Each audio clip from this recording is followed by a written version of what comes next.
oyibo countries like Singapore, na the better people na dey for government and people wey get better brain. So make we no carry people wey no get sense enter government for our own Naija o. Many people wey get better brain for Nigeria wey suppose to dey government to lead us, na dem come be small people, but the ones wey no get better head to lead, na dem dey do rubbish. So why we no go complain? So make we gather now and choose the best to lead us. People don ask Peter Obi well say how im take save money when im be governor for Anambra State. Peter Obi don tell dem say na very simple matter. Wetin e do na to cut down the money wey government dey spend, and for 8 years e no get house as governor for Abuja. E say e no need am. E no get governor house for Lagos. In fact, e rent am out for 25 years because e no dey stay for Lagos. Why dem go get Anambra State Governor Lodge for Lagos State or even for Anambra State? Abi governor no get house? Peter Obi even refuse to build presidential lodge for Anambra State because president no dey stay for Anambra State. Na all this kind way na im take save money for the state. Peter Obi know say e dey important make government no dey waste money because plenty things dey to do. When im be governor for 1 year like that, he cut the money wey government dey use to dey travel for Anambra State by 80%. Why? Whenever they invite am to Abuja for meeting, na only him dey go because of the cost of travel. Yes, now why him go pay for 30 other people wey dem no invite just because governor wan go attend meeting? He say that one no dey necessary because if him do like other governors wey go carry like 30 people follow body go one meeting, all those 30 people go enter flight, all those 30 people go rent hotel, and na money dey go so. Money wey people suppose use take eat for the state and do better things. Na all these kind things na make am save better money for Anambra State. Peter Obi sef don talk am say Nigeria must move beyond oil o. We must comot from country wey be say na only to chop be our own to country wey dey fit dey produce things. Na make if you vote for Peter Obi, you don vote for better Nigeria be that. This coming election na battle to help Nigerian youth o, market women, families dem wey dey super, students, teachers, farmers, old people and all these things have done it at a particular level and the result were clear. I'm only asking for the opportunity to do it for the country. So 2023 election will not be about tribe. No. Don't vote for me because I'm from Southeast, I'm an Igbo man. It will not be about religion. The 2023 election should not be about my turn. It's nobody's turn. The country cannot continue to go the way it's going today. We must stop it. It is you that will stop it. The reason why we have all these problems is cumulative effect of leadership failure over the years. And this is the time to stop it. 2023 is the last time Nigerian diaspora will not vote.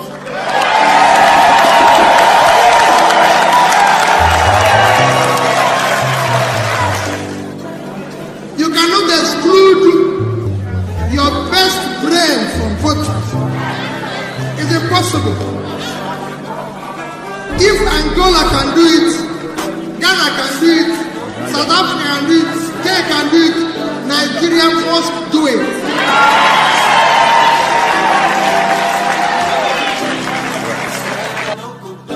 It's structure of criminality, structure of corruption, structure that have kept Nigeria where it is today. That is the structure I want to dismantle.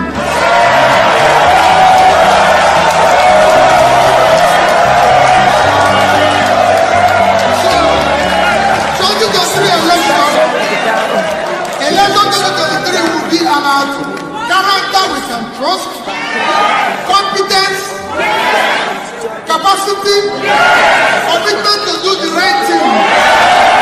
Thank you and God bless you.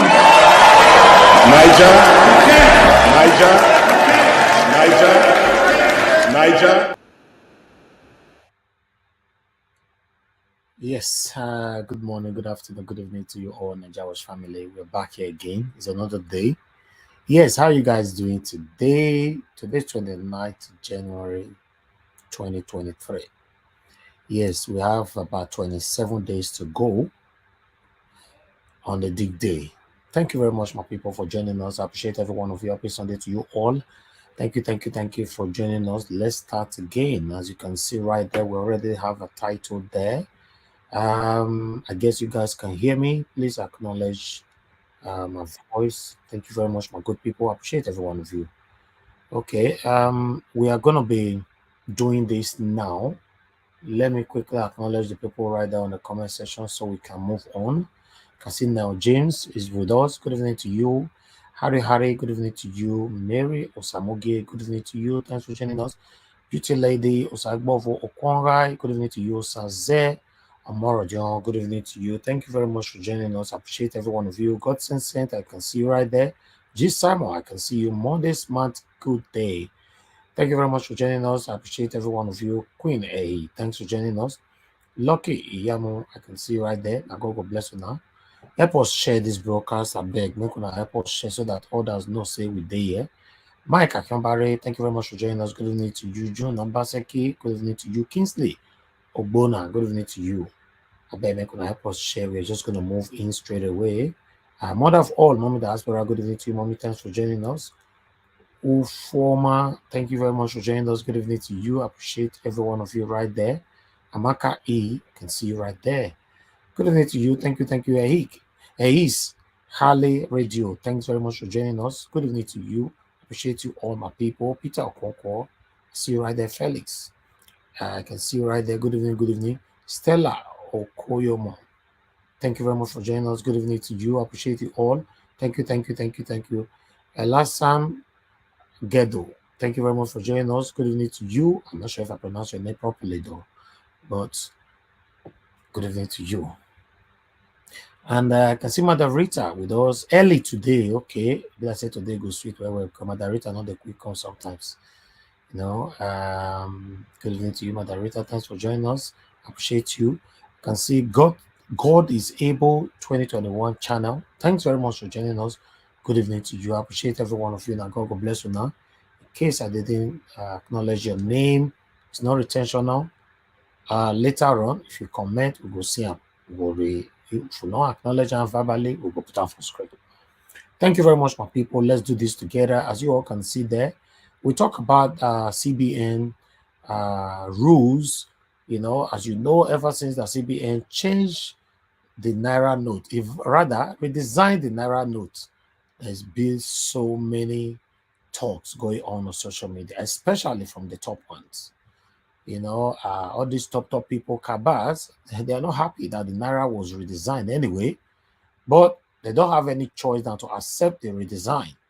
But the date, the deadline, which is supposed to be 31st of January, have been a big pressure for Emefiele, the CBN governor. Unfortunately, today it bows to pressure. Came out, went to Buhari, both of them sat down. For a reason, they came out with a decision to extend the submission of the old Naira note for another 10 days, which means the deadline, which is supposed to be 31st of January, is now extended to 10th of February 2023. So, my people, when I say these people are not fighting for the people, rather, they put this CBN governor, they put them for pressure all this while for their selfish interests. Meanwhile, I would like us to take on that before we go to our principal, you know, and you can see there, Peter Obi, you know, this is the reason why we must vote for Peter Obi, you know, and also on the title, Borno State, Peter Obi was there yesterday, sorry. Peter Obi was there, and yes, I would like us to see and hear from his speech. Please, I beg, make could help us share this broadcast and like. Now God will bless you now. Let's start with Peter Obi. I think that will be better for us. Thank you. Labour Party! Labour Party! Thank you. Jama'a Borno, salam alaikum. Wa alaikum salam. They are happy. The good news of Borno, my own is to thank all of you that are gathered here. Welcome. Thank you so for much. coming out to listen to us. We We've been in Bororo today. We have gone to the youth. We've spoken to the youth in their thousands. We've spoken to the women in their thousands. We're here. By the time we combine all this, we must have spoken to several thousands. Bororo today. The vice presidential candidate, Aisha, everybody has spoken to you. The party chairman, telling you what our party wants to do. Michael. All I want you to do is to hold those responsible for a new Nigeria. Yeah. For a long time, people have wasted. For a long time, people have wasted the future of the children of Nigeria. They wasted our time. We cannot continue this way. And that is what I intend this offering. We said we will secure and unite Nigeria. The enemies are no more formidable. The criminals are no more formidable. It is lack of leadership and lack of support for those people who put on the front line. That is why I told Aisha, everybody around will make sure that if a policeman or a soldier goes out to fight criminal, he will do so, assuring that the state is behind him. We will not leave them alone. We will do it in the right way. We will equip them properly. We will make sure they have confidence to fight the criminal. But they're going to renew all the security architecture and make it worthwhile for our people. We will ensure that we remove Nigeria from consumption to production. We will employ our people. A state like Bororo has no reason to be hungry. A state like Bororo has no reason to be poor, to experience poverty.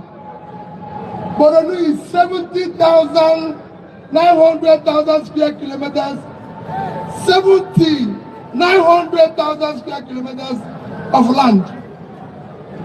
Bororo is bigger than Belgium, Israel, and Gambia combined. That is 3 countries. They are not hungry. Bororo is almost 2.5 times the size of Netherlands. And they are hungry because of leadership. We will change that because Netherlands exported agricultural goods of over $120 billion in 2021. Bororo receives only about 60 billion statutory allocation. If Bororo can do 10 times that, which is very possible, they will receive $12 billion. At the base rate of exchange, that is 65 billion, 6.5 trillion naira.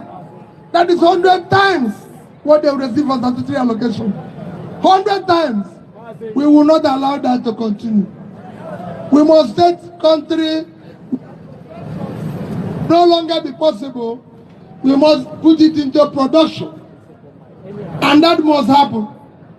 I have said to people of the North, we will put the children of the North out of poverty. Our government will be celebrated in the North. Because part of the problem we have in the North is the poverty that we have imposed on our children. I will put the North out of poverty. I will educate the North. They told us that 20 million children out of school in the North. 20 million children. Those 20 million children out of the North have learned Quran, so they are intelligent. I will meet them at the point of learning Quran and teach them skill. And they will have a job. I'll make sure every Nigerian will be proud to say he's a Nigerian. Never again will people live in Boronu, live in any part of Nigeria, and say I'm from the east or west, but I'm a Nigerian. I spent my Christmas in ID camp in Benue. I spent my New Year in ID camp in Abuja. And everybody I met in ID camp in Abuja said I'm from Boronu. And I told them, as long as you're in ID camp, Nigeria is in ID camp, you must go home. That is when we have a Nigeria. Every IDP camp must be dismantled. People will go home and will empower them for agriculture. We will fight for you. Trust us. Do not trust them any longer. They don't have what it takes. This year's election must be based on capacity and competence. Let nobody come and tell you, vote for me because I'm from the north. There's no place not that buy bread cheaper. If you have the place, show me where they buy food cheaper. Let nobody tell you to vote for religion. There's no religion that buys bread cheaper. Let nobody tell you it's my turn. It is your turn to take back your country. And that turn you must exercise. And I beg you, support us. I and Dati are committed. Dati can tell you his background. We have a character you can question. You know that he's told you now that he was born, that he went to school here. He called the primary school he went to. He called the secondary school he went to. He called the university he went to. And he has classmates. So you know his name. You know his background. And from here he went to University of London to read PhD in economics. Let others tell you where they went to. Let them tell you their background. That is what you will know. My name is Mr. Peter Obi. I'm Mr. Peter Obi. I went to school in Christ the King College. I went to University of Nigeria, Nsukka. So I'm an alumnus of University of Nigeria, Nsukka. I'm an alumnus of Oxford University. An alumnus of Cambridge University. I can go on and tell you where I went to school. Let them come and tell where they went to school. So we know. We will not come from that background and fail you. Because we have a background. We have an age. If you combine the age of both of us to know how these parties will work. If you combine the age of our national chairman, age of our vice presidential candidate, and my age, divide it into 3, we have 55 years average. Combine the other one. If you combine the other one, they are about 70. The other one, nobody knows their age. We cannot continue this way. We must tell us who they are. We know who we are, and we know what we are looking for. This is what we want to do. We want to bring a new Nigeria. This job requires physical and mental energy. We know what we are doing. I'm leaving you. If you watched TV yesterday, I was at an event, a prayer event in Dunamis, 6 a.m. this morning. I'm in Medugri. I'm leaving here down to Port Harcourt. When I reach Port Harcourt this night, I'll go to Lagos. That is what we want. We want a president that works 30 hours or 24 hours. Not those that will sit. We don't want that again. Let us go and work for our country. It's our country. We want to build a new Nigeria. That new Nigeria is a Nigeria that he and Peter will build. Hold us responsible. We have an age, we have a family. And we want to show you for our hardworking service people. Thank you for being here. Thank you for doing your job. You Labour Party! Mama Baba the King! You voted for umbrella, elite, rain pour you and poverty take over. You voted for broom, a sweep into poverty. Vote for human beings so we can build a new Nigeria. Mama Baba, God bless all of you. All right. Thank you very much, my people. That was the wonderful speech of our principal right there, Mr. Peter Obi in Borno State. Thank you. Thank you. Now, God bless you now. Please help us to share this broadcast. We're already here. Let's start moving on. Thank you, my people. I can see more people right down in the comment section already. Patricia, enough my dear sister, thanks for joining us. Thank you. Thank you. Good evening to every one of you right there in the comment section. Wisdom Lucky, we can see you as well. Thank you very much for joining us. Good evening to you. Let me see more people. Osaive Remode Omorodion, I can see you. Thanks for joining us. Good evening to you. Good evening, my good people. I appreciate every one of you. Please help us to share this broadcast and let others know that we are here talking about the things that's affecting you and I. Meanwhile, I talk about the Naira redesign. The deadline date have been extended to the 10th of February 2023 after enough pressure with Emefiele, the CBN governor. So I would like you guys to watch this. Well, thank you very much, and good morning. As you can see, I have just finished a meeting with Mr. President to update him on all the plans and actions that we have taken towards the implementation of the new Naira redesign program. But before I take questions, let me read this press statement. Good morning, ladies and gentlemen. Based on the foregoing, we have today sought and obtained Mr. President's approval for the following. 1. A 10-day extension of the deadline from January 31, 2023 to February 10, 2023 to allow for collection of more old notes legitimately held by Nigerians and achieve more success in cash swap in our rural areas, in our villages and communities, after which all old notes outside the CBN loses their legal tender status. Our CBN staff, currently on mass mobilization and monitoring, together with officials of the EFCC and ICPC, will work together to achieve these objectives in the coming days. 2. A 7-day grace period beginning on February 10 to February 17, 2023, in compliance with Section 20, subsection 3 and Section 22 of the CBN Act, allowing Nigerians to deposit their old notes at the CBN after the February deadline, when the old currency would have lost its legal tender status. We therefore appeal to all Nigerians to work with the Central Bank of Nigeria to achieve a hitch-free process for the implementation of this very important program. Thank you. Despite the public outcry over this last year, we have seen a video that some people are spraying the new Naira notes at public functions, meaning banks are compromising. Yeah. What do you have to do about that? Like I said in the press statement, you will see that I admitted that some bank branches are breaching our guidelines. Only 2 days ago, myself, the chairman of EFCC, chairman of ICPC, and the CEO of Nigerian Financial Intelligence Unit, we held a meeting and we agreed that for the remaining days for this to end, that EFCC and ICPC officials will go with CBN people to make sure that, first of all, the new notes are being swapped the way the guidelines have been provided.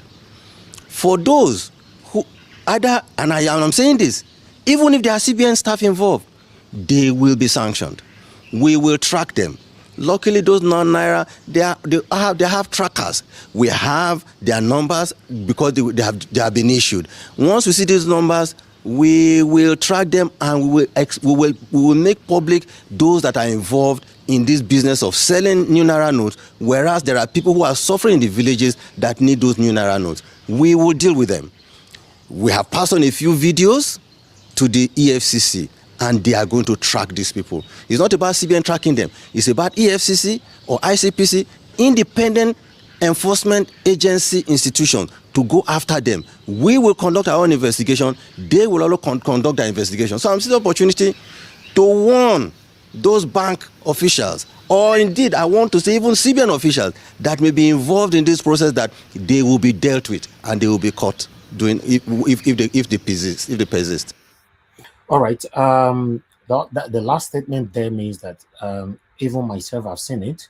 A couple of videos flying on social media already where some bad guys, should I call them bad guys, spraying new Naira note in bundles, throwing it in different parties and all that.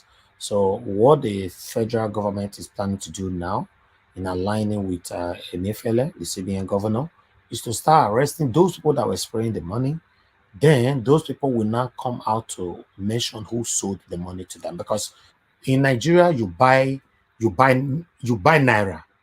If you need new money, make I talk am well, may we understand. If you need new money where they shine, you go buy. You understand? Everybody, many of us know what I'm talking about. So this new Naira note now that a lot of people are complaining that is not even in circulation, but there are some people who can break the rules to have it. All this still based on nepotism or the weight of your money. Yeah, a lot of things is wrong in Nigeria though. Trust me, this is why we are fighting for Peter Obi, even though we know that Peter Obi cannot change Nigeria overnight, but it's going to be a step forward. A lot of things is wrong. You know, for things to work for you in Nigeria, you must be able to know people. That's just the fact, my brother, my sister. Don't argue with me. I'm telling you, I live there. I know how it is. If you want things to work for you straight away, at least as fuel is scarce resource. Eh? People now sleeping in the petrol station every day just to get fuel. But if your name the open window and your name the open door, that fuel they're gonna give you for house. If you don't know what I mean, go find out. Somebody will interpret that for you. You see? So we're talking about corruption, talking about traditionalism, talking about religionism, talking about every other situation that's affecting it. But don't forget to add nepotism to it. Nepotism is one of the biggest problems we have in Nigeria.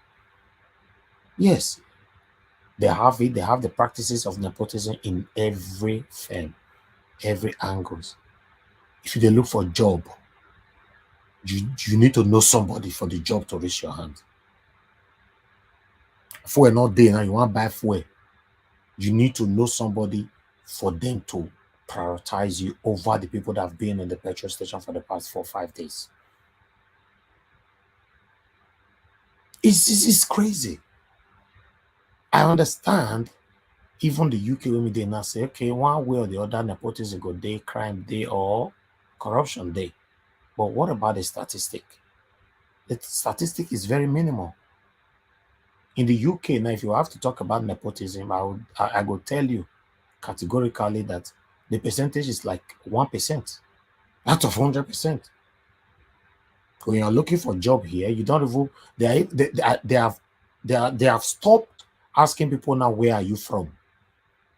When on your CV, submit your CV, don't put where you are from there. Although it used to happen, it's just because some people, based on racism.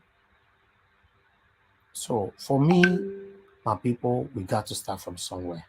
Let's start with Peter Obi. Thank you very much, my people. One more video to play is just a short video from Baba Dati. Ahmed, I would like us to listen to this.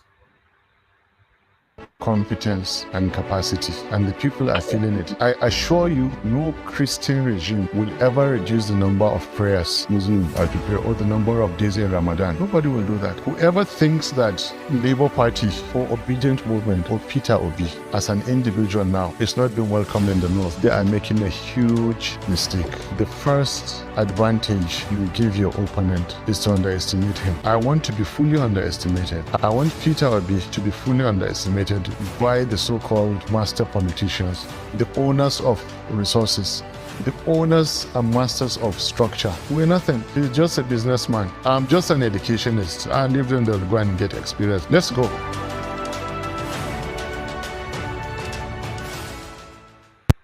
All right. Thank you very much, my people. Please help us to share this broadcast. As you can see, we don't have much visibility yet. You can do us a favor by sharing and liking. The like is so minimal as well. We have 55 likes. Can you click on the like button right there on your screen? Click on the like button, my people. Just right there. Press up the thumbs up. Press them and let's start talking about the things that's affecting us. Thank you very much, my people. I can see the like is already increasing. Just press it. Thank you. I appreciate you all. I'm not taking anybody for granted. We have to join heads together to do this together.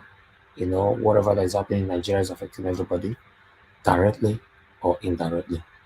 Meanwhile, let's move on. I'll hand over now to my co-moderator today, Leftis. So yeah, Leftis, good evening to you, my brother. How are you doing today? Uh, okay, Elvis, I greet you plenty, plenty. When I was listening to you very just now, you made mention name with the open window, open door. Inside my mind, I can't fair wonder whether that window they pass entire house before you go open door. Name no open window for me, maybe just the open door. I greet everybody. Everybody today joining us today on this broadcast. I want to say good evening to all of you, especially those that have been doing a major commenting on the comment section. Even before we started, you've been at least being there discussing. I say thank you very much. And for those listening to us from home, we say good evening. And for the few ones we have on the studio now, we'll know we're still expecting some others. We'll say good evening. Yes, it's a beautiful day. No, just yesterday, I was trying to express something that maybe I couldn't put it right when I said I'm envisaging that even after the deadline, there may be way that CBN will want to help Nigerians who don't have the opportunity to deposit their money, to collect the money. They are not going to allow it to waste. Then somebody countered me and said no. But today, now what are we hearing? The date have been extended. And even that, I don't know if I got it right because I came in when the video was playing. Even that, there's something like even after the expiring date, you can come to central bank direct to deposit the old note. Yes. They have 7 days for that one as well. Meaning after the expiring date, they don't want you to deal with managers, banks. No, come to us. They want to know you. They want to see you.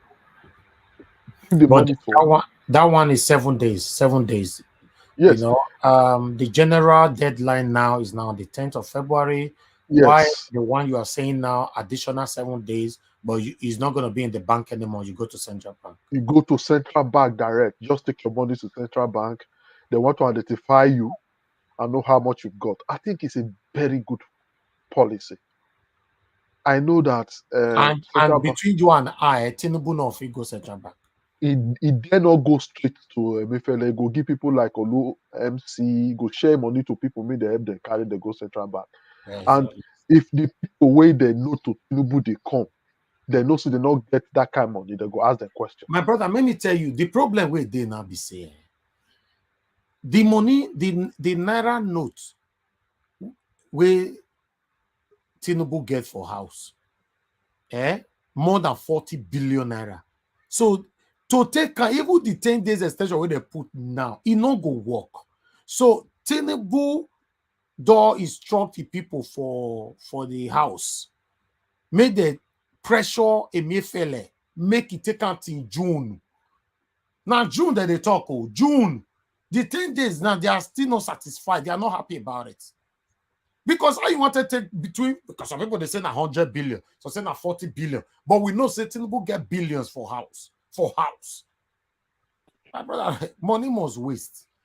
This that's why the CBN policy came up. They help us, although say they make some of us suffer, just like some of us agreed yesterday. For anything good to come up, we must make sacrifice. Very soon, it will be passed. Everybody will see the new Naira note. It will do distribution as usual. But for now, I agree. Make it be like this. For me, I just like as it just did. Nobody they die. Otherwise, these people they take us for big ride. One person go just get house, bank. Now our money full and we no be bank. Cash.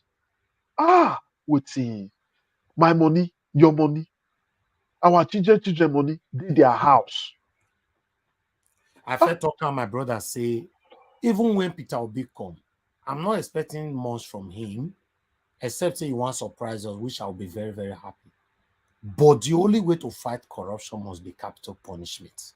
Anyway, that one when you talk, I like as you talk on because you just try to help yourself in case you can't disappoint us, he not go pay you. My brother, I'm expecting much from him. No. You know, Peter Obi no fit disappoint any of us make it How much? worse like the situation where we did so. Me and you 100%. You know, not go disappoint now. You me know, and you you know, know say, go fit.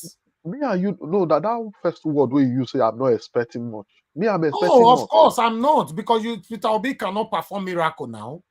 My brother. What we need to get the miracle, the expectation that you and I is waiting. I get waiting that guy they come from. Now the dirty to clean My dirty. brother. My brother.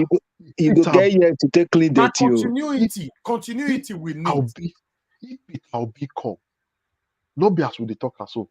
You go feel the changes. Nigerians go feel the changes. Of course. Of transparency. Yes. You go see the changes of appointment. You go see the changes but of also how remember, money. but also remember, if you get what I'm saying, also I remember understand. that 4 years or 8 years runs very fast. But Then no problem. we have to be praying for continuity. No problem. No problem. Make him confess. Make him start up. No, Make no, Nigeria eye open. By the time when GSM never come, my brother, who they use line? You notice that line be the best. Okay. By the time when GSM can't come, we get big antenna. It they ring like cricket. You think say anyone will come, will be say go jump for pocket, no antenna. So the thing be say make it start. As it start, the process go start. Nigeria eyes go come open again because it don't bring new system now. If they operate new system, be say everybody now go control itself. You know, say if I do, I go collect. You know me say it go be perfect situation, just like you talk now. Say even in the UK where you did, you make sure 1%. It not clear finish, but advantage be say the huge number of it. Now the one be say it dey favor everybody. You, me, rich, poor, it dey favor almost all of us. We will first get one law. Wait, whole all of us. Anybody just make And there's another question why I go like make I ask. Do you think there will be any kind of possibility maybe Peter Obi to amend this our constitution? Yes, possibility day, but it not go be immediately. I go tell you how the possibility go take up. Yes, the possibility when Peter Obi don dey put structures and everything around working fine. Everybody where they work with our can't get sense. They can't know say corruption. Now, they want do best. They want show themselves as a good man. Now they'll call they amend the one way not good. Moko remove and moko put her like this. There's big possibility. You go see my brother. You go see my brother. All these sessionists go low. Yes, and I mean tell you, session is one come on. When you the chop, you not go remember say you the hungry again. You not go remember hunger.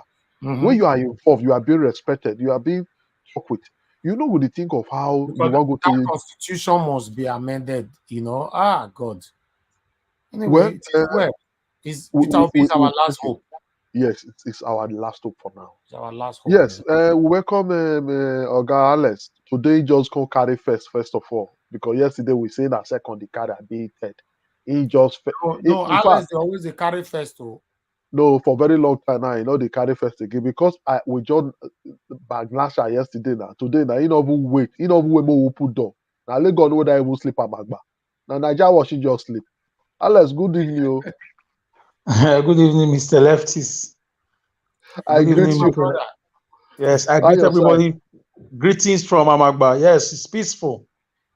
But there is for a matter they show us Pepe, yeah? They say some people they blame Obaseki for fuel matter, but fuel matter not concern Obaseki now. But we have a modular refinery that we built with partly Edo State money. That's supposed to be. But this one are general things, though. We know, but when there is problem, when there is hunger in the land, person way Imama get restaurant, you not get as they be rich. He's supposed to get some level of, you know. Alex, that's why this Peter Obi he need to kick against this hoarding of fuel because it's really affecting. Alex, if this fuel not be general, in those states they happen. All of us people mad they blame Obaseki. I've not blamed him now. I've not blamed him. I'm just talking. Okay. Based on what you asked me, I've not blamed him. I've not called his name. Now be Oga for Obaseki for Edo State. Now if you not call name, we know what they talk about. This one and a general matter will be say now from the head. Now it start. This fuel matter. Anyway, we could welcome soft, peace soft. Welcome. I don't know how you say soft. And also you John, where you dey join us from, sir? Peace soft. Okay, peace soft. No, they there, right? Like they kishi, they make pounded yam. Oh, sorry, I'm right here. Okay. Good I dey evening, see you everybody. now. Even when you not put on your microphone, I wear glass now. I dey see you. If they make pounded yam, I kishi that piece of day, they make pounded yam. No, I was just reflecting on what someone said yesterday on the program, so I was kind of like maybe Okay, okay, thank you. Yesterday don't pass. Good evening. Where you join us from? Oh, my brother, how I did now, everybody. We did fine. Where you did join us from, sir? Oh, from United States. Okay, thank you very much. Oh, the state will unite. God bless you now. Madarita, I greet you. We already know where Madarita from the join us from. Okada, no, Canada. Yeah, good evening. Good evening, Madarita. It's called Canada. Good evening. No, Madarita, wait first. Madarita, wait first. Madarita, you know, say I don't go school. Madarita, no wrong more than your shadow. They tell me say you do Oluku. Eh? They say you travel go Oluku. That's true. Light they there. I'm back. I'm back. There's no light. No light. No light. Welcome back. No light. Right. Oh, borehole water. No light. All right. Thank you very much. Jeffrey, Diffiri. Diffiri. No, now Diffiri, no be Diffiri. Okay, Jeffrey, I beg, tell me how you will take they pronounce your name, I beg. Good evening to you. Odifiri. Odifiri. Thank you. I beg, where you join us from? From London. From London. Hi, my brother. London. That thing don't done where. God bless you. Now go thank well for this course, this new course we are striving towards. This new generation, we go fight them to the end. People in London now, so that they speak Oyibo. This new course. No, wait, lefties. When it concerns London, you don't need to make any negative comment about us. I beg. Just do your lane. Okay, let's your lane affect day. Okay, they your lane. No, if you talk about Canada, America, anyhow, no, just come London like that. I beg. I will leave you for Alex. I don't talk. I know. I know when it comes to London, I don't leave it for Alex. I will leave you for Alex. I don't know why. Yes, corner. Yes, corner. I hope your corner is beautiful. Greetings, my people. Greetings, Mr. Elvis, Mr. Leftist, Mr. Alex, Mr. I believe is big. Everyone on the panel. My sister, the only sister, Sister Rita. I'm talking to you from Ikienwale in Opoji. We not get light, we not get water. Nice side, my papa mud house, my grandpapa mud house are there. So now una get internet for them. I borrow, how they say they buy things for Nigeria. You must buy Wi-Fi. I put data, I can't find as I want to connect. Okay, put data inside Wi-Fi. Yeah, yes. Put data inside.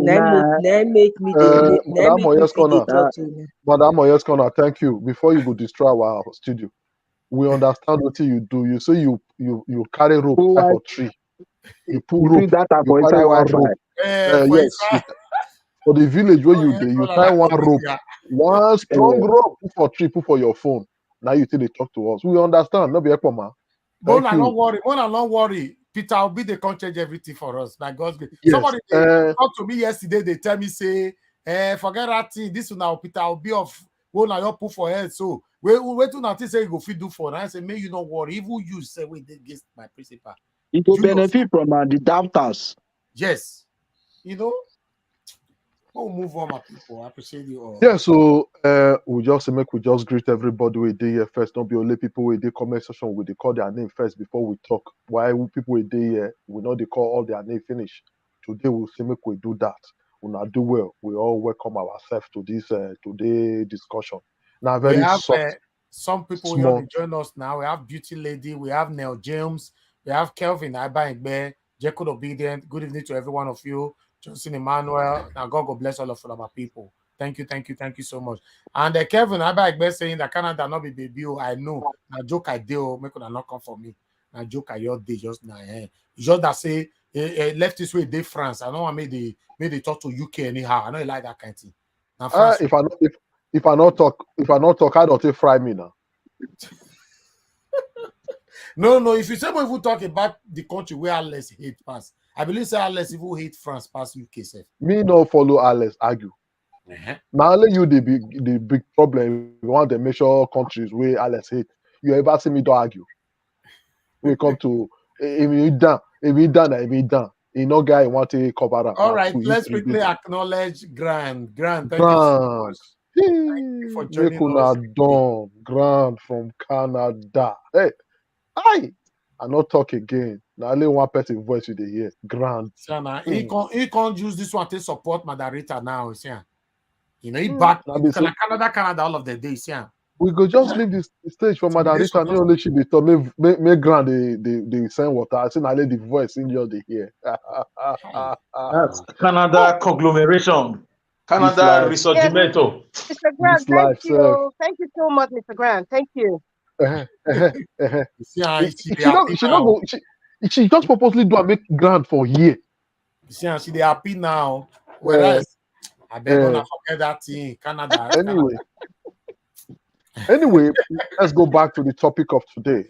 Thank you. Yes, we'll be talking about this, and this have been drawing a lot of problem, confusion for so many of us that the new Naira note is not being properly spread the way it's supposed to be. A lot of people in the village, just like we had yesterday, are suffering, and a lot of people, even in the city, have not seen the money.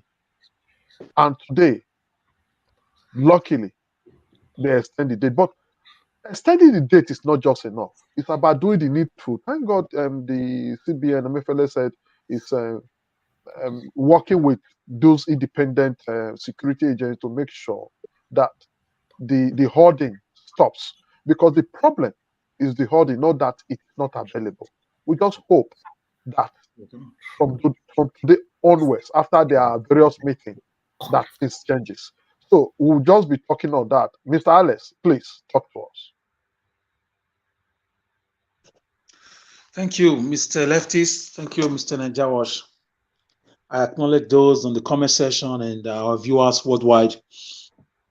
And yes, I anticipated this because I knew that the cabal, we know there's something fishy about this Buhari's government vis-a-vis the political gladiatorship of Mr. Mebola Tinubu and their political enclave. So yeah, I want Nigerians to get ready. Get your PVC. I'm not comfortable with the way the APC is manipulating things. Yes, because I don't know why they were the only party that were, although later made a statement about it, but at the time they were the only party who were ranting about the Naira extension, the extension of the date. And I was very disappointed that Emefiele had to bow to pressure. In a way, it's also good for the Aminu Kano Kalatawas, or the normal citizens, the common Nigerians, you say. But at the same time, it's going to give some room to some of these, corrupt and unscrupulous politicians to perfect their plans. Nevertheless, we have a surprise for them. We have two packages for them. One we might use, but one we must use. Our PVC is very pivotal, it's very sacrosanct. We cannot lose this opportunity. But I don't know why 3 major people will be on the cross. People will tell you they don't know who is the savior among them. So I don't want to mistake what Emefiele did for a change of the body language of the President of the Federal Republic of Nigeria. I don't want to draw a correlation or a conclusion on whether the personality of Buhari is the real person like Nnamdi Kanu claimed. I don't want to know. I don't want to start, digging deep about why some some people want to threaten the presidency whenever things are not comfortable with them. If you can remember, let me just digress a bit and come back to the nitty-gritty. A serving senator, allegedly from the eastern side of the country, on gunpoint, forced a returning officer to make him a winner of that senatorial election. The person of Senator Okorocha, a former governor of Imo State. And nothing happened. And the guy also threatened that he was going to bring down Aso Rock. If you can also remember, Adamso Shomole, before those state elections, he stormed Aso Rock, threatening, raining fire and brimstone. Although Buhari did not give in on him, but he gave him audience. Some set of people, but Tinubu also made the same claim. El-Rufai said something similar, that the president can't do everything. He's the one that negotiates with the bandits on behalf of the president. So Aisha Buhari also complained. I'm going somewhere, follow me. Aisha Buhari also complained. Some people have hijacked the government of my husband. So what are we not seeing? What is the problem? What is this mystical, this misery behind this, the secret behind the mask? How do we unveil this misery where a president is not truly a president? Because I did not expect MFLA to battle pressure. I did not expect Buhari to, yes, from one side, for the sake of the masses. I don't know who is hodling the money. It's good for the common, but why should people always use the presidency, always want to rant against the president, some certain individuals?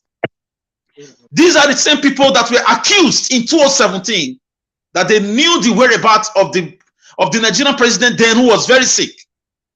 Allegedly, people are assuming, people are concluding, people are having different hypotheses politically, and so on and so forth, or party-wise. Even if the date was to be extended, I didn't expect it to be this quick. For me, it's like buying down to the pressure of Tinubu when he said, you know me. Buhari, Okorocha said the same thing. Oshomole said the same thing. What do we not know about the personality of the president of the Federal Republic of Nigeria? The London hospital, do they have something to tell us?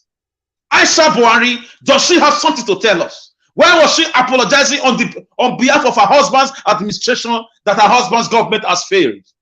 You may say I'm ranting again. You may say what I'm saying is it doesn't make sense. But I'm a citizen and I demand answers into this mystical misery. I need clarity. These are my personal contemplations since morning. I've not been myself. So the country is just being run by a few people.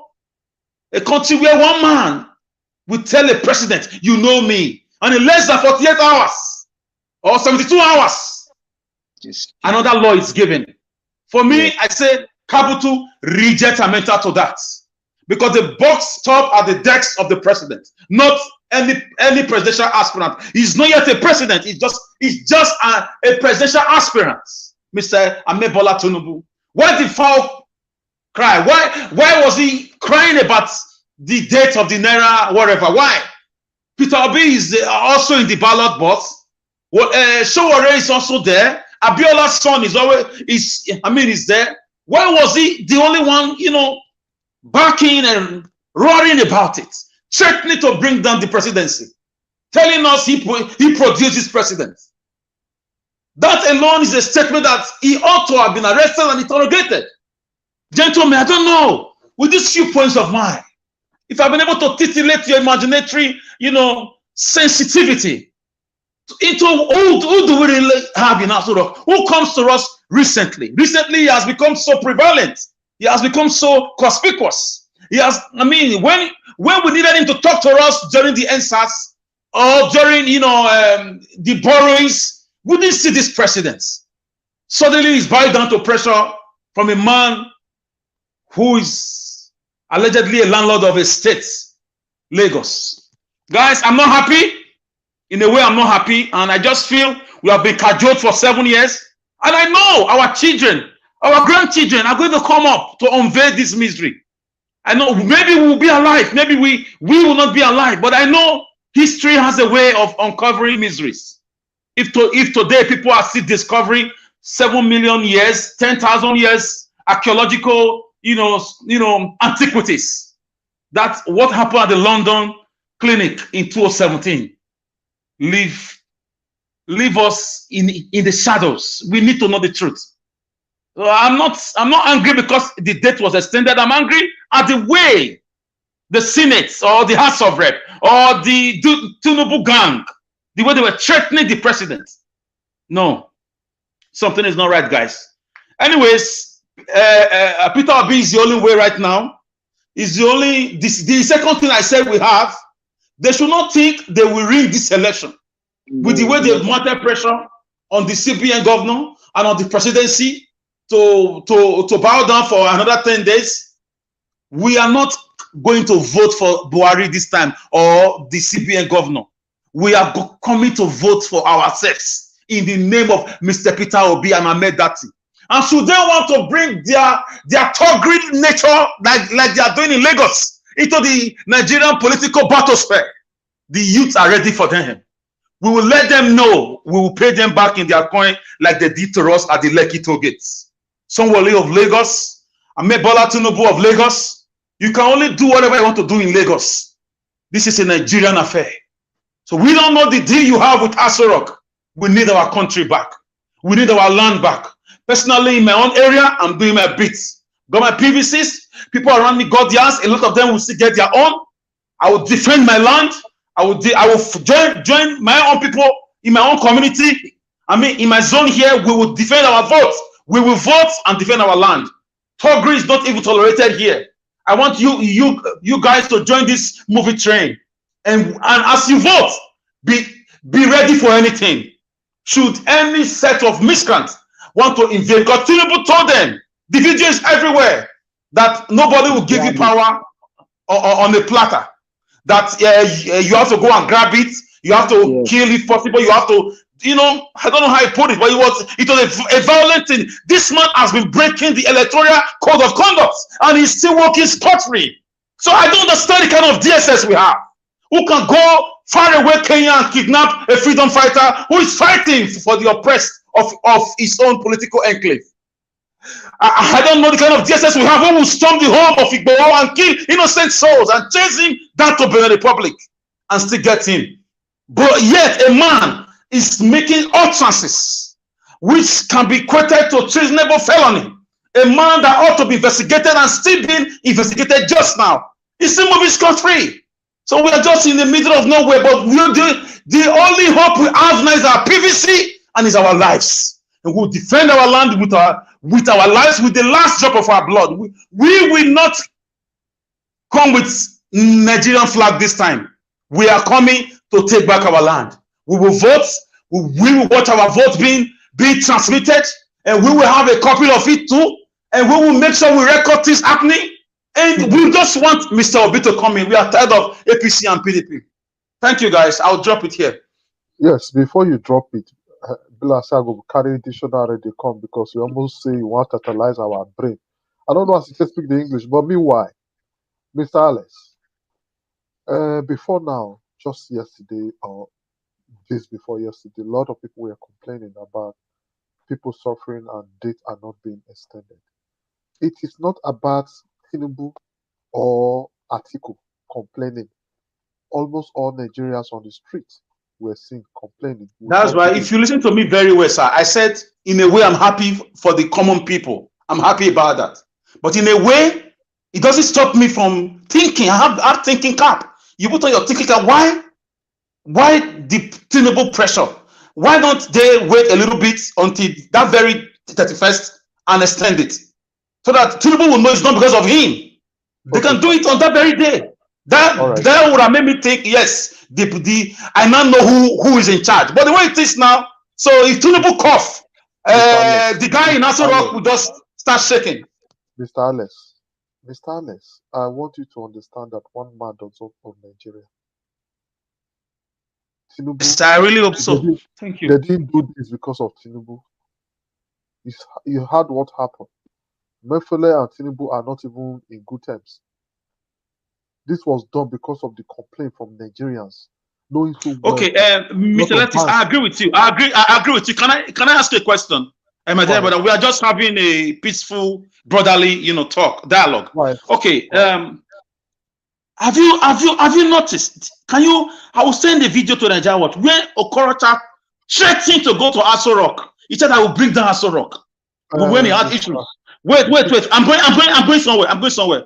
Oshomole also said something similar when he stormed Aso Rock during a state election that brought in the governor right now in his second tenure. Not only that, late Abba Kyari was rumored to be the one ruling Nigeria in proxy, fronting Buhari. So and Aisha Buhari also cried out that the cabals have hijacked our husbands. What don't we know? But I don't know if the Kanu cried that a lot of smoke surrounding the food. We don't like Madam Merita would say, wake up and smell the coffee. So maybe I should really smell the coffee. Okay, I don't know which coffee you want to smell. Whether not the one I drink now or not the one where the Tiberi Abakai, the later Abakai you want to smell. Because right now you don't leave our position, you don't go back to within many of us know. Sometimes we don't need to start going backward, we need to go forward. Most of us know this. It is there on the public domain, all the writing and all. We know this, and that is why we are saying it cannot be business as usual. This time it's going to be business unusual. Thank you very much, Mr. Alex. Thank you for that wonderful deposition. We just go straight to Oga Soft. Talk to us, Soft. Hi, bro. Thank you. I appreciate it. I just want to say what's currently happening in Nigeria is it's not a news anymore because it's been there a long time. I've listened to Alex talked about Buhari dead, is that not that Buhari is dead. Buhari has you know how old Buhari is. Buhari should be close to 100 years. Sorry, my brother. I didn't say Buhari is dead. I said it's just something we do not know. Yeah, I said it's just something we do not know. Let me correct that, please. Okay. Now, so you know how old Buhari is to pilot the affairs of Nigeria? Buhari is an old man. Let me tell you, most decisions taken is not coming from him. If you had a father who is as old as Buhari, you're not going to let him run Nigeria. So that's what I actually meant by that, saying that my husband's administration has been hijacked. Which means Buhari is not the one in charge of the administration. It's cabals. People are the one taking decisions, for Buhari. Do you know how many times he comes on air? And then before he comes on air, you know how many times they train him over and over again they give him a script for him to read. So currently, we don't have a president in Nigeria, believe me. We do not have that. And regards to Peter Obi, it's going to be difficult for him. You know why? Nigeria is not a country where policies work. And it has never worked before. It's not going to work now because of the level of poverty in the country. You see, I'm traveling very soon, maybe like on the 15th of February, just because of the election. Some of my guys, you see, PVC is not going to solve the problem. If you look at the BV, whatever they call it, even here in the United States, the election can be rigged with all the technology. So what they usually do is that they put an eye on ground. They try to track some of those things, which is not that easy to get in Nigeria, because if those INEC officials did their job very well, what they just discovered with Adeleke wouldn't have happened, believe me, because those things would have just been manipulated, and then those things would just reflect. Because for those things to for them to be able to even add numbers over voting, for it to happen, it simply means that something is wrong with the machine. Which means maybe from the back end, how they wrote, I don't know how the code was written somehow. So that allows inputs, which is a fake document, to be imputed back into the system, which means something is wrong with the code. which means the code is enabled to allow input, which is not supposed to be so. Otherwise, they wouldn't have been able to add more numbers, even though there is overvoting. They wouldn't have been able to do that. So because of the accreditation, they were able to do that, find some of those things. If they've done that job properly with the accreditation and impute it, believe me, that stuff will fly. You understand that? So I don't believe PVC is going to win the Nigeria election. I don't believe that. That's my opinion. I don't believe that. And Nigeria just needs to wake up. Okay, I'm sorry, sir. I have a quick question for you. If you don't believe that the PVCs are going to win the elections, what do you think is going to win the election? Nigerians just need to wake up. Just need to understand that, okay, we understand PVC to win this election. My dear brother, I'm sorry, sir. I will object to that. The PVC can do it overwhelmingly. There are different types of votes. There are overwhelming votes. There are, synonymous votes, like, vote within the range. When you have overwhelming sympathy votes from the people, it is difficult to rig. PVC will do it. But where we're going to come in is if they try to obviously rig it, it will backfire. Then the whole country will just go into flames. Okay, Mr. Alex, thank you very much. But I really want to hear from him because he says the PVC will not work. So I want him to kind of tell us exactly what he thinks will work, for Nigeria, because whether we like it or not, something needs to happen. So I really would like him to respond to that question. Okay, let me say something. I'm a software engineer, which means I've worked in different organizations where we deliver the software for elections in different countries. So if you listen to when I was talking, I was saying that I don't know how the code of that machine was written for it to be enabled a second input, which is a third-party input. That's already ringing. If you don't know that, for that to be enabled is a third-party ringing. It's just that they didn't do their job well, which is maybe the officials or the officers that were involved didn't. If they look at the manuals very well, you're going to see, because the description is going to be right there, how you can do this. For example, just like anything connected to the internet can be hacked. So if you're transmitting results through the internet, what do you make of that? It goes through to a central database. So, and someone is the one in charge of the central database. Is human being. It's not animals. Even if you are seeing a server run, it's someone that's controlling it. It's not magic. Now. Okay, so so what solutions do you prefer? Nigerians is going eventually will have to fight. If you look at the Nigerian situation, everything is hot already, because I know they're going to try to ring the election for Atiku. That's my point. Just understand that, not for Tinubu. The reason Atiku is this buoyant, you see, Atiku doesn't even care, because definitely they had discussions. Okay, you know what? We're going to ring the election for you. Okay, don't worry. We're going to manipulate Nigerians. For example, look at Emefiele changing. Let me use just the recent policies that Governor Godwin Obaseki put in place in Edo State. I was reading through the Facebook that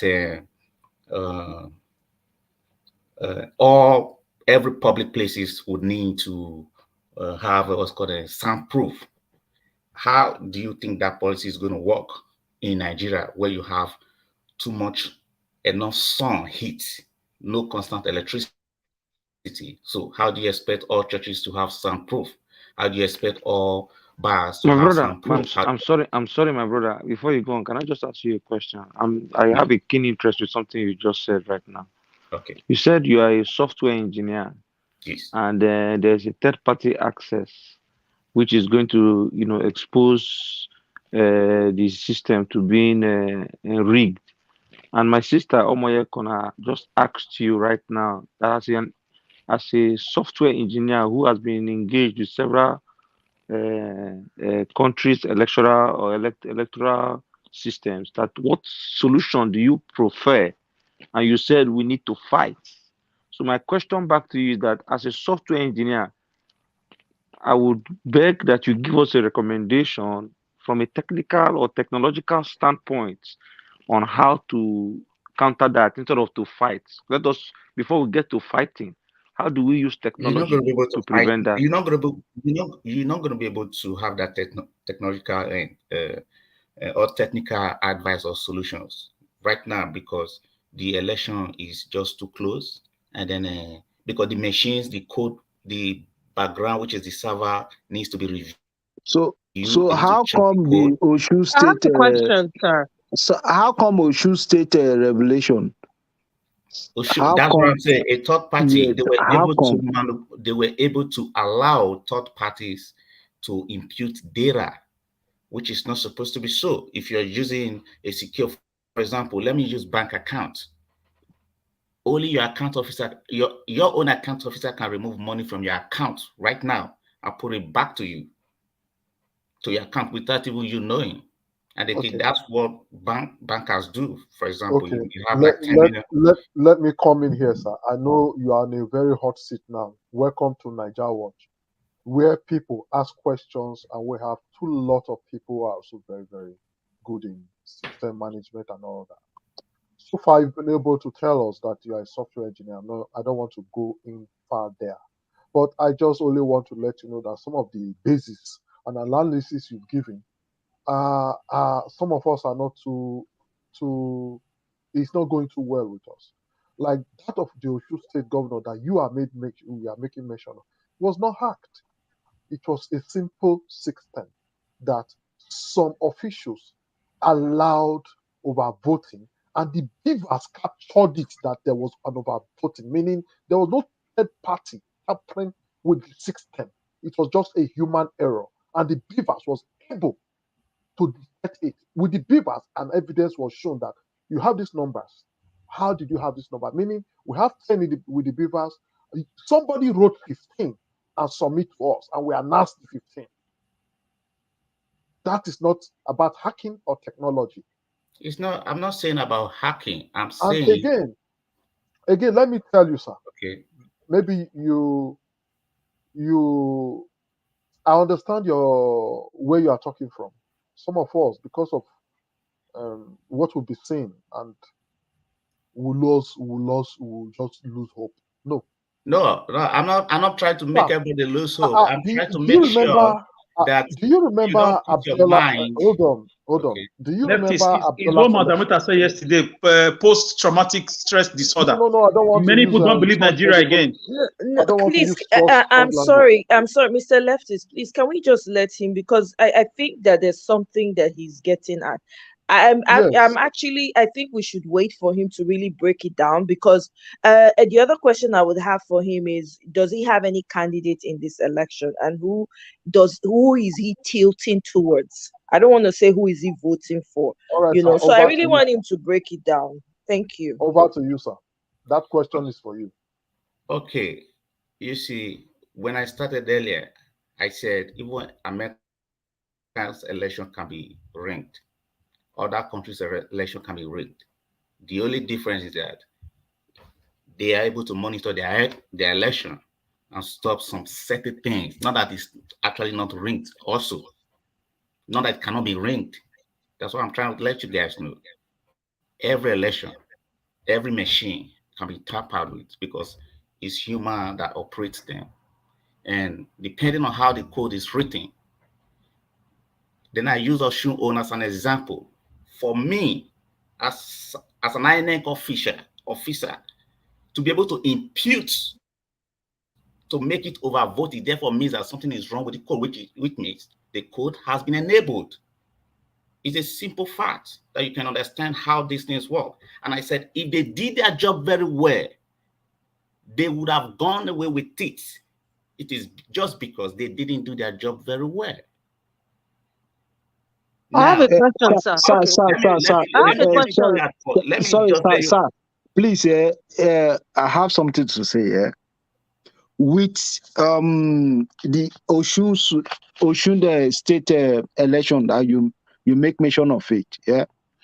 The Oshun one, they came back and they said with the new technology, they discovered that the amount of people that register and the people and the election, the amount of the number of people that vote, they overvoted. More than the accredited. Listen, I understand. That means I follow the that election. means Okay, now let me that tell you, means is this the that first means time? Let me ask you a question now. Is this the first time that you have overvoting? And like machine did not discover any shit. That's what I'm trying to tell you now. In 2019, they were overvoting. All elections had but overvoting.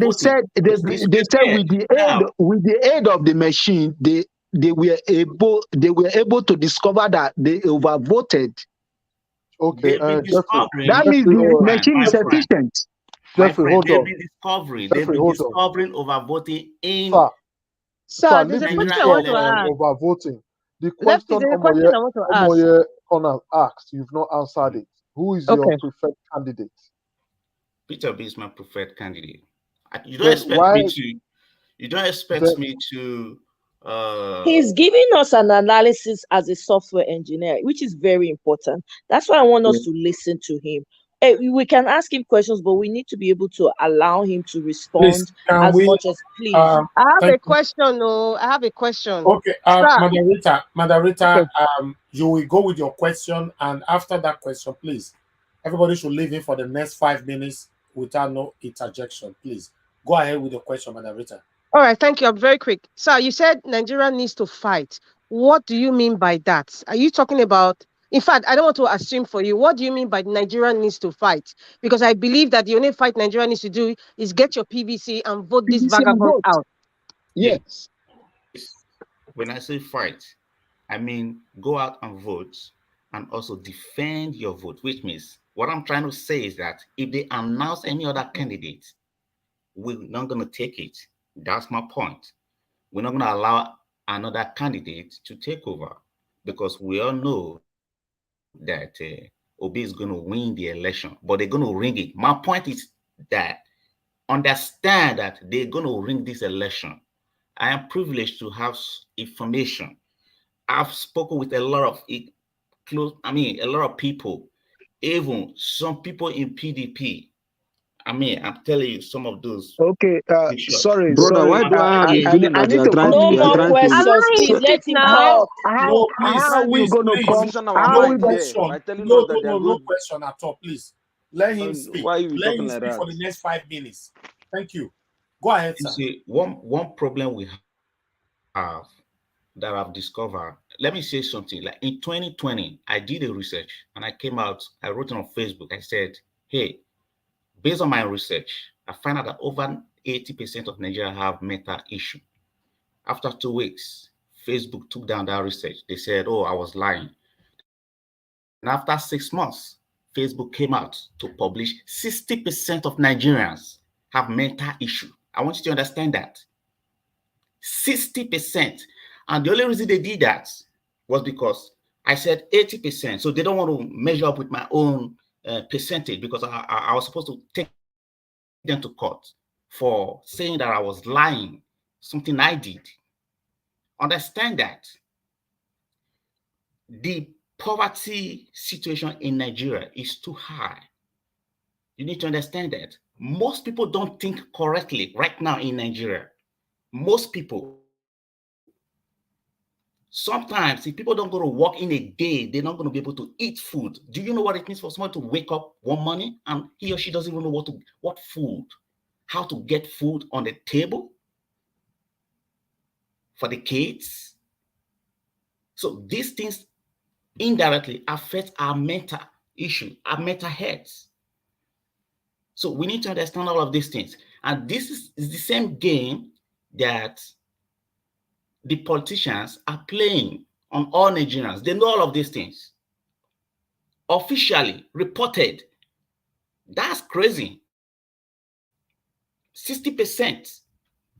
Why? Because they brought in social media. Yeah, they were able to evaluate each and everybody's, attitude, character. They gave us something, which is good. Social media is very good, but they could. All right, sir. Okay, okay. All right. Thank you. Thank you very much. All right, sir. Anybody that want to ask him question, can you go ahead now before we move on to the next person? Any question from the panel? Because it's an interesting. Yes. Yes, I have a question. My dear brother, yeah, I cannot interfere in your area of specialization. I respect people's specialty. So when you said fight, like somebody asked you, yeah, do you foresee a revolution? Do you foresee a bloodbath against these politicians? Yes. Thank you very much for being honest. Let me tell you. Let me just say a little bit about that. When I say fight, it means I mean what I say, because I'm tired of the country safety. I, my friends, my team, everybody. We're gonna be on ground from the 15th. When I say fight, I'm from Niger Delta, so we're ready. We're trying to make sure that, because one of the reasons was that they refused to give the mandate to. Let me not talk. It's all right, okay. sir. I want to quickly meet you all, because some of us also have some insight of what you are talking about. But the only area we did not disagree is Peter Obi cannot do this alone. Peter Obi cannot do this. You started with such statement, and that statement drew my attention. And again, you went further to say PVC cannot also do this. That also drew my attention. I became very curious. If Peter Obi cannot do this, and you are believing Peter Obi, and he cannot do it, and PVC also cannot do this, and you are now saying we should fight. I don't understand. This is a little bit how will I say, confusing, because I'm trying to tell you to prepare, because if it eventually happens, okay, what are you going to do now? If they announce, let me ask you now, if they declare Atiku the winner, tell me what you're going to do. Everybody listening. Okay, thank you very much for that very beautiful question. And again, let me tell you, right now as we speak, they cannot declare Atiku the winner. Nigeria is like a time bomb now, going by the way things are. We will fight. That's what it means. Very clear. They will not. I want to let you know, because beforehand, they look at you, they read you, they use religion, they use every method to read you and assess you and give you what belongs to you. But now you've seen that the Nigerians, which they know, it's not like the one they can assess. They've been assessing the Nigerians right from when this campaign started, and they already know the risk behind if they venture try to do such. That's why I want to quickly meet you up to say, guys, get your PVC. Everybody go there and vote, and it will surely count. PVC will do it. Yeah. And I so much believe in Peter Obi.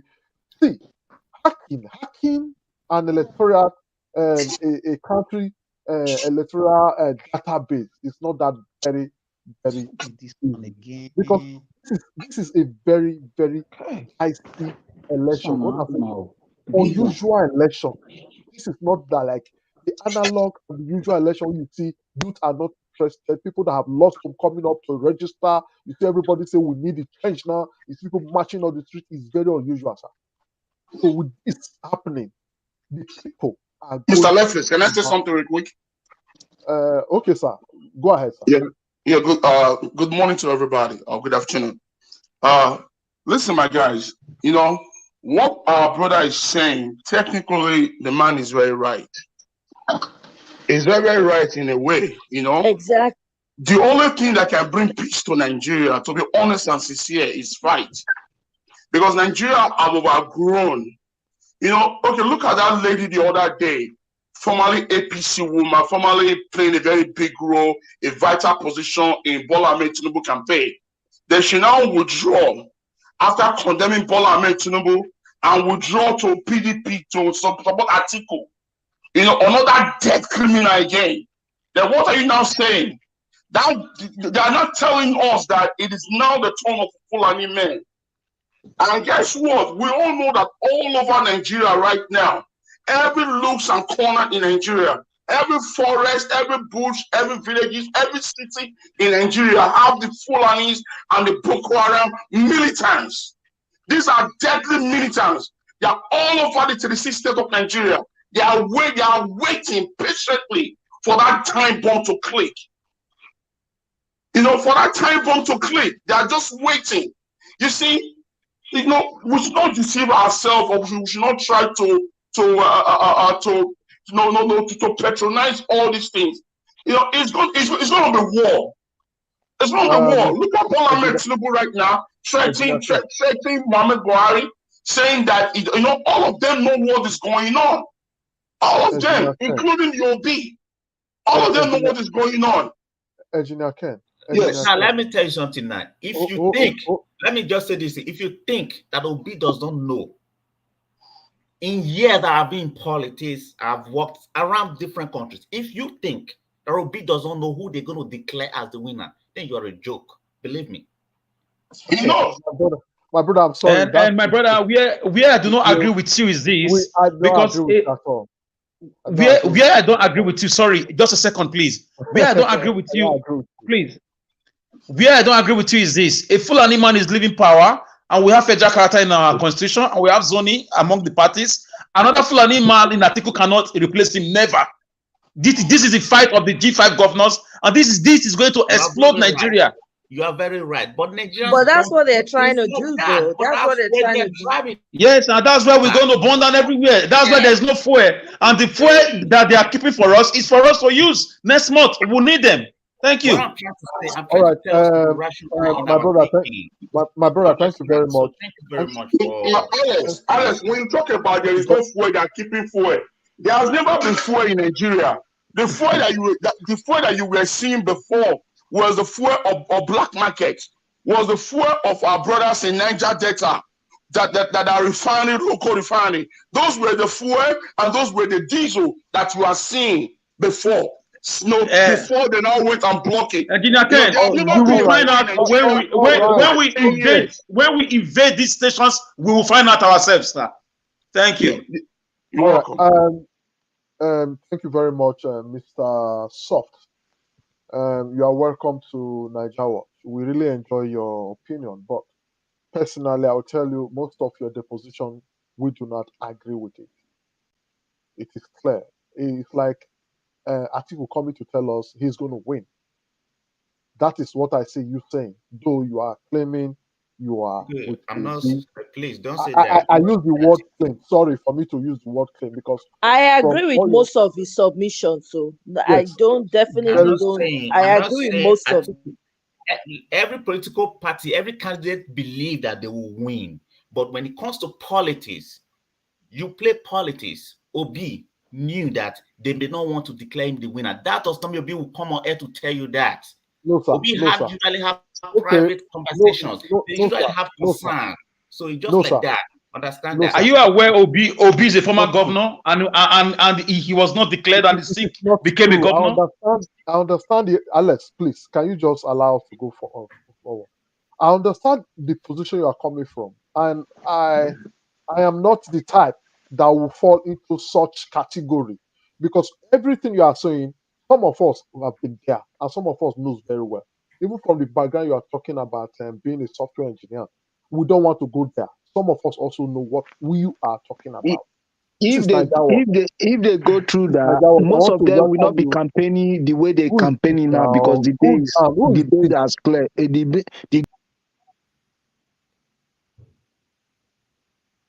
I would just want to welcome you. This is Nigeria World, where we allow people to air their opinion, where we also look at what you are saying. We don't stop people from not saying what you believe, what you think. But we are talking reality here. We are all here. You see, all of us here, we are from different backgrounds, specialists of different, like Engineer Ken is an engineer, a building engineer. Just like some of us, you see us talking, we are also from different fields, good in different areas. Like you can see Alex is a politician, you cannot beat him there. That man read politics, so you cannot beat him when it comes to politics. But we are talking of reality, not assuming reality of today. Coming from the background, from where we are coming from, somebody just made mention of Fulani herdsmen being in our forest. These Fulani herdsmen are not going to vote in our forest. They are going to cast their votes in the polling unit. So let's remove for it. This is not about war now. Election is no war. We are talking about go take your PVC. Your PVC is going to make that change. The time has passed where somebody would tell you it does not count. It's not true. If your PVC does not count, Tinubu wouldn't have been worried today that he cannot spend his money. It's billions of naira. If your PDV, I don't talk like Tinubu. I don't make sure you know. I don't embarrass me. If your PVC does not count, you will see them going to your places to beg you, please vote for me. This area has gone more than where you call they will just come and do what they are good at. No, Nigeria has grown, and today the participation in politics by the youth is emas. They want to take it back. Just remember NSAS. If you say you are a politician and you've been with us, how did NSAS come up? Was it people that asked every state to come out? Were they paid or hired? No. That is how the election is going to shock everybody.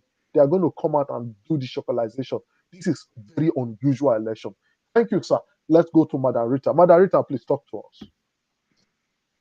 Yeah, thank you very much. And I was off for a while. My system just went down. Okay. You see what Peter Obi, my president, used to say. He said, "What is happening in Nigeria is the cumulative effect of leadership failure." Now, when Emefiele comes out, with an armor of I'm being protected by the cabals or by the presidency, and he's talking with so much energy, to me, it's all mediocre. It is. I was saying the other time that when this set of people come down, they sit down together, they make decisions for Nigerians. There are a lot of things they don't put into consideration. And that's why, in most cases, you have this back and forth either from INEC or from CBN. They change dates, they alter dates, they give one excuse or the other. It shows that the set of people who are actually sitting down to make these decisions are not qualified. You're not qualified. I mean, I'm not an economist, but I think when you sit down, and you want to make laws or you want to make a new change, you sit down and bring out different empirical analysis from various areas or various sectors of the society. Who are these people sitting down and making decisions for Nigerians? Who are this set of people sitting down on the table of the CBN making these decisions? And then we now have to go back again, to start having change of dates. Like, what is really going on here? Nigeria is just working on the set of incompetent people. Having a PhD or having a master's degree, it doesn't mean that you could be competent when it comes to delivery. It doesn't mean that. They're just giving us a typical example. It's very shameful, sort of. I'm not so excited about the change of money, or if they're going to move it in 3 months' time or 10th of February or even next year. It makes no difference. There's some level of incompetence from the high level to the middle level to the lower level. Incompetence in all parastatals in Nigeria. Incompetence.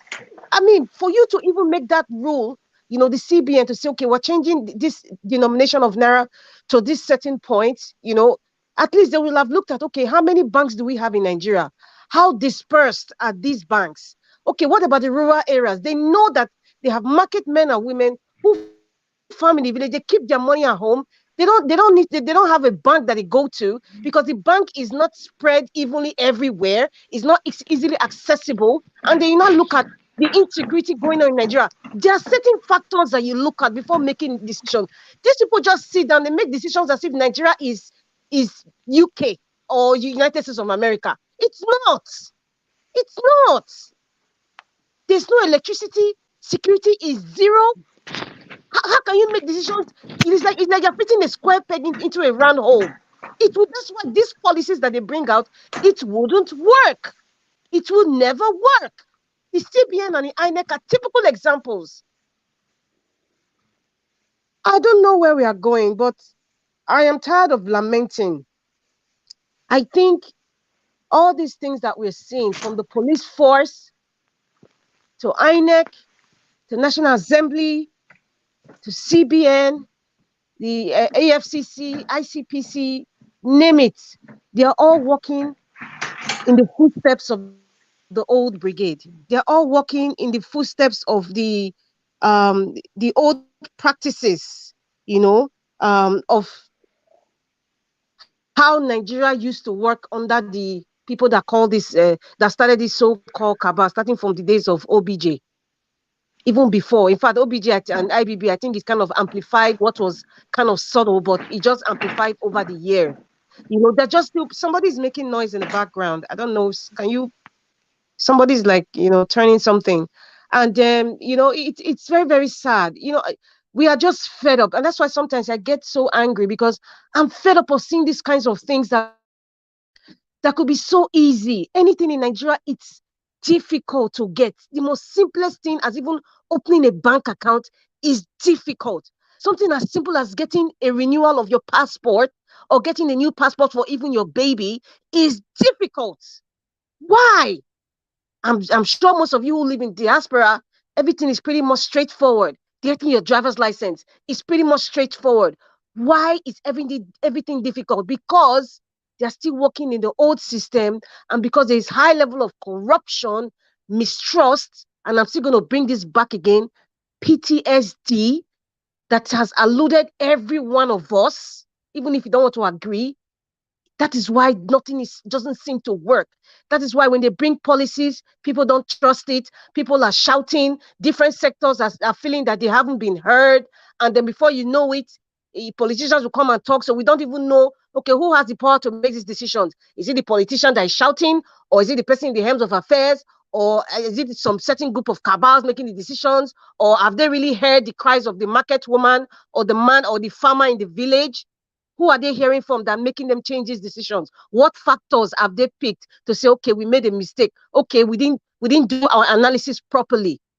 There's just the level of, it's an accumulative effect of poor leadership failure, as Peter Dirokobi said. And that is what we're just expressing it in different formats, in different ways, every single day. The only way to stop all this nonsense, because I'm sick and tired and also livid, is to just vote Peter Dirokobi, obliterate and expunge all these people. Let them be, we don't want to even see them in our history books. They don't even belong there, because it's just a very sad moment. We are tired. We are tired. Vote Peter Dirokobi, vote Labour Party. Let us just have a fresh breath of air. Please, my people. Please, everyone is going through some form of PTSD. Do you know that if I sense any power failure, even in diaspora here, any power failure, something in my body remembers NEPA in Nigeria. If I'm driving and I feel like bumps on the road, something triggers me and remember how bad the roads are. It's just something. If I'm driving and you're hearing horn, ping, ping, ping, ping, all over, something triggers you and remember Nigeria. What do you think that is something in your mental state that's happening there? And that's why when anything comes in Nigeria, we just don't trust it. We don't believe in it, even before they even talk. We don't believe it. It's PTSD. It's the trauma we've all gotten from one level to the other from different people. Thank God we all live in diaspora. Thank God that we're kind of relieved, sort of, from all this physical trauma. If I hear generator in diaspora, anything that is humming like a generator, do you know it triggers something in Nigeria like is noise, generator noise? Is that bad? Check yourself. There are certain things that trigger you. Nigerians, at least you, not the ones that were born in diaspora, that thank God they haven't experienced what we experience. But certain things over here that you hear or you see, there's something that triggers you to remember Nigeria, not in a good way, in a bad way. And that is why people who just travel now for the first time in their life, they see they're like, oh my goodness, this is how people should actually live. This is how people should actually live. Omotola Jalake Kende was making a comment there, and I think I posted it in the group, and she was complaining like, oh my, there's some things in Nigeria that we just take as normal. It is not normal. And that's why Governor Wike say everybody is mad. And it's true, everybody in Nigeria is mad from the leadership level. Just that the people who are more mental, they've taken over the asylum. That's what's going on in Nigeria. Moderator, everybody's not mad, please. That is the area I would want to quickly correct. Okay, everybody's not mad, Mr. Leftist. I am not mad, but at some point there's something that triggers us. Where, however we experience it, it is on a different level. If I want It's to on a come different back, level. if I want to come back to you, whatever you call it PDSD is even more in the European country than Nigeria. No. It is not whatever I call it. It's called leftist PTSD, post-traumatic stress disorder. It's PTSD. For you to even argue with me, no, listen, you have to argue. You should actually I'm know not what it arguing with is. you. You should No, be I'm able not to arguing. pronounce it and not just dismiss it. It's a very serious thing. I'm not joking here. It's a serious condition. Why I'm saying this, the topic of today is not involving mental problem or medical issues about Nigerians. We are talking about MFLA policy and again tying it with Peter Obi. So coming to PTSD, that's for me. When I hear horn here, I don't even hear horn here. Because I don't even hear horn here, I'm wondering what is happening. When I hear horn here, it don't even remind me of Nigeria. Because that is where I grew up. Okay, Nigeria you're is a speaking on behalf natural of place. yourself, sir. Yes. You're speaking on behalf of yourself. Nigeria is a natural place where it is not natural. We where have it's come happening. to accept things that are not normal as the normal thing. problem You just with made a comment Nigeria, here. You said madam, when you don't hear horn, you wonder if something is wrong. It means that subconsciously you think that it is normal to be hearing the blaring of horn constantly. Madam, Do you know that? Rita, No, listen. Do you know that there's some streets here close in Canada? They will tell you there's a big sign. Please avoid the use of brakes or horns. What does that tell you? because What when does you that blow tell you? such on, It is some not people may something. fall. You know, People I might think just we are digressing get to the shocked. subject, but can I speak, please, sir? But what I was Go trying to ahead. say is that what Emefiele was talking about and these decisions that they are making, you know, these decisions that it shows that this is an accumulative effect. I'm quoting Peter Dirokobi, is an accumulative effect of bad leadership. A lot of them, when they make decisions for Nigeria, for example, this change of Naira notes now, there are certain factors that they don't look into. But when they bring out these decisions, people no longer trust them over time. And that's why I'm talking about the stress trauma that most of us have had over time, because over time they have failed in their decisions. They have failed in almost most of the rules that they bring out. They don't even implement it. They don't practice it. EFCC is out there, but EFCC is selective. So that's what I'm saying. It's accumulative effect of mistrust of the policies and programs of Nigeria. And that is part of the stress disorder I keep talking about. I'm not saying that somebody's not mentally okay, but at some level, every one of us, something triggers us from what we have experienced in Nigeria. The stress. Look at, I just made an example with getting driver's license or passport. It shouldn't be a stressful adventure, even opening a bank account. But in Nigeria, it's stressful, so nobody believes in it, and because everybody's on high level of stress. That's my point. So Emefiele's change of Naira coming to extend the date to February 10, it doesn't change the quality of life of people. It doesn't change what is going on. Are they going to go to every bank to make sure that the bankers are not hoarding the money? How many people are going to how many people are they going to arrest? They have not finished arresting or talking about the man that at Bodilon that has a bullion van. There is a regular account officer that will say, okay, you are hoarding the new Naira notes. Come on. That is, nobody believes in anything anymore. So we are tired of all this. So it's just vote Peter Dirokobi. So all this nonsense can stop. We are tired of it. We don't want our children to start experiencing what we experience from bad governance. So that's my point. We just need to just vote Peter Dirokobi because we're tired of the likes of Emefiele and Agbadon. We're just tired. We're tired of them. We are done. Now you are talking. The truth is, because of the accumulated effect of corruption, you spoke my mind, and that is the truth about what is happening to Nigeria. That's why we want Peter Obi to come over, because actually these people know what they are doing. It's not like they are crazy. They know exactly what they are doing, because the institution allow corruption to flourish. It began to grow. Nothing was happening. Police began, army, the corruption began to grow. Nothing is happening. Then it now blown up. Because it blown up, it become a national thing.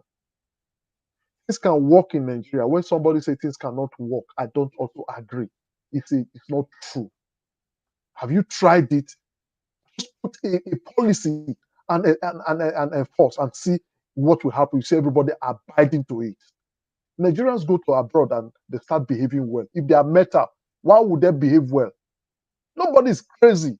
It's the government that allowed the corruption to flourish. And because they saw nothing's happening, the corruption begin. Everybody leaving the country today, the moment they step into the airport of there, you see them behaving well. The mad people don't behave well now. Mad people don't behave well, for goodness sake. Anyway, thank you very much. We'll just go straight to the next person, which is Jeffrey. Oh, this theory. Lefties, you are very funny, oh, with their meta. Now that one they pay me for it, sir. I mean Nigeria, not the meta now. Jeffrey, talk to us. Yeah, thank you for this platform, and thank you for every other person that has been contributing to the betterment of Nigeria. And what I want to contribute to this issue is that I want to recollect to what the second person said before the last person. He said the software engineer. He said we don't have anything, our PVC, it doesn't count and whatever, and there's a mitigation on our voting.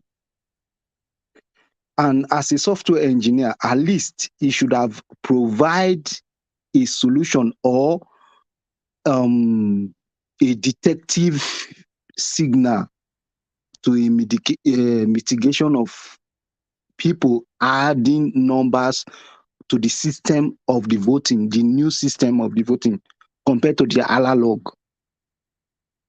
He didn't say that. You understand? As a software engineer, you should, if someone is hacking to your software, you should have the antidote or the antivirus to it. You understand? He didn't say make mention of that. The only solution he make mention of is we should fight. How are we going to fight? How are we going to fight the bullion van? How are we going to fight the politician that have the connection, that have everything? Like Peter Obi now, they say we don't have structure. Peter Obi don't have structure. Tinubu will come with a confidential speech that I'm going to win this election. I'm going to win this because he have something in stock that is relying on that will make him to win the election. You understand? Tinubu, Atiku, the same thing. Atiku is even connected to people that is even bringing generator. Those are the people who will vote for. People now, even democracy and people that is making life to be okay for us now. That those are the people that sacrifice their life. Even the small betterment, the small leverage we have now in life, people make sacrifice for it. Are we not gonna make sacrifice? We're supposed to make sacrifice. Sacrifice. The software engineer said that our PVC not gonna come, but no solution. The solution is just fight. How are we gonna fight?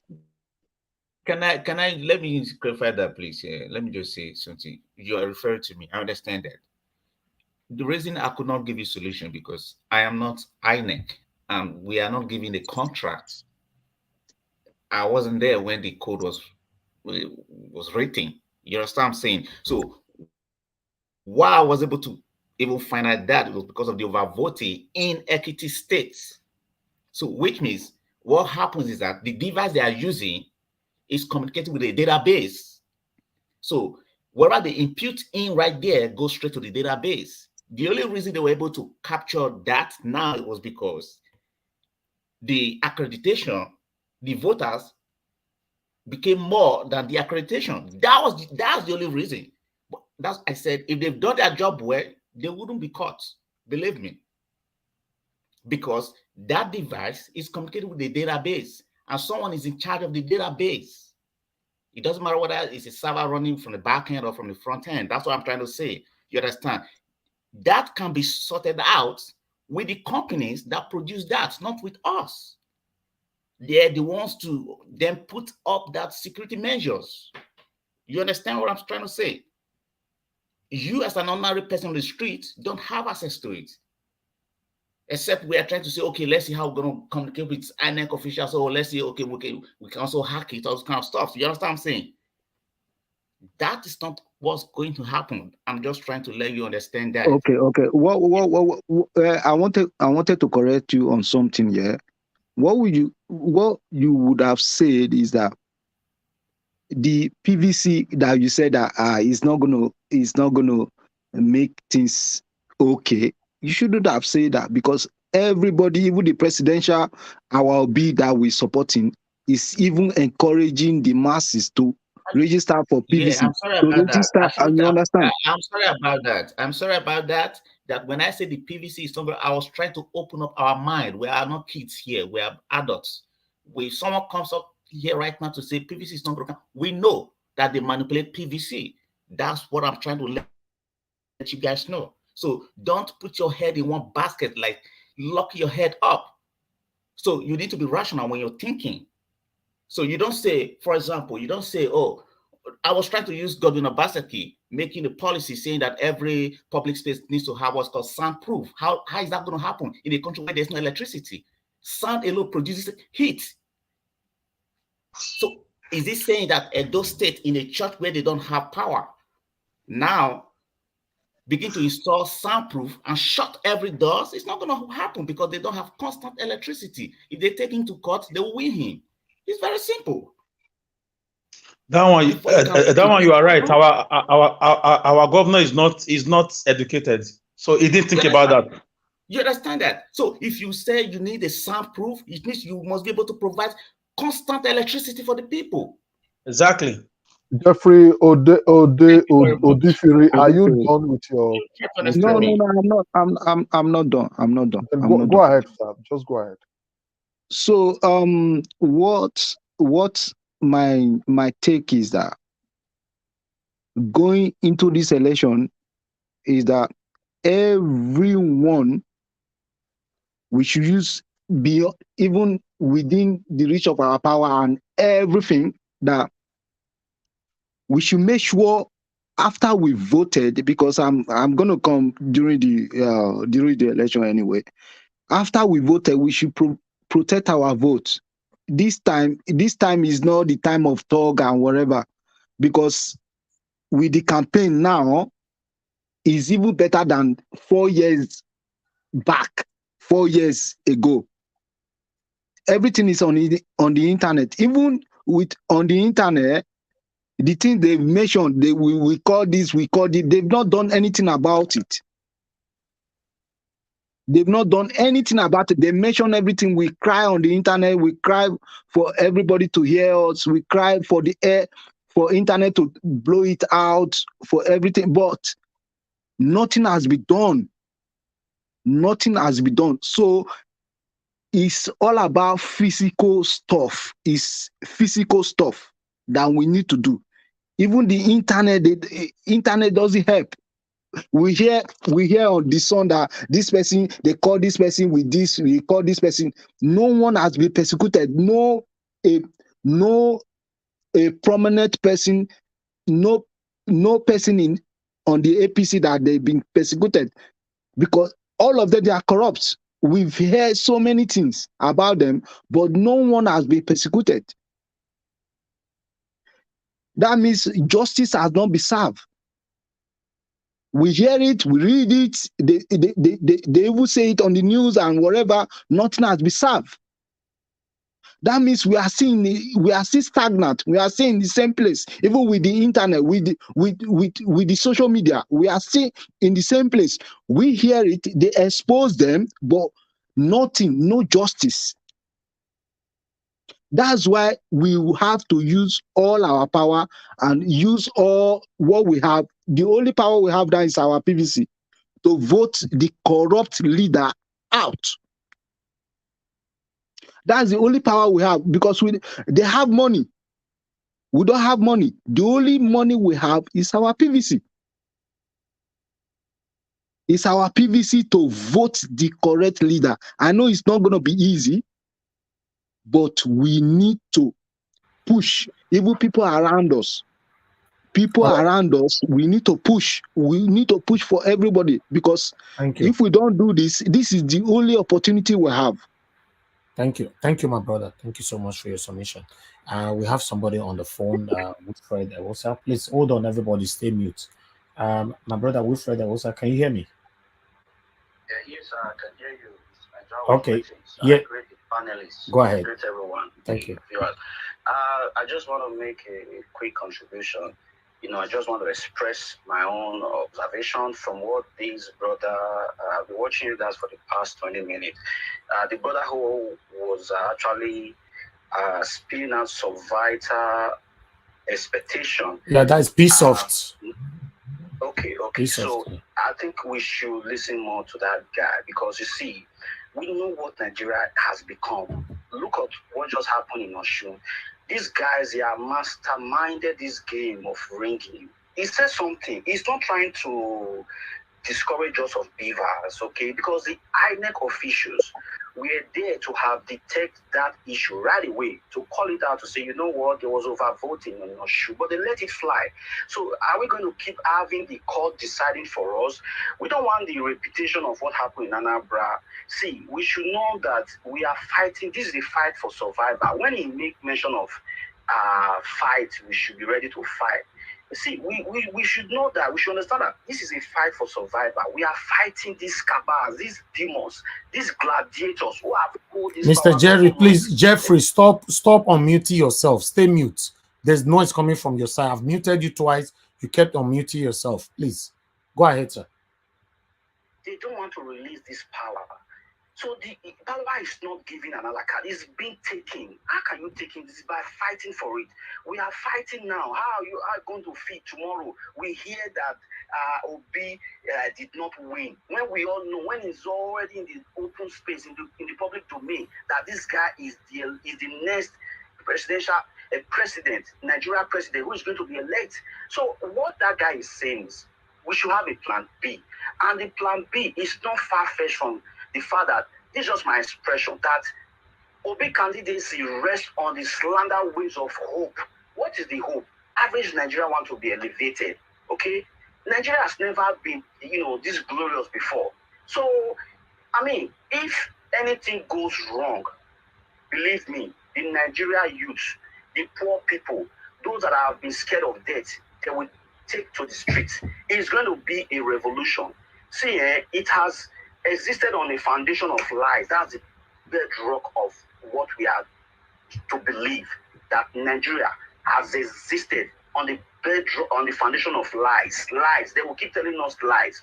We don't want to hear that lies come the day of declaration who Nigeria president is. And there's something too we need to understand. Together by illusion, look at what Buhari and the APC has done to destroy the illusions itself. So this exposition is all lies, that Obi does not have this. He is going to be the next president. Obi candidacy rests on the slander wings of hope, like I said before. And Dash's revolutions awaits. It's awaiting Nigeria. That revolution is awaiting. So, we see, was NSAS just an honorary protest? Let's ask ourselves that question. No, it was not just an ordinary protest. But we didn't see a revolution there, though. But that protest was gradually gravitating and morphing into a revolution before the cabals start, having their errand boy to go and stop that, process. So what this guy is saying, even in America here, we know how the Russia's intelligence hack into the system. It is possible that they will want to do the same to OP. But Nigeria should be ready to say, if this guy did not give us OP, man, what we saw on NSAS will just be, it's just going to be a tip of the iceberg. So that's just I want to contribute that. We should listen to that brother, whatever vital information he thinks it can, share with us, so that we can also share it with our people back home to be ready for the worst. We should be hopeful for a better, but we should be ready for the worst. Because these people, they are not just going to say, hey, Obi, people, take power. So that's just my contribution. Thank you, guys. Good job, everyone there. Thank you. Love you guys. Thank you very much, my dear brother. I appreciate you. Thank you. All right. My people, I thought we should listen to that. So I don't know who is next, but Lefties, back to you. We can't hear you, Lefties. Lefties. Jeffrey, please round up in the next 1 minute, or are you done? I guess it's done. Okay, if he's done, then the next person outside Jeffrey, it's the next person is Madam Omoye's corner. I guess yes. Right, Okay. I'm very correct. Madam All right. Omoye's corner, please talk to us. Thank you. Greetings, everyone. Thank you very much, Mr. Elvis, for your consistency and your strength, man. More power to you. It's not easy. Mr. Leftist, thank you. Thanks, everyone. Thanks to everyone that has spoken before. Everybody has brought a lot of points across. I especially want to thank Mr. P. Soft because the caller echoed my exact sentiments about the information he's sharing with us.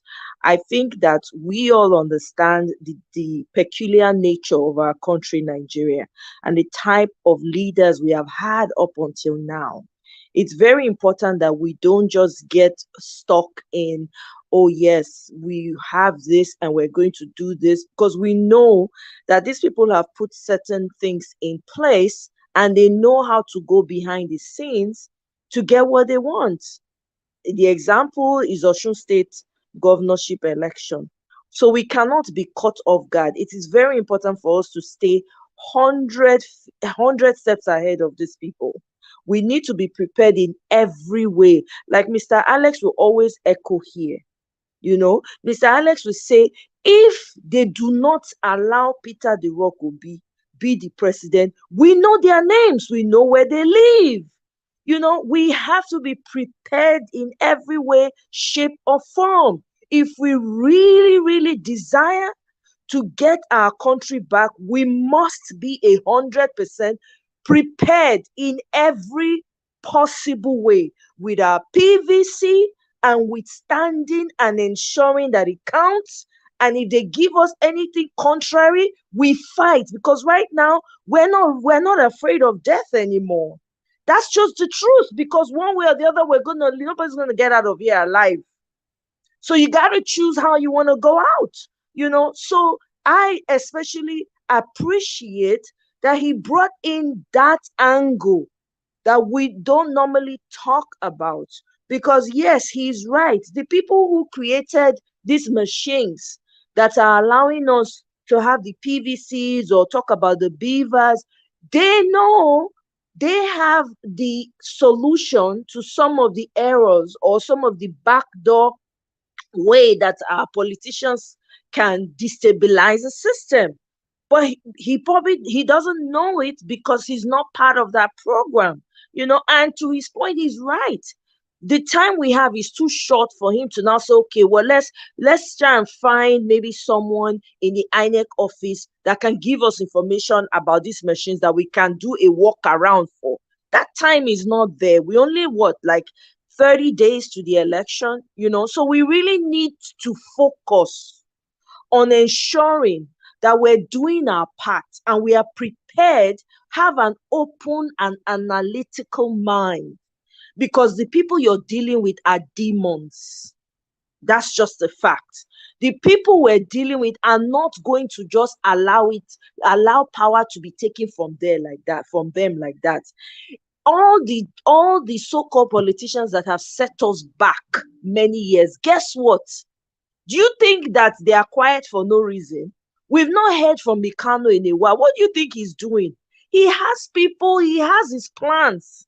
You know, the same thing with Agbado. Agbado has his plan. He probably is passing subtle threats to Boo Boo, because they not them. Now they know what they don't cook. Now they know the pot when they eat from. We cannot see what they're seeing. You understand? And I just want to say, as an aside, with regards to Edo State, right? That's Omoali. That is not an Edo man. I keep saying to myself, when I read some of the news coming out of Edo, I said, this man cannot be an indigene of Edo State. I don't believe that this man understands or has even been to Edo State. He probably was born outside, just strolled in. Opportunity came and he jumped on it and he found his way to governorship. Because I don't understand how someone can be a governor and you deprive your people of reaping the benefits of being citizens of the state. An opportunity comes for your people, you go and look for an outsider to come and run the show. It does not make sense to me. We really, really need to fight from the top to the bottom. I'm serious. We cannot afford this mediocrity anymore. We have brilliant minds from Nigeria in every state that has what it takes to take our state from 0 to 100. But they will not give them the opportunity. Instead, nepotism will take over. They will give it to their friends, give it to their relatives, give it to their children. Are we going to continue to fold our hands and watch these people bring down the system? If nothing else, we've suffered enough. We know the truth of what has been. I was listening to someone the other day on TikTok where she said her father was telling her that there was a time when, because her father, they used to travel or something for work or something like that, and she was telling the father, why didn't you take all of us out of this country and let us just suffer? You just allowed us suffer for nothing. And the man said at that time nobody was traveling out of Nigeria. People who used to go and study abroad, they will study and come back. And even when they come back, it is the people that studied in Nigeria that will have the choicest employment, because the education in Nigeria at that time was high. She was shocked. She could not believe it. She was arguing like, is it true? Please, does anybody know? If you're in that age range where you know, please, can you comment? It is shocking to a lot of people. Don't understand that at some point Nigeria was good. There were a lot of people that were. Madam Oyes Corner, are you in that age group? I'm not in that age group. I'm just giving is. Allow I'm me just that is sharing. in that age group. Allow me that is in that age group to share more light on that. Okay. What you're saying. Thank you.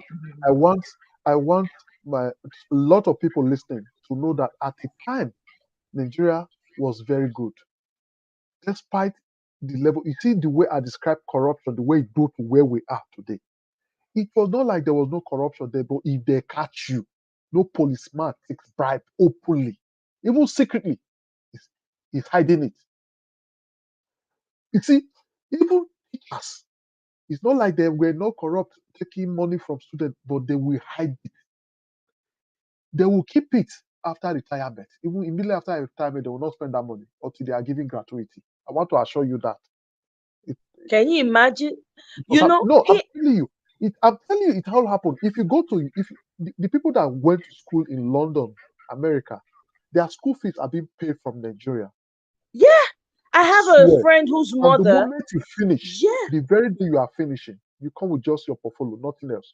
You come back quickly to Nigeria. I want to let you know, when people say Nigeria, nothing can work, it's an insult. Nigeria was working then. It was my time. I remember very well. That is why I'm like who I am. Because my father will tell you, my mother will tell you, if they catch you. It's not like the corruption started slowly through courtesan. Leaders started to become courtesan. Before, if you are a courtist, a money, whatever, you hide yourself. People will not take money from you. People don't eat publicly from you. People run away from you. But today, I want to tell you, Nigeria was like that before. You know yourself, you stay away. It's not like now we are celebrating them. I want to tell you, Nigeria was better.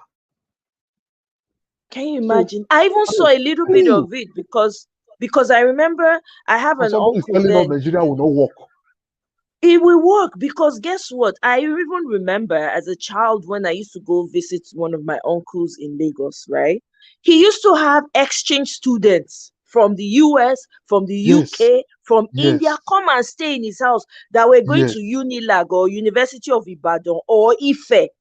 They will come and stay in his house, in one of the rooms where they just reserve for exchange freaking students. You know, and then I remember an uncle sharing with us, as soon as he graduated from UI, they gave him a car and a position was already waiting for him, a Peugeot 504, whatever they call it.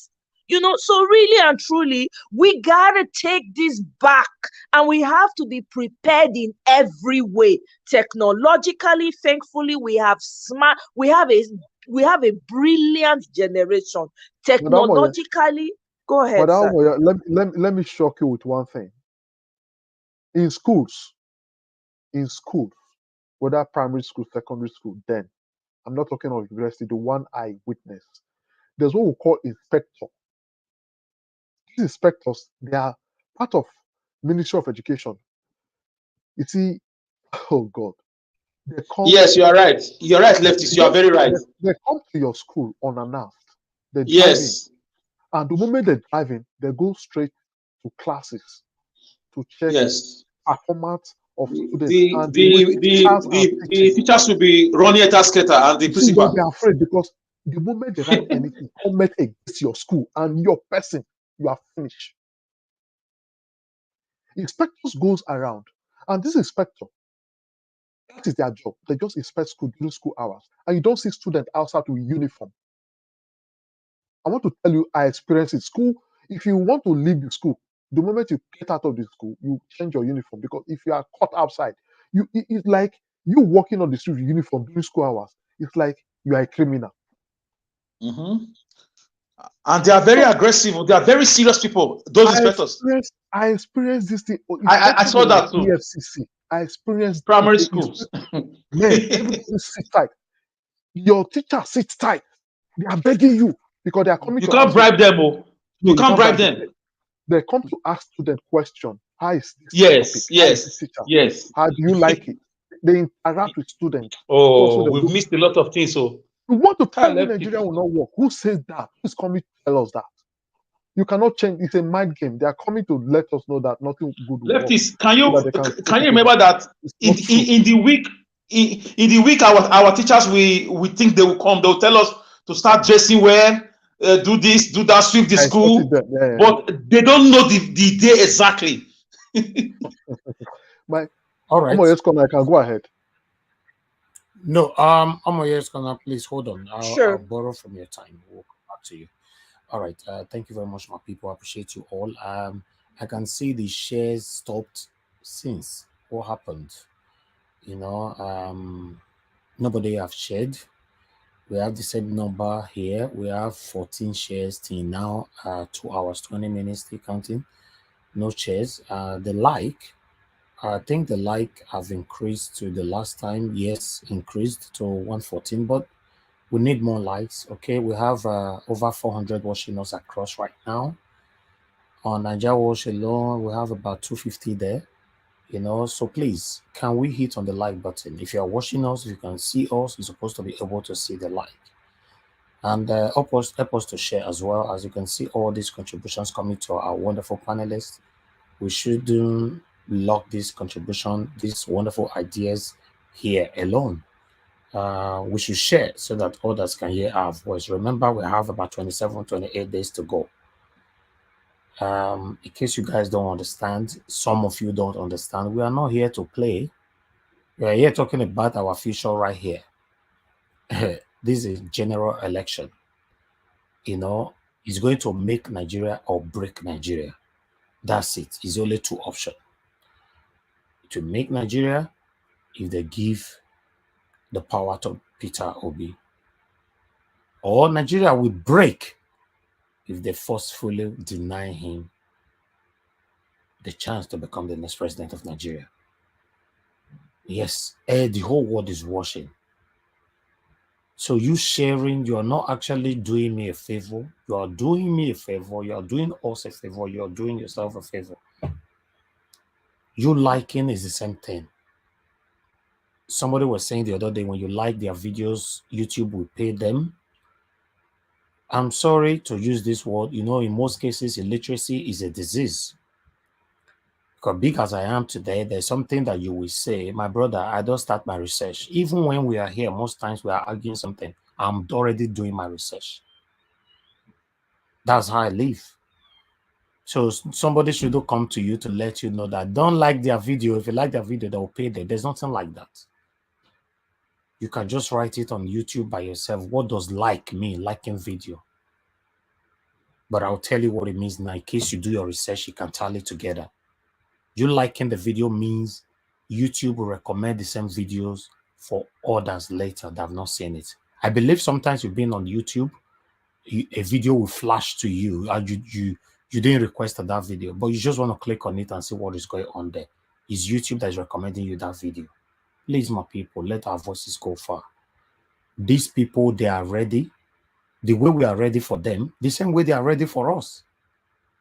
Don't think they will fold their arms, say, okay, they'll be obedient. All right, no, well, I'm going to give their principle like that. No, we are going to fight for it. And we are already fighting for it. Meanwhile, I would like us to watch this video so that we can have a better view, or rather, illustration. Yes, please, before the should be video, sir. Before the video, I kept somebody holding so you finish. Somebody's on the line want to contribute things. Before you play the video, this person should just Gingerbread man, please, quickly. 1 minute. Thank you very much. I greet all of you. Happy Sunday to you. Let me announce to you guys that I am the father of Mercy. We can't hear him, lefties. I don't know.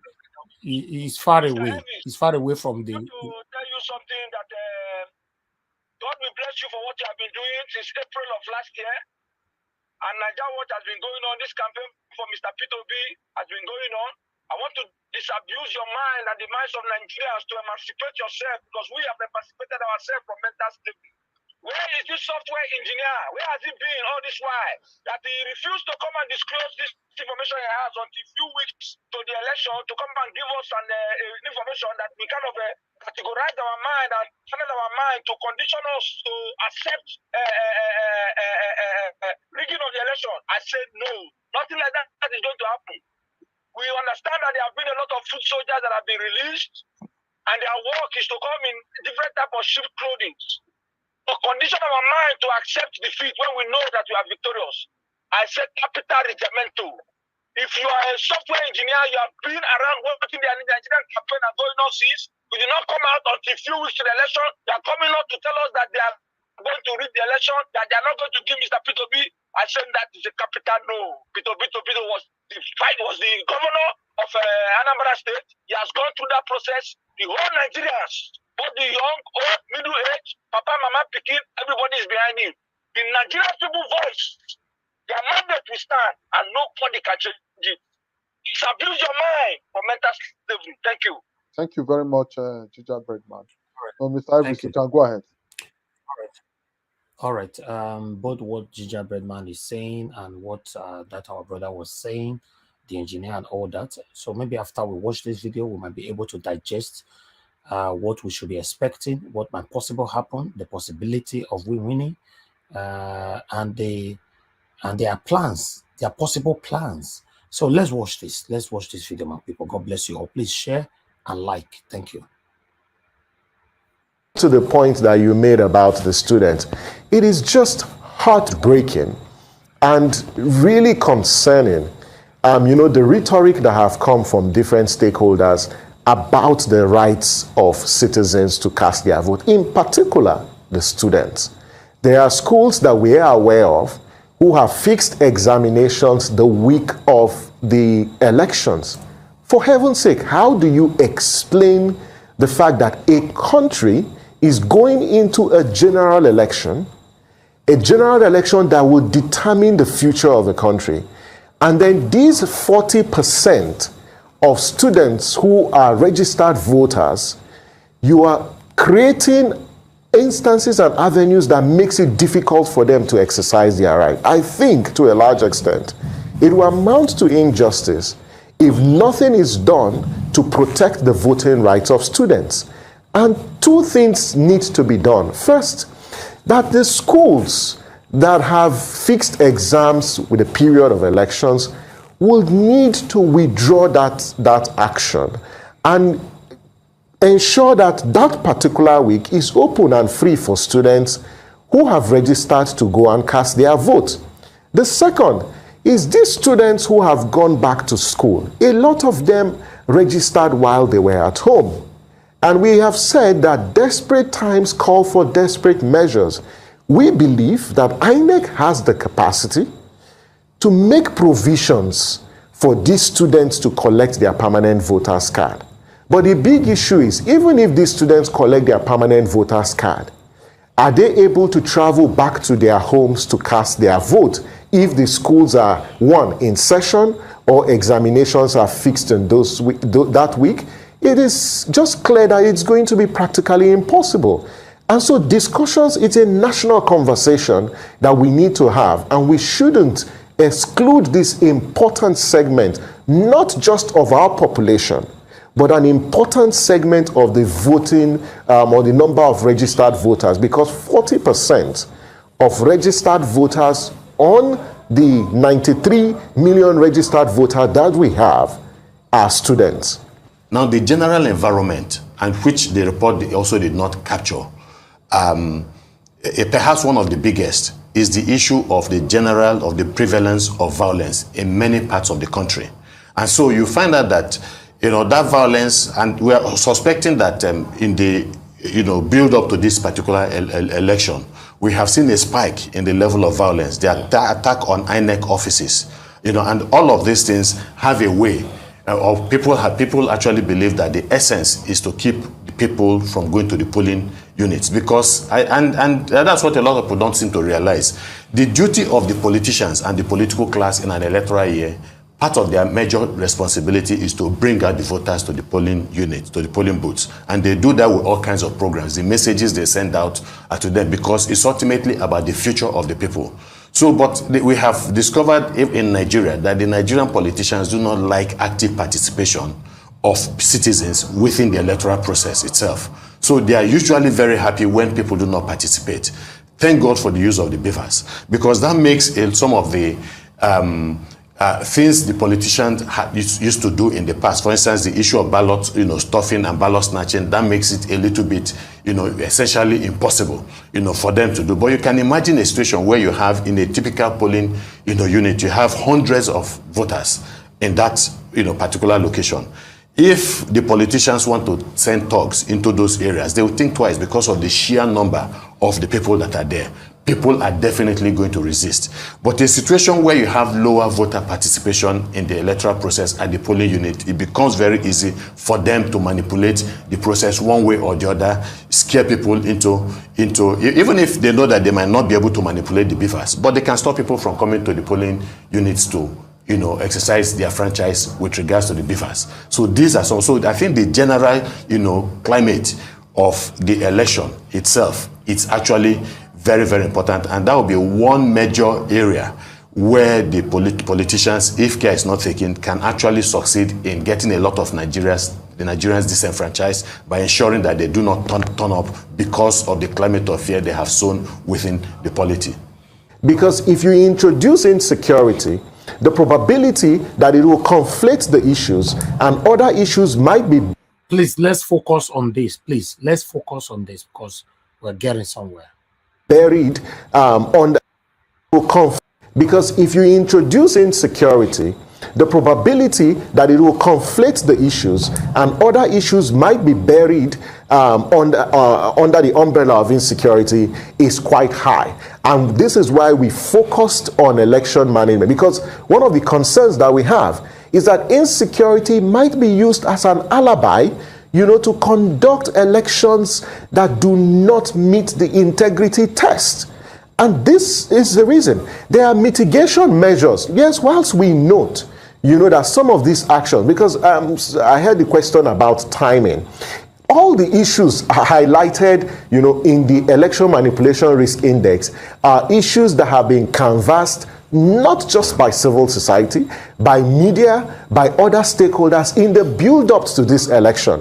What civil society organizations have now done is to say, can we assemble all this information, all this advocacy that different stakeholders have been involved in into one report to tell a compelling story about the insidious nature of election manipulation in the build-up to the election, and their risk mitigation measures. And I'll give two classic examples, for instance, on INEC capture.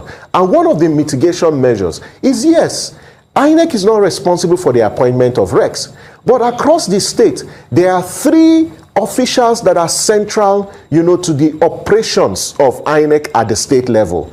The first one is the admin secretary. The second one is the HOD ICT. The third one is the HOD operations.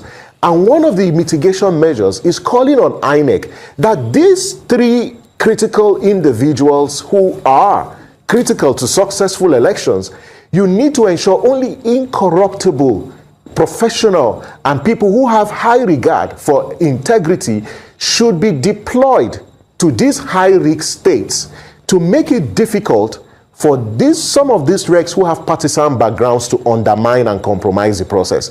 The second one was in the recruitment of ad hoc officials. And we said, just like INEC publishes, locations for either PVC collection or all, we've called on INEC to publish the names of ad hoc officials recruited to man elections at the state level. So if people have objections, if people know that these individuals are members of political parties, they can raise objections the same way that we have claims. Do you know that till now, INEC have still yet not published the names of these people? Because obviously, when they publish somebody that is a politician in my area now, I know he's a APC man or a PDP man, I will raise alarm. That is what they're talking about here. Let's in the next 30 seconds, this video will finish so we can talk on it. Charles recruited to man elections at the state level. So if people have objections, if people know that these individuals are members of political parties, they can raise objections the same way that we have claims and objections for voter registration. And so these are some of the mitigation measures that have been highlighted in the report. And like we said, that there will be 3 reports that will be issued throughout this process. Some states that are currently high risk may change to medium risk or low risk. That's our expectation. But the way it looks, the way the map looks currently, requires more cohesive, proactive and strategic action to limit the manipulation of elections on February 25th and March 11th. Okay. All right. 22 states at risk of election manipulation. Yeah. Remember, 2 days ago, although we have not talked about it, INEC came out to say that their system have been hacked or from foreigners. They are touching their system and all that. They didn't say it has been hacked. Say they are trying to break They are into trying their to. server. Okay. They made mention of, say, for foreign countries, from within and foreign countries, and they made mention of France. Okay. Okay. So I want us to discuss this because sometimes when we are talking about the possibilities, what we should be expecting, we shouldn't be opposing it with all bodies because we should understand. I've said this before. We should understand these cabals. They have been in power for so long. These are the people where I don't know their generation. They don't drink us to the extent that I don't know. So for you to take the power from them is not going to be easy. So if we are praying and hopeful for victory, the same way we should be vigilant for any kind of manipulation these people are planning, on this election. So this one happened. This interview was just yesterday. I thought I should bring it here. Maybe this can give us more better view and illustration of what we'll be talking about since. Back to you, leftists. Yes, thank you very much. We already knew this, and the Obidati movement is much aware of this too, because they are politicians and they've been there. They are not pure water sellers. I'm very confident about the arrangement, and I'm very confident about the people who are supporting them because everybody's involved in this. Everybody wants this change. The most rich country is going to be from the northwest, northeast, and all about that. But these people are also being told now, they are wiser now. They've seen the difference between this present regime and the regime before, the lives they have lost, the poverty they have got into. They wouldn't want to start like that. So it's all about information, dissemination of information. And I believe they'll be that they have able to do that. And naturally, they've all felt themselves. So it's not going to be an election as usual. I'm very sure of that. So with that, I want to Okay, quickly let me quickly acknowledge Fred yes, Agbon. Fred Bones. That's exactly what I wanted Thank you to so quickly much for being a for. member of Nigeria Watch family. We appreciate you, Fred Agbons. May God bless you. And my brother Wilfred also, thank you so much for your super chat earlier on. Thank you so much. And Grant, thank you for opening the super chat from the beginning. Thank you so much. Every one of you watching us right now, please make use of the dollar sign right there. Encourage us on what we are doing here. I appreciate you all, and please continue to share and like this broadcast. Thank you. I think Omoye's Omoye's corner should round up. Okay, so I'm very glad. Thank you very much, Mr. Elvis, for playing those videos. This is why the points that was put across by Mr. Is it Frost, or I'm sorry if I miss Soft, right? Is very essential. We can't just close our eyes. Yes, do we believe that Peter the Rock Obidati LP is going to win? We have no doubt in our hearts. But as we prepare our hearts, we should also, like Mr. Elvis stated, be very vigilant. We cannot sleep on our laurels, because these people are not sleeping. They are working overnight. There are 22 states that are at risk of them corrupting this election. What do we do in that regard? What are the things that we need to do to ensure that those things don't happen? The man has clearly laid out what he believes would work, which I agree with him on, right? That's why they're not printing those names, because they don't want you to know, because they know what they are doing behind the scenes. So I personally, and I think Mr. Gingerbread Man called in and was saying that our minds should mental slavery and the rest of that. There's no issue of mental slavery here. We have to be extremely analytical on all levels. We need to be 100 steps ahead of these people. So when we get information as vital, whether he's coming in the guise of trying to infiltrate, is it not good for you to even hear from some of your enemies so that you will know what they are planning? They say draw your enemy closer. In this regard, you listen with your own analytical mind, hear what this person is saying, ask the necessary questions, and then prepare yourself. We are going to win this election, but we can only win it if we are prepared all round, physically, mentally, spiritually. If I have to add to what you're saying, Madam Momoye, God bless you. One thing we must understand in life is that when your enemy don't show you their color, you will not know how to rearrange or plan for exactly them. Yes. So for me, if we have any enemy, which I know we have in this journey, that is fine. You know, let them display themselves, their color to us, so that we can know how to plan around them. Exactly. You know? Yes. Thank you. You know, so I appreciate personally.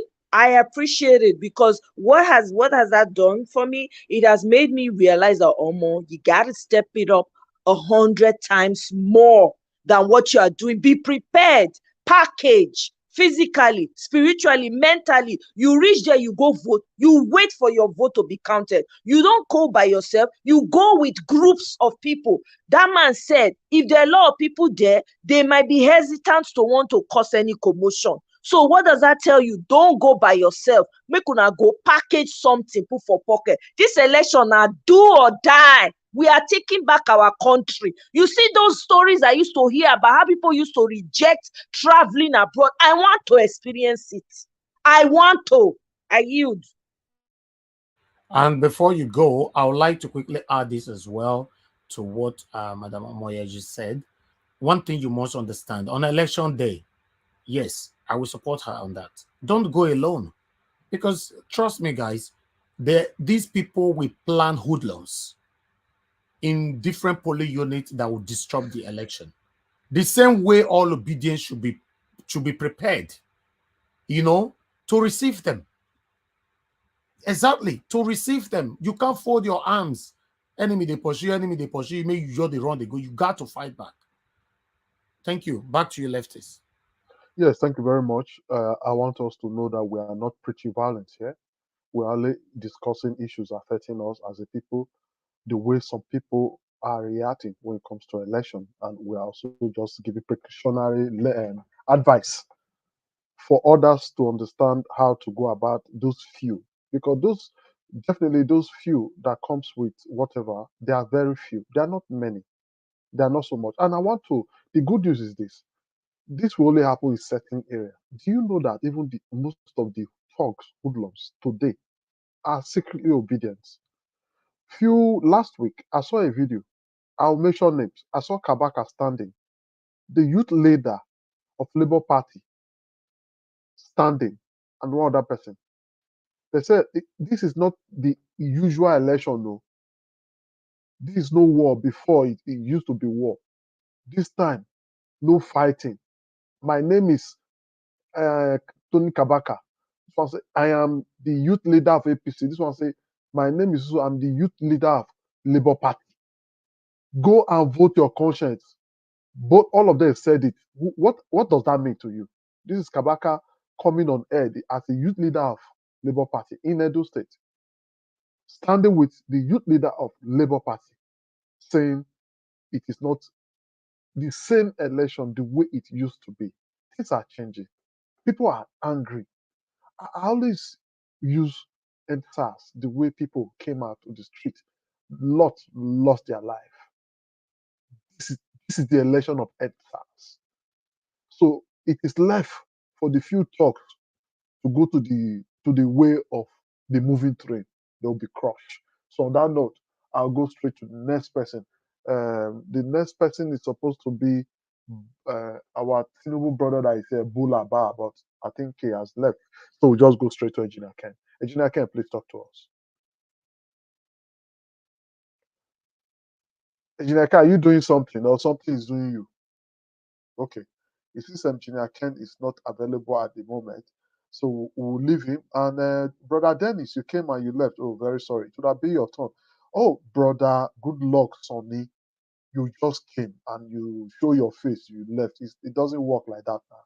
At least talk. I beg, hit the button and come back again. Then let's go to Tony Africa because we don't have these people available. So the next person will be Tony Africa. Tony Africa, please talk to us. Yeah, good evening, stars. Hello. Yeah, thank you very much. I came in very late. I just woke up, because this Nigeria matter or Edo matter, not they let me to sleep again. So, so the topic, I think, can you just, a little bit, please, the little bit topic. The topic we started with the governor of CBN extending the deadline for old Naira note. Before it would have been on the 31st of this month, but because of the pressure and everybody crying, they met and extended the date to February 10. After which they will also give 7 days for people to come to Central Bank. That is after February 10. Now is bank. You can go to any of your bank and do your changes and all that. But okay, I get that, sir. I get that. I get that. The next one, sir. The next one. Yes. That has been the one. The next one was the video we just played now. That's the second video. You saw that when they were saying about we have 22 states at risk of election manipulation and also protecting the voting rights of Nigerian students. You just heard from them how the federal government should allow students to go to their various polling units to vote. And also, people should go out en masse to avoid few coming to embarrass few. When few come to embarrass much, it is hard for them. So that's where we are now, sir. Okay, sir. Thank you very much, sir. Anyway, so I just I heard when you were talking about how things used to be. Also, I mean, this is what I was. Okay, let me not go back. Yesterday, you guys were saying that the presidency has said that they're going to leave a very good legacy behind for all this, that this monetary measure. Then this beaver, something that is going to be legacy of the president of the presidency. Then what did I say? I said that whenever they are saying A, you people should be looking at J. These people, they are not serious. So, as a matter of fact, the Nigeria state, it's a failed state, Nigerian nation. It's a failed state since 1999, especially because as up to the 1990s, it was still okay. Like you rightly said about how people go to universities and then a polytechnic with bursary allowance. So you get 600 naira every month. If you go to school in the 1988, 87, 88, if you start polytechnic or university, you know that already. So nobody say that unless most of you were the job born for abroad now. Now you will call they say, oh, I don't know. Everybody must one day grow old. Africa, thank you for remembering me that. I forgot bursary arrangement. For every student, you get salary at the month. Yes. Every month you get money. Nigeria were like that. 600 naira, 600 naira, which is equal to 2,400 naira. Dollars equivalent. If I talk about it, people will say Nigeria is not a welfare system. Nigeria is don't say that again. We are not rich enough. In addition, Alice, there's something you also touched on Oga Lefties. You talked about the uniform. Okay. Before you do the addition, Alex just remind me something again. Do you know in all universities, you have tickets that you buy ticket to go and eat? You don't need to be cooking. All you just need the money or in the afternoon, go to the cafeteria. You have the tally. Yes. They give you tally. You have the tally. Yes. Lefties, it's all those money they are now stealing to banks abroad. All these politicians. Nigeria will not work. As a student, you see the food you eat. You don't need money. People who are benefiting from the evil will never allow you to talk about these things. And you and Mr. Tony, they will never allow you to talk about that. They will say, no, don't talk like that. We are not Germany. We are not England. We are not Switzerland. We are not Saudi Arabia. And yet, they steal our money. Nigerian roads were better and wider than German roads when I came into Germany, 1993. You understand me? They were if you come to Germany today, only they started to renovate their highways. Our highway were the best. Our highways. Nigeria got a TV station before France. Yes. We got TV station before France. Yes. If we just learned that South Africa got theirs in the 70s. If you know the country you come from, how it used to be, the respect you command because of the system, because of the money you have. Unless a child is born with a doom brain. Like in German they said doom is somebody who is not be dumb, but doom is somebody who is a stupid brain. Now they were born from 1976 to date. That will say you don't know how Nigeria was like, because even right up to 1990, Nigeria was still okay. That's why the destruction. Yes, Tony, can you remember Nelson Mandela when he left prison? He came to Nigeria to come and talk to our professors how they can develop some schools in that country for the black children of South Africa. Yes, and across the world, Nigeria was the center, the cradle of black civilization. And then he said that if Nigeria should fail, then the black, and that's exactly what we are experiencing today. So Nigerians, I went to a better polytechnic. They will come so we have about 3 consulate, American consulate in Ibadan alone. One is in Agodi, one is in Dugbe, the city center, and so on. They will come to your school also. They will be lobbying for you to come and study in the United States. That you should abandon your polytechnic education in Nigeria. That you should come. That there's a special arrangement for you. All you have to do is this TOEFL. You know what I'm saying? And then these formation centers. We have 3 in Ibadan. 3. Yeah, I don't know about Benin. Yes, TOEFL exam. Yeah, TOEFL just for the English language that you can go to be speaking like all this useless poetry for America where they make That's what I mean. So then Nigeria was the best, and then they will tell you that you are not going to pay anything, but still nobody's going. Nobody's going there. Nobody's going there because Nigeria certificates were more recognized.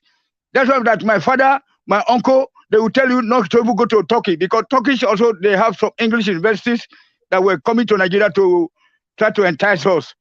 You understand me? So you can come to Turkey to study. But at the end of the day, if you go to Ibadan Polytechnic, then your certificate will be more worth than that if you go to Harvard.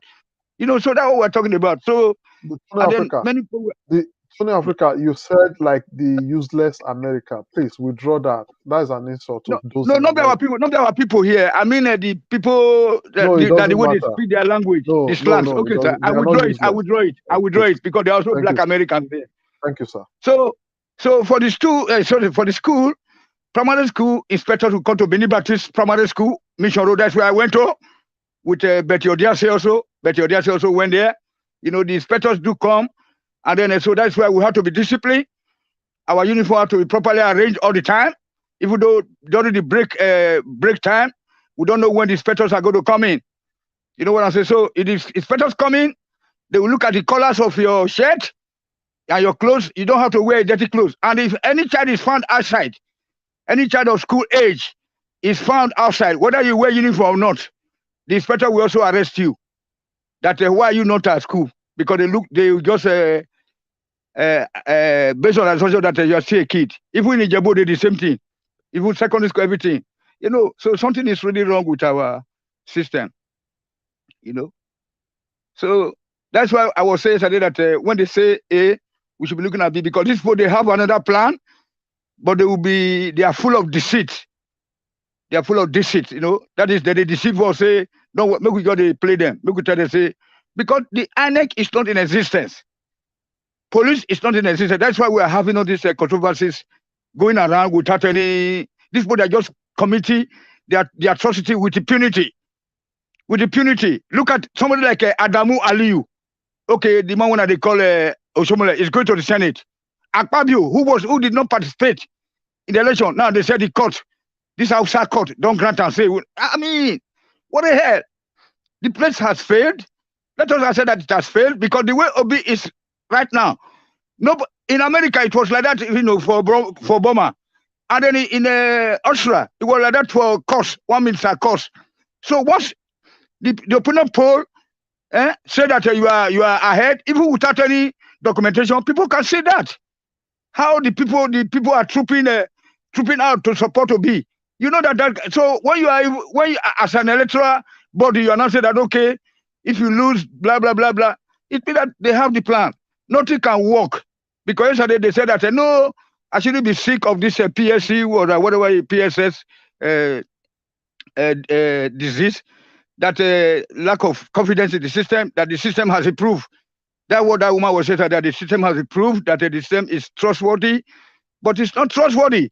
That's why we should be aiming at plan B. I'm not praying for any violence because I'm not in Nigeria. I don't want a Nigerian to come out.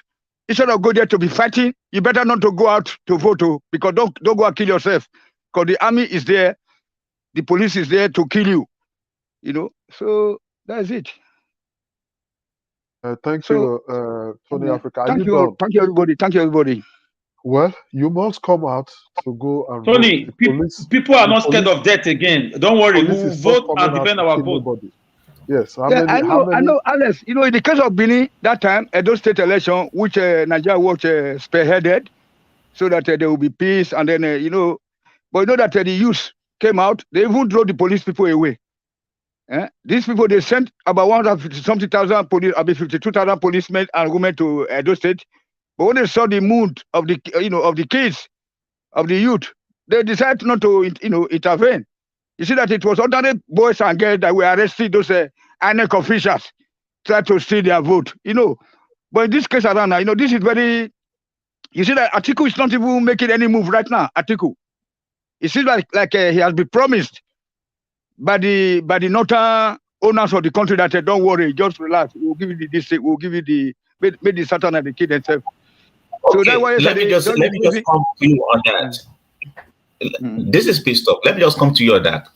Thank God you made an observation that Atiku right now doesn't even care. You can see his attitude, right? And you're able to check that attitude. You should understand these guys are smart guys, believe me, but in a dirty way. They're very smart. They're very smart. That's why the country has been run aground. because they know how to take money from you. They know how to steal from you. They are very professional in what they're doing. Like the video Niger Watch played just now. If you listen to if you take a look at that video very well, you definitely understand some of the concerns that I've raised. You see, the country is not, everybody's been brainwashed in the country. Understand that. If we don't know that now, we should better understand that almost every Nigerian has been brainwashed. Yes. So you are very right. You are very right, especially the Southerners, because we tend to do things the right way, like the way we are experiencing abroad, and then because we are educated. Because I know that Nigeria, Edo State and Lagos State and Awolowo region, Awolowo region, including our states, 1.5 years old, you are sending your child to the daycare center. Obaseki knew how he got. No, hold on, sir. So 1.5 years, 18 months old. So primary school, you start primary school in Nigeria, not in form of nursery, from the age of 3 in the southern Nigeria. But you see that the other people, they don't go to school. They either be selling tea on the street and all this kind of stuff. They have been brainwashed very much. And then the problem is that also they are still keeping to that ideology of their ex-leaders, promising them that this northernization policy will continue, even though after them, Amadou Bello, Murtala Muhammad, Babangida, they said that the northerners confessed. That's what is destabilizing the whole system. Because if the offices, the institutions, people manning them has been decentralized, like people from Edo, people from Lagos, people from Hausa, people from Igbo, they are all manning this, they are working together. Come to the embassy abroad, only Hausas. You know what I'm saying? And even in Nigeria there, you can't get a passport in Benin, but you have to go to Kaduna to go and get your passport. So many things are not okay. All the military installations are in one place, so making other people not to be feeling sense of belonging to that same country that we call our own, that we want to repair the country. In the case of ENSAS, people were protesting in the south after starting from Benin, taking off from Benin, because somebody was shot wrongfully in Ugeli. Then the thing now spread like wildfire through the whole southern Nigeria. But the northerners youth, what were they doing? They were attacking our people there. So this cannot work this way, sir. I thank all of now. I better make no cause any controversy today, okay? Yes, thank you very much, Mr. Tony. Can you please allow me to respond to the caller that time I was making a reference to me? Is that okay by you? Go ahead. Okay. For the caller that called and was accusing me of being an agent, kind of stuff. Understand that this is a game, and if you think it's not a game, then you're going to just be playing or deceiving yourself. You see, politics is all about, it's a game. It is who is smarter that will eventually win the race. It's not about power. It's not about you. You have to think. You have to think. You have to use your mind. You have to be, open to information. Okay, even if I'm an agent and I'm giving you such information, you should be glad, that such information is coming out. But believe me, no agent is coming here to give you any information on how they're going to ring you. No agent is going to do that. Okay, and don't think, oh, this is just the first time trying to pull out such information. I've talked to even VVIP. If you watch the video that Niger Watch played here, you'll find out that INEC themselves have said it, that there are some compromise. So if INEC will come out, how did INEC know? How did they know that some people are trying to hack their system? It means the system has been hacked, because the only way you can know is because the system has been hacked, because you're going to see the information. How do they know that it's from France, from this, from that? It means it has happened. If it's not happened, they wouldn't have such information. The only reason they have such information is because they saw the IP that came into the system. They saw the address or from what country or from whatever location. It could be from China. They were able to identify that. So understand, this is just a game. Thank you very much. I just wanted to let you know. Sorry for taking your time. Yeah, you could be very correct, but I still think you can with modern technology. You must not hack me. If you try to hack me, I'll know the location of where you are trying to hack me from. Just like somebody is trying to hack my Facebook, I'll be notified telling me so location because of the IP and the thereabout. It does not mean the person has hacked my Facebook, but you're trying to hack it because my security couldn't hack it. A lot of people have been trying to hack my Facebook for a very long time. And each time they try, I know the location, I know where it's coming from. Doesn't mean it's hacking. So let's be very careful with the information we give out. Modern security can make you understand when anything there's an attempt. It doesn't mean it has been done. So they come out to say that there are attempts on their beavers, on their data system. Doesn't mean it has been hacked. So let's be very careful, sir. No, let me We are say into something this. to that. No, let me say Yes. something to that. When you say it's because one of the reasons you say, "Oh, I saw an IP," is because there's what called a two-factor authentication. If you've not been hacked, if you put up a two-factor authentication on your device, then a request will be sent to you, which means you are telling the Sir, provider. you are using Facebook facilities. You are using Facebook device to to to to analyze data of INEC. INEC may not have two-factor. You have two factors on social media. What I'm saying. Just let me finish. Two factors security is on your WhatsApp, your Facebook, which means you have to impute either alternative phone number for them to verify. Maybe again, apart from phone number, if you the other, let me not just go far. Security sources, your email for them to send to you first is this you. So you don't need, you wouldn't need that on the data. No, let me say something about two-factor This is, authentication. That's what you know about it. Two-factor authentication is wider than what you think about. You're talking about security. We design security tools. So two-factor authentication is just one of the means of authentication. It's not all of the authentication. Two-factor authentication could be email, could be, it could even be waves. I mean, like breeze. Breeze blows on your phone, on the screen, or your screen. So it's very, very wide. It's not spiritual, sir.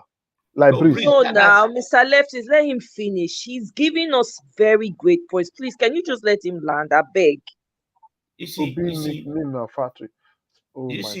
understand, security is very, you know why we have cyber security. For example, I teach people as a software engineer, you are the one who teaches people how to become a cyber security engineer as a software engineer, because you are the owner of the code. You wrote the code yourself. A cybersecurity engineer does not know he doesn't even know anything unless I give him the guidelines. Okay, this means this means this means this. You see this red, it means so has happened, and this is how you're going to respond to it. You understand that? Now, when INEC said it's coming from France, it means somebody has hit the database. It's coming from, it's not just email. For INEC to say it's coming from France, it means somebody already got access to the database. Someone who has access to the database can either decrypt password. No, sir, it is not true.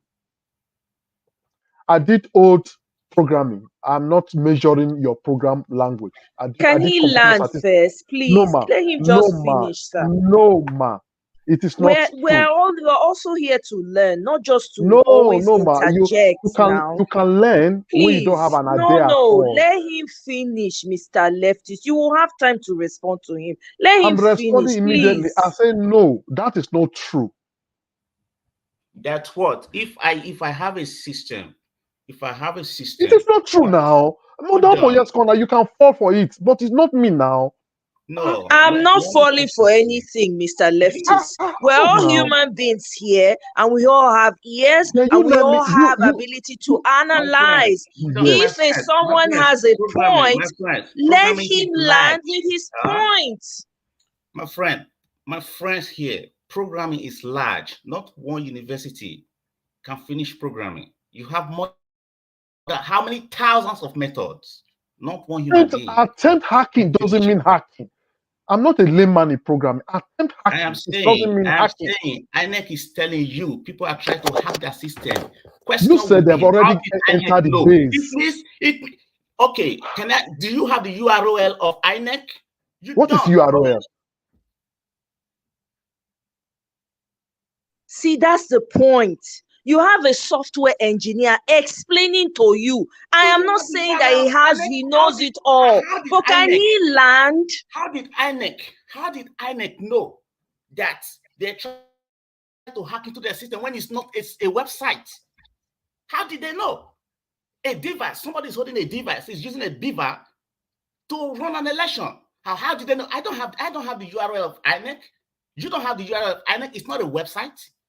So how did they enter into the system if it's not through the database? How? Explain that to me, since you know. Mr. Engineer, this is a technological matter, and the database is not kokoro where you knock hammer in wood and keep under your bed.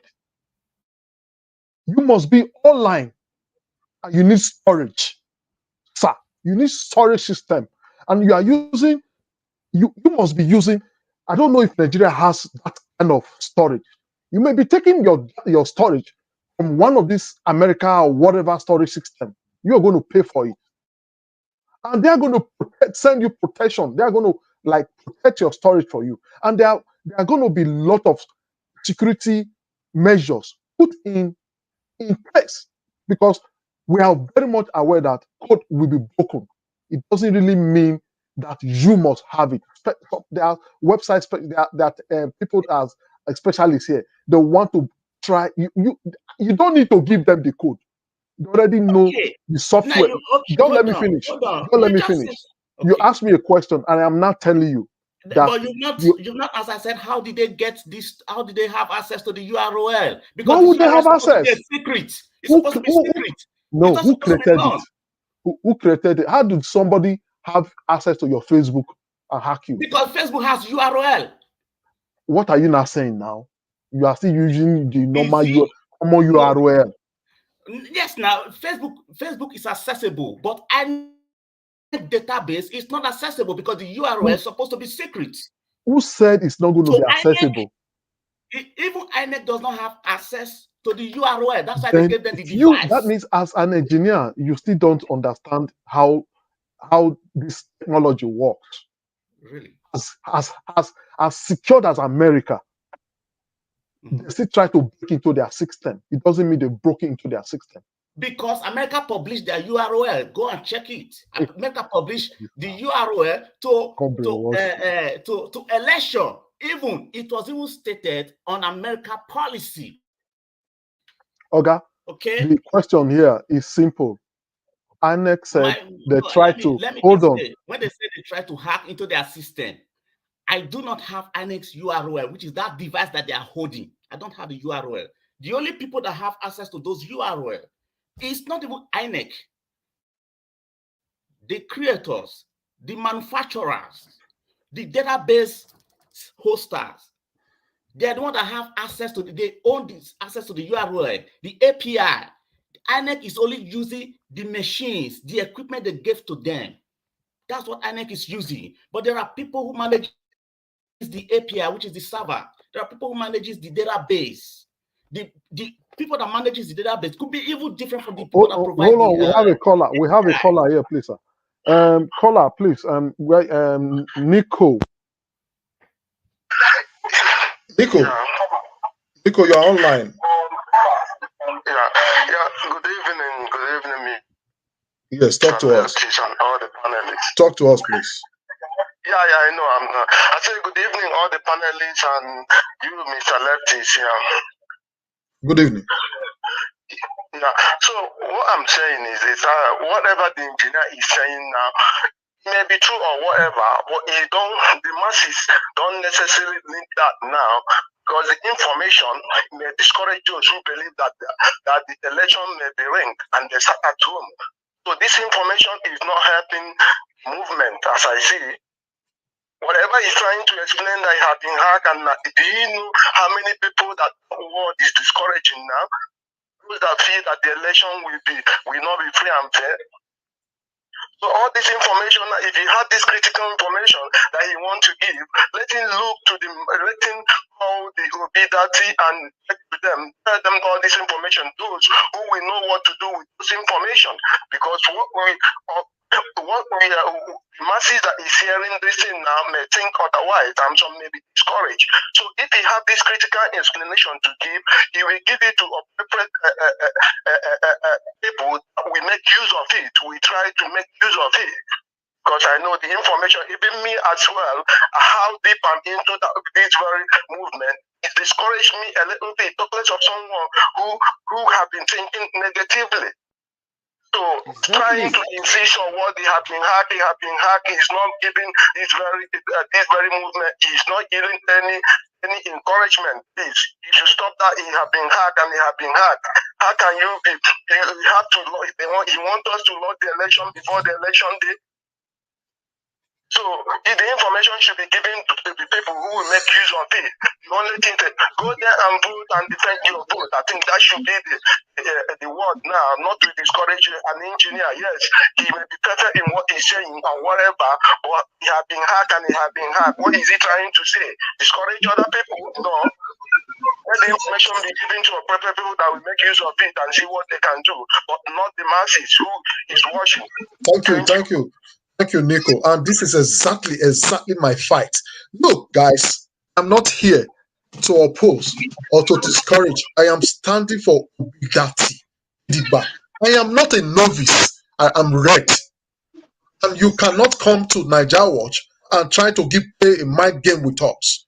We are not giving engineer, we're not talking about theological engineer process or whatever here. Our being here is to make sure and encourage people, go get your PVC and stand on both. Democracy is about people, and the people is the government. And we are charging people to go out there. Saying the PVC may not work out of it. Saying we cannot do it, that's how you started. It's out of it. Saying we must fight. Yes, the people, it's not you that is going to say that. People have said it. And that's why you see them on the street marching every day, sir. Have you been watching the social media that you said you are here now to talk to us? Have you been seeing the flow, natural flow from the people? You just made mention that Tiku has not been silent because he has nothing to give. You saw people coming out, apart from the few criminals coming to accuse him, and he's accusing some, just few. And you see the population of people, see their lies on social media. I expect you to have come to tell us about way forward about their lies, not telling us that this cannot work, this cannot work, this cannot work. The hike, no, sir, I will not agree with you. And for those that think we are novice and we don't have the mind game, we are not civilized, we are not educated, they can go to your class and listen to you very well and take a good lecture from you. But for some of us, we already knew what you are talking about, and it's not what we want here. We are not talking about a monolith. I have learned quite a bit from him. So please do not sneakily insult me, Mr. Leftist. I have a right to express myself the way I want to. Okay? What that man just called now, I was about to call to tell you the same thing that man just said. This matter, the topic of you people just go out from the topic. You people are arguing about acting. Even though the beaver, the very day they brought the beaver, I've already called somebody in Nigeria that I asked him, are you sure this beaver have not been touched somewhere? They told me that even though the beaver is being touched, there's nothing that is going to happen to any of the election that is going to be that is going to happen. The election is going to be free and fair. The beaver is okay, but even though they want to touch it, the beaver will not give them the access to touch it, because many people went to the fabrica.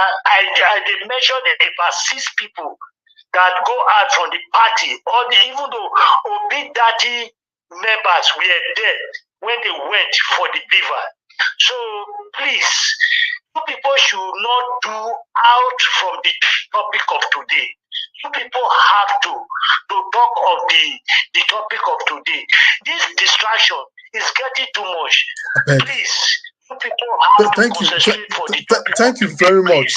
Thank you very much. We've been here doing this, and we understand how it goes. Everybody cannot have the same idea. I will come to the panel very soon. All right. Before next 2 weeks end. All right. Thank you very much. Everybody cannot have the same knowledge, but we will not want. We will not welcome anybody that is trying to put fear or trying to disqualify the election before election, or trying to tell us that it's not going to work the way we want it, or the way we feel, or the way we'll be seeing it. We'll be doing election in Nigeria. Most of us have been personally involved in elections in Nigeria. I don't know if you know that. We've been personally involved in elections in Nigeria, and the people going for election is not a farmer, it's a politician. The politician has been a governor, so he knows better. So just like the last caller just said, he said, excuse me, sir, the last caller just told you something. He said he doesn't think this is the right place you're going to be talking about hacking and not hacking.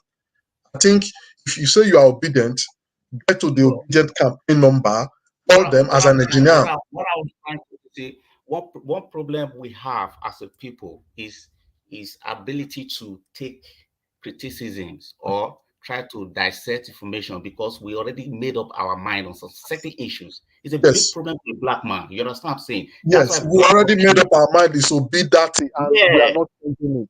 That's not what I'm saying. I'm not talking about Obi Dati. You see, when we have informations, I wasn't the one who played the video. INEC to come out publicly to tell you that, some people were trying to hack into our system.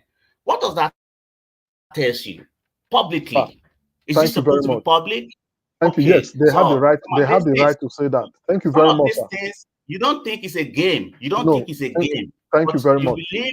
You believe that. Oh, me that just came in trying to say, okay, they said this one. Why are we not looking at it this other way? So I am the one playing games. Oh, my friend, no problem. It's just thank you. I want to discourage people from. No, thank you very much. I have. Let me tell you something. There was a forum. Somebody told me everything Obi was reading is from telling what they call it. I laughed at him. He said it's not coming from his head. This is how people start to manipulate people. He's not a smart man. I looked at him. He went ahead to be bringing pictures of President Obama, others using this, what they call it, tele whatever, in front of them. And I told him, this is presidential speech. He has written his speech, he's standing alone. But this is campaign, TV stations. You want to tell me in front of other candidates, they will allow only one man to be used such diverse to talk? Look, guys, some people will buy in. You can get some people because that is your belief and that is your message. Not so many of us. Nigeria youth has come up. They are so smart, very clever. Now, election is not on social media, it's on the street. Go to the street, sir. Go and take your data. As an engineer, please go take your data and build a software and come and give us the result. Just go to the street, because engineers use data. Yes, you take in input, you input your data to create whatever you want to. Go create a software as an engineer. Go to the street. You are a very good engineer. You should have been by now. You are building a data to help us secure as an engineer that have been building software for elections all over, both in different countries. We agree. Nobody is asking you. How do you know that I have not made arrangement for that? Not arrangement. By now you would have been telling us this is my contribution. Because it's not supposed to, a data is a data center where you take information. It's supposed to, APC need to have their own, PDP have their own, every other political parties have their own. That's how it works. Listen to this. See what this person is saying. You think Obi does not have people that are monitoring this? Okay, we'll see the election. We're watching. No Thank you very much. It's a bet. Yeah. It's a bet. No, My name is Lepis Itoya Okolegbe. It's a bet. I want my country to be good. Good. Thank you. We all want the country to be good. So it's all right. Let's move on to other. Let's move on to. We've been arguing over. All right. Issue. Let's move on. Sir. Thank you, leftists. Thank you, everybody. Appreciate you all.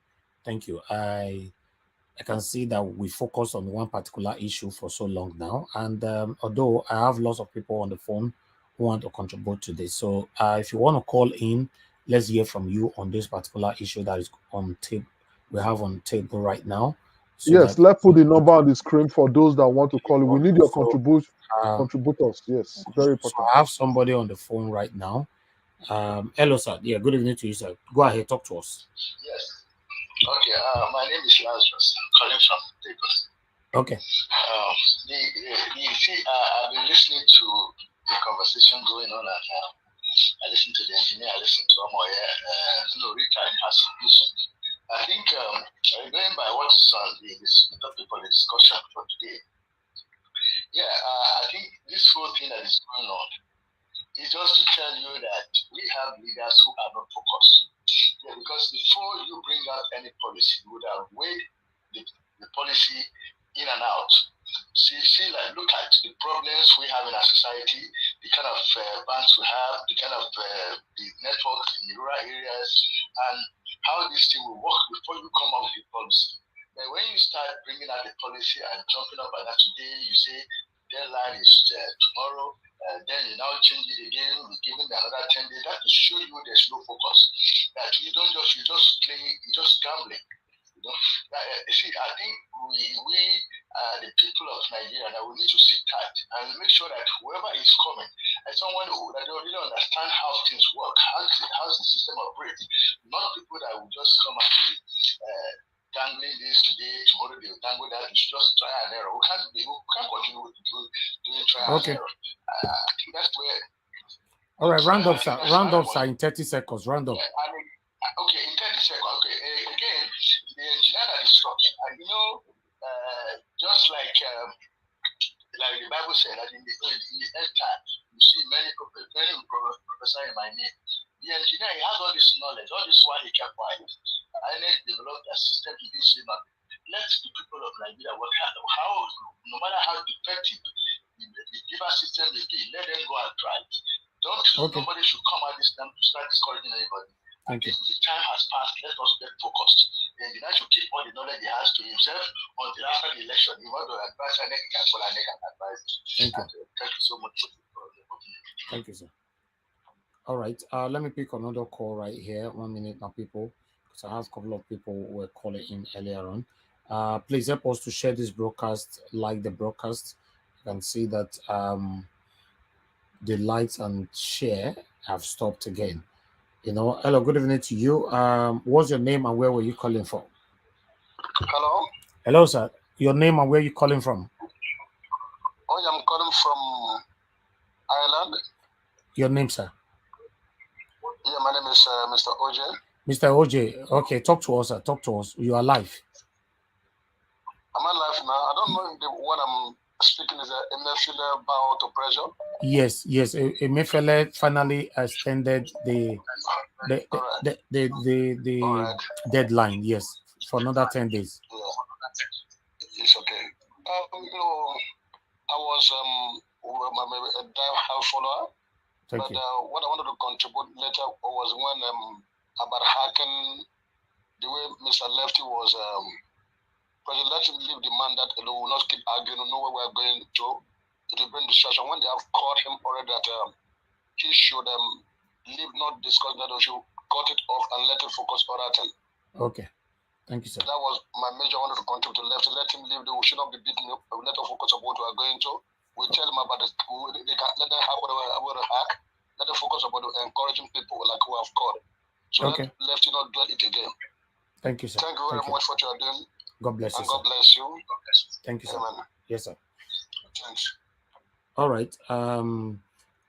Okay. In case, because we're gonna give time now for people to start talking. So if you want to call in right now so that you can express your view. But we're gonna take a short break. Let's take a quick break because we're gonna do our final submission after the break so we can end the show. And God bless you now. Please help us to share this broadcast and like the broadcast as well. Thank you very much. There's a response on this day that says, Atiku Tinubu currently design has destroyed your bullion van plan.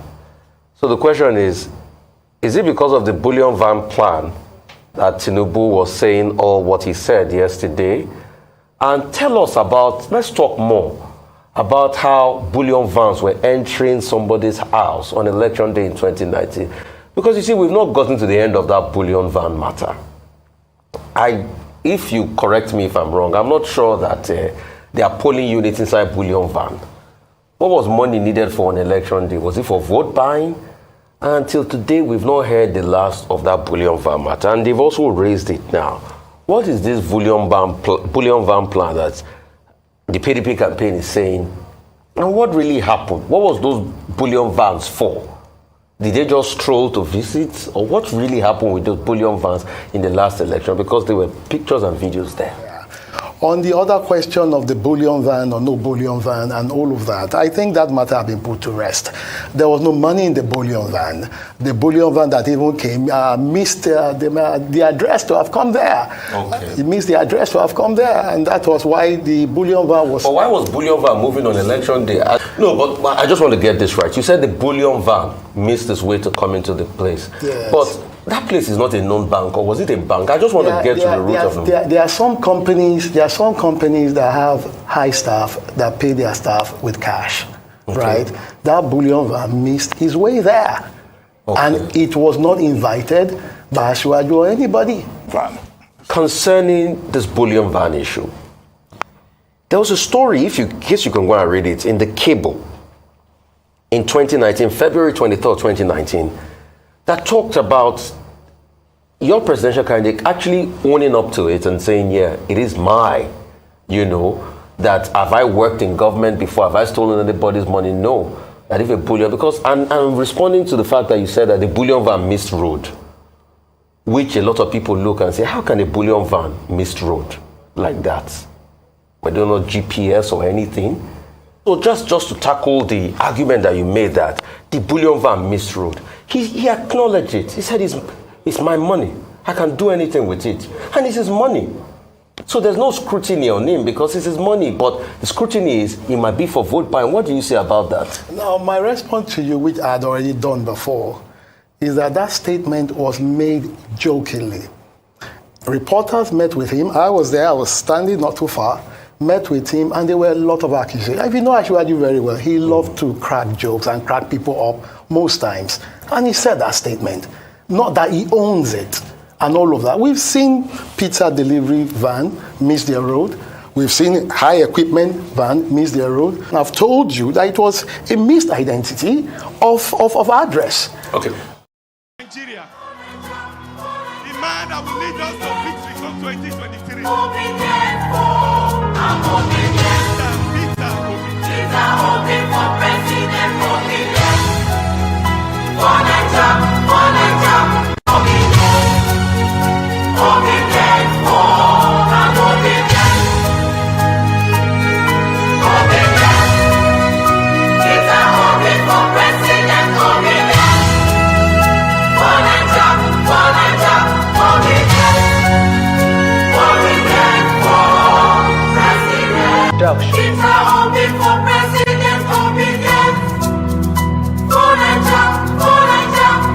But one thing I forbid is telling myself a lie, because to thine own self be true.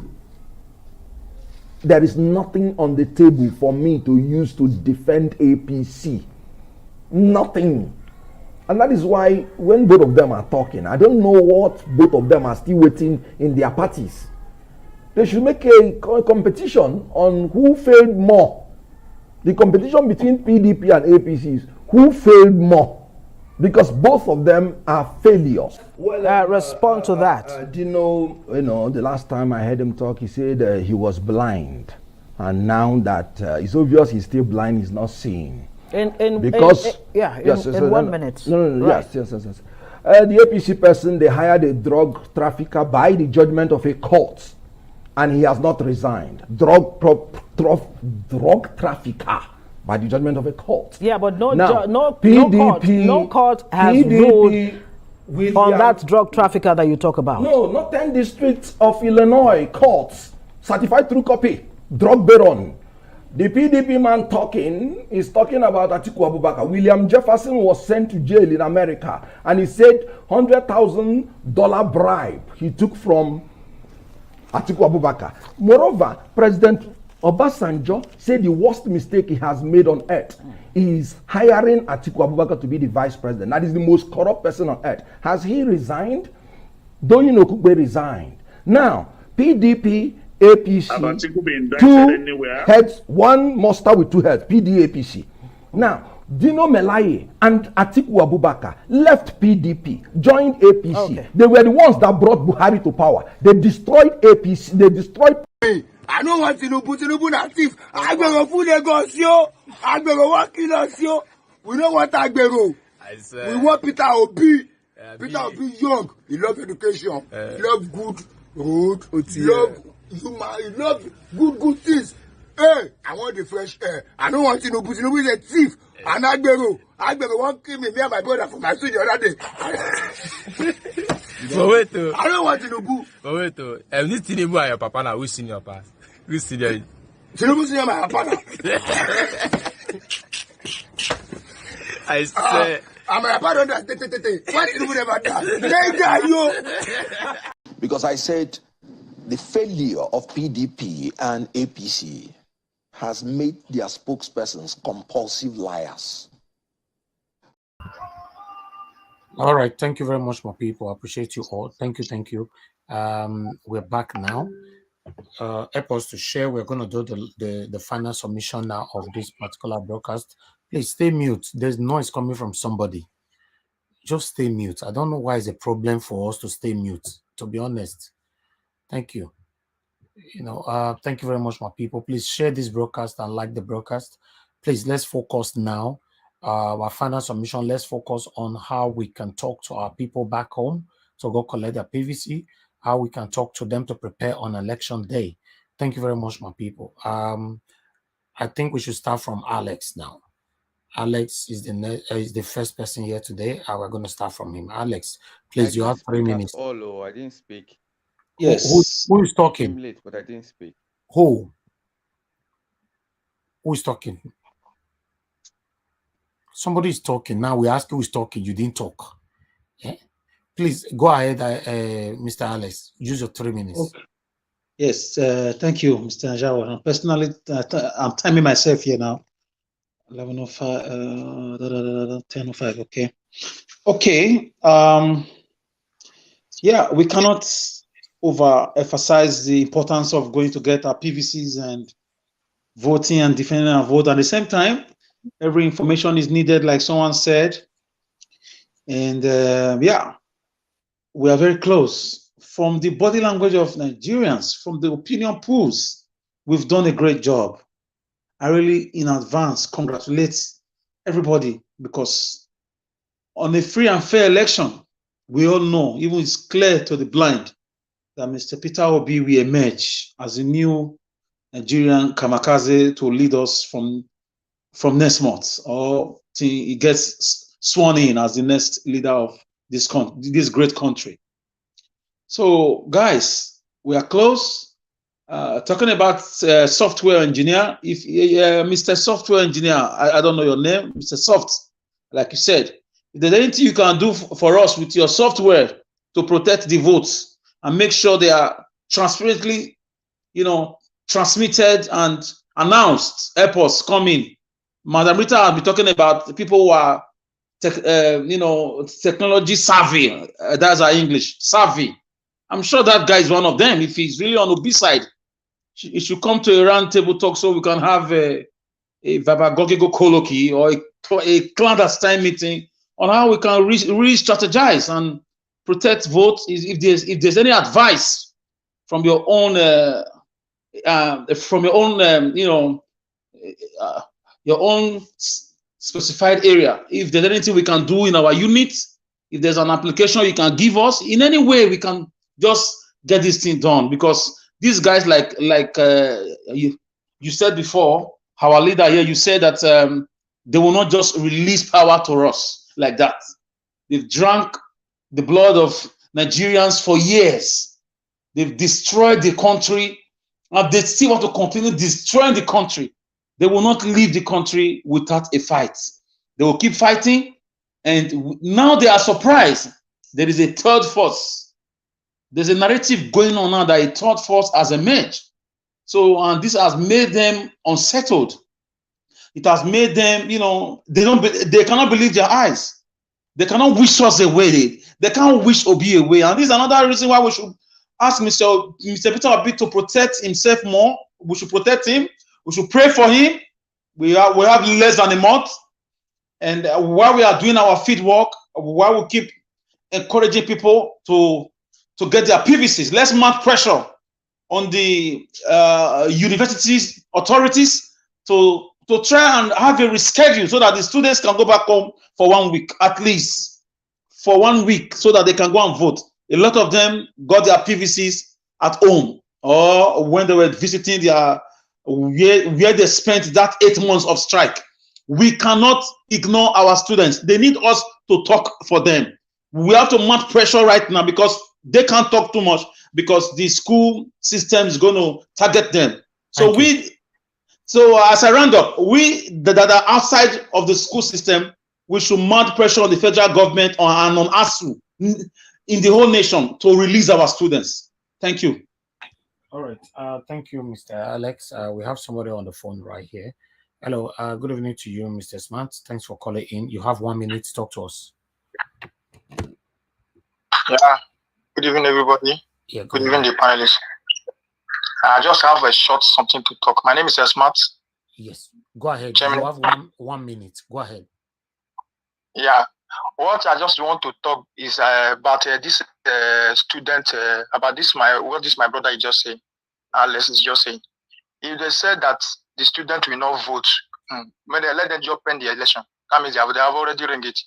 If they and secondly again, if some youth have not collected their voters card, it's not that they have not been going, they have been going, they are not finding their voters card. They should protest about this. We need a lot of votes to kick all these people away. We need a lot of votes to kick them away. Because now it's not easy for them to lose power, because these people will take cover. I don't think what they do. They need strong something. They need to protest to get the vote, to get the voters card. People will not get voters card, may they keep their voters card. So they don't go tired. They're not going to give their voters card. And we need those students. We need student votes. If we don't get their votes, maybe say everything don't wait now. Thank you. We need a vote now. Thank you, my brother. Thank you. All right. Mr. Alex, yes, thank you for your submission, my brother. But the truth of the matter is, I've always said that on this platform, every information is needed. You are saying that Mr. Soft or so, that he should give us any information that he have that can help us and all that. But he's trying to give 1 or 2 informations and it's being shut down. So how do you want him to continue? So hold on, we have another caller right here. Good evening to you, caller. Your name and where you calling us from? Hello. Hello. Go ahead, sir. What's your name? Where you calling from? My name is Mike. I'm calling from the UK. I've been watching your program for a very long time now, and I want to say thank you for what you guys are doing. I'm just watching what the discussion this evening, and I think this is something that you guys have to, shout about, especially the student thing, and they should insist that the student should go home and vote, because Obidati need the support of the student. Without it, we are not going nowhere. So if you guys have contact to this man that feature on your program, Mr. Goro or something like that, so that that can be featured somewhere else, and so that that can be repeated, severally, possibly in Arise TV or wherever it is, that they should emphasize that students must go home. If they can stay at home for 9 months, I don't think 2 or 3 weeks in February we destroy the educational path. So that's the thing I want to contribute, that should be talked about often and often on this program, because there will be that in need the vote of the youth, and the youth and the student constitute the youth. Thank you. So without that, we are going nowhere. Thank you. Thank you very much, my brother. Thank you. Yeah, this is one of the reasons why I played that video earlier on, because that video, 80% of it was talking about the hindrances of the students, how they're trying to truncate them from not voting. But unfortunately, none of you that have contributed have actually elaborated on that particular video. Okay. Meanwhile, I would like us to move on. I guess the next person now left is, I'm not sure who is the next person. Mr. Stuff. Okay, yeah. P-Soft, please talk to us. You have 3 minutes, sir. Okay, thank you. I appreciate you for this very program. First and foremost, I want you all to believe that I'm not here to distort election. I don't like what's happening in my country, Nigeria. That's why I'm here. That's why I got interested in this journey. Like the way other people are trying to make it look like as though I came in to distort Obi's election. I'm not. No, you are not, sir. You are not. I did not believe on that. You are only giving your opinion, and also have in mind that others have the right to also object and disagree with your opinion. That's what the platform is all about. So we are here. When I speak, people oppose me here, say no. So that's what they are doing to you. Doesn't mean you are not welcome here. Yes, that's fine. Use your 3 minutes to talk to Nigerians. How they should prepare for the This is my message to Obi Dati movement. One thing you can actually use to secure your vote is to ensure that you set up like mini data centers across Nigeria where you collect your own information after voting. PDP is already doing it. Trust me. APC is already doing it. I don't know if Obi Dati is currently doing it. You must have your own data centers where you collect your own information. That will help a little bit, which means even if they ring the election, you might be able to prove some certain things in court if it results to that. So I also do not want us to put our head in one basket, thinking that, oh, INEC is now God, it's angel. INEC has become an angel overnight that will just give us an election just free like that. Then, I mean, we shouldn't even think like that. We should always have a backup. If you're listening out there, this is what you should be thinking. Okay, if something happens this way, how do I respond? How do we respond? Because we need to get the result. So how are we going to get this result? For example, look at the school. That's a tactics to ring the election, and nobody's even talking about it. It's a big tactics to already ring the election. They're already doing it in front of us right now, but in a systematic way, but they took our attention away from it. How do you expect a country that is going into an election, a general election, how do you expect the student to vote after collecting PVC? Then you set up an exam for what? Who's controlling the education system? It's the federal government. If government declare public holiday, I don't think school will hold for the 15 days. So we should always look at those things. Thank you very much. I don't want to say a little more than this. Thank you. Thank you very much for your submission. Amoyes Kona, thank you very much for your patience. Please talk to us in 3 minutes. Thank you very much. Was my turn. Oh, it's Mother sorry. Rita. Mother Rita next. Not Amoyes Kona. Okay, all right. I'm following it the way it is here. That means you were locked out. You were locked out, Mother Rita, right? Yes, I was locked out for, I don't know what happened to my system. Yeah. Okay, go ahead. Talk to us. Yes, thank you very much. Mr. Soft, I would advise you to join the Obidati, the software. I think Nigeria Watch put it out there yesterday, the apps, the app store or the marketplace. You can join and you can put in all your advice and all the information you have, about getting situation room, for the Labour Party. Like, all information is not we will not take it lightly. Every information we get is important, and I want to thank you very much, and I really appreciate you for coming here to give us a little bit of insight, on what a lot of us probably were not didn't understand about. But being that as it may, I think Nigeria Watch, I don't know if anyone knows, I think I saw it in the news a few days ago. INEC is saying that they're going to do a mock election on February 4th. I think February 4th is a Saturday, next week Saturday, or rather this coming Saturday. I guess they're doing it like just to see how the system works, the beavers works, and see if there's any other, probably to detect any manipulation if there is on a software basis. So February 4th, I don't know how they're going to run the mock elections, but they said they're just going to do that just to make sure everything is okay. And good to go. As for I don't know, when it comes to the students, where is the SUG? I know that, when you have an active SUG, Student Union Government or universities, this is the time that, all the ESCOs should be coming out. The national leader of all universities should come out and speak out. If they want, this is what we're talking about, the ASU and all that. Everybody's just, I just think it's because a lot of people have been subjected to their esteem has been affected.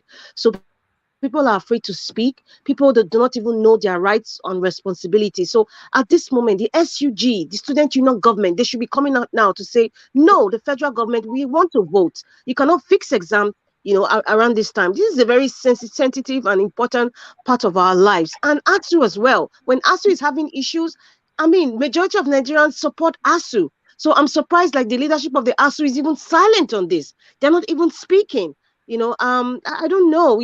My prayer is, finally, my prayer is that, as time goes by, the Electoral Act and could be, it should be amended, as we go along, in our democracy, to align with the times, the changing times, and probably even go more technologically based, as time runs, because we can't just have a law and we see how it works. If it's not working, then it needs to be amended. I just pray Peter the Rock Obi, when he comes to Aso Rock, he would sit this setting things down and place setting rules down, going forward for whoever comes, because that's what we need in Nigeria. Technology is the only way to really change a lot of things, to really curb corruption and this insecurity. Technology, and that's the truth. And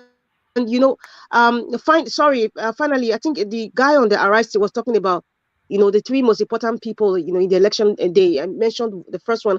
The last two he mentioned, the HOD ICT and the HOD operations.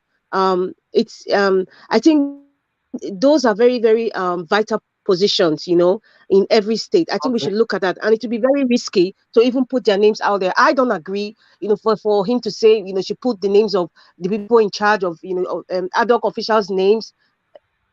It's a risky thing to do, because this is a very sensitive thing. So that's all I have to say for now.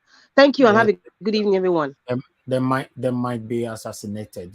Anyway, I can see your own view. Anyway, Margarita, I'll come back to you right now on this, because let me divert a little bit. These two people for your country, Canada, for them.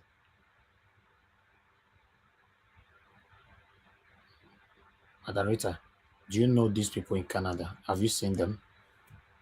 I haven't seen them, but they all look familiar. Maybe from social media or something. I think I was hearing something in the news recently, so about them. Okay, they have been arrested. Let me quickly read through here, because we need to give ourselves. I'm hearing that the woman is in Nigeria. She presently. That's what I heard. I don't know how true that is. I have been through, somebody sold a fake ticket to me so many years ago. I didn't have a problem leaving, but coming back, to Canada from Lagos, it was discovered that the ticket was a dud ticket, and it was sold to me from a Nigerian person. So ever since that day, when I buy ticket, I buy straight from the airline. These things, amongst other things, it's embarrassing to even see that. It's a shame. These are disgraceful Nigerians in abroad who don't want to work. You see, smart man. Many of them are into fraud. There's a lot of them, men and women, young girls, young boys. They want to wear the Gucci's and the LVs, Everybody and want to live exactly. Everybody want to live a big life. You don't want to work for it. You live in a fraudulent lifestyle.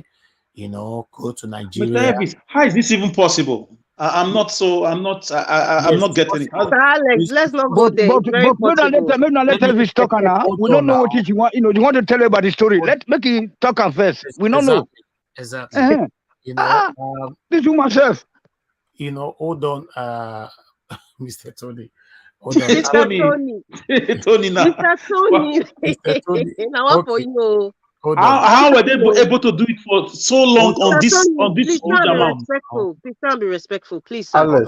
Alex, why not wait and allow Elvis that put the story out to give us the story? Exactly.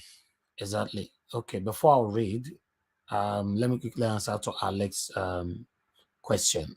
Many Nigerians, even in the UK, they steal Ojubole. They steal other people's credit card. They'll use it to buy tickets for other people that are traveling to Nigeria. If your ticket for example, supposed to be £1,000 or £2,000, they will sell you the ticket for £1,000 ticket, they'll not sell it for you for £300. So many other, how do I say, should I insult the people that is patronizing them? Yeah, I think so, because if you know these people steal other people's credit card to get you a ticket that worth £1,000 for £300, so you are also part of the fraud. So this is what I would like to correct you, sir, Elvis. Okay. Like I just mentioned my experience, many years ago. There are people that call themselves ticket agents. People know them as ticket agents, and their tickets are not cheap. Yes, their tickets are almost close. But yours is different. You didn't know. No. So, because you made that statement that if you buy something that's ridiculously cheap. No. I say if you know these people, they are fraud, and you are looking for a cheaper one, and you get it from them, you also. But some people don't really know. That's what I'm saying. But I said if you know. Okay, because some people, That's why Tony, of selling tickets. Mr. Elvis, you now see why Tony Africa say this woman safe. Hold on, because the truth is, I said if you know. If you know, you keep saying it, but she don't want to hear. Yeah, so if you know, you are part of the fraud. But if you did not know, and you just think they are just ticket agents, that is fine. You are exempted. Because to be honest, I've lived almost all my life in the UK. I have a very excellent credit. And I've seen lots of Nigerians here in the UK who live a fraudulent lifestyle. I see them. In fact, I used to have, I don't know, should I still say my friends, or I used to have friends, who were into using other people's credit card to buy laptops. They'll order laptops, they'll cheap this laptop. Man, used to talk, and they'll buy they go buy many laptops.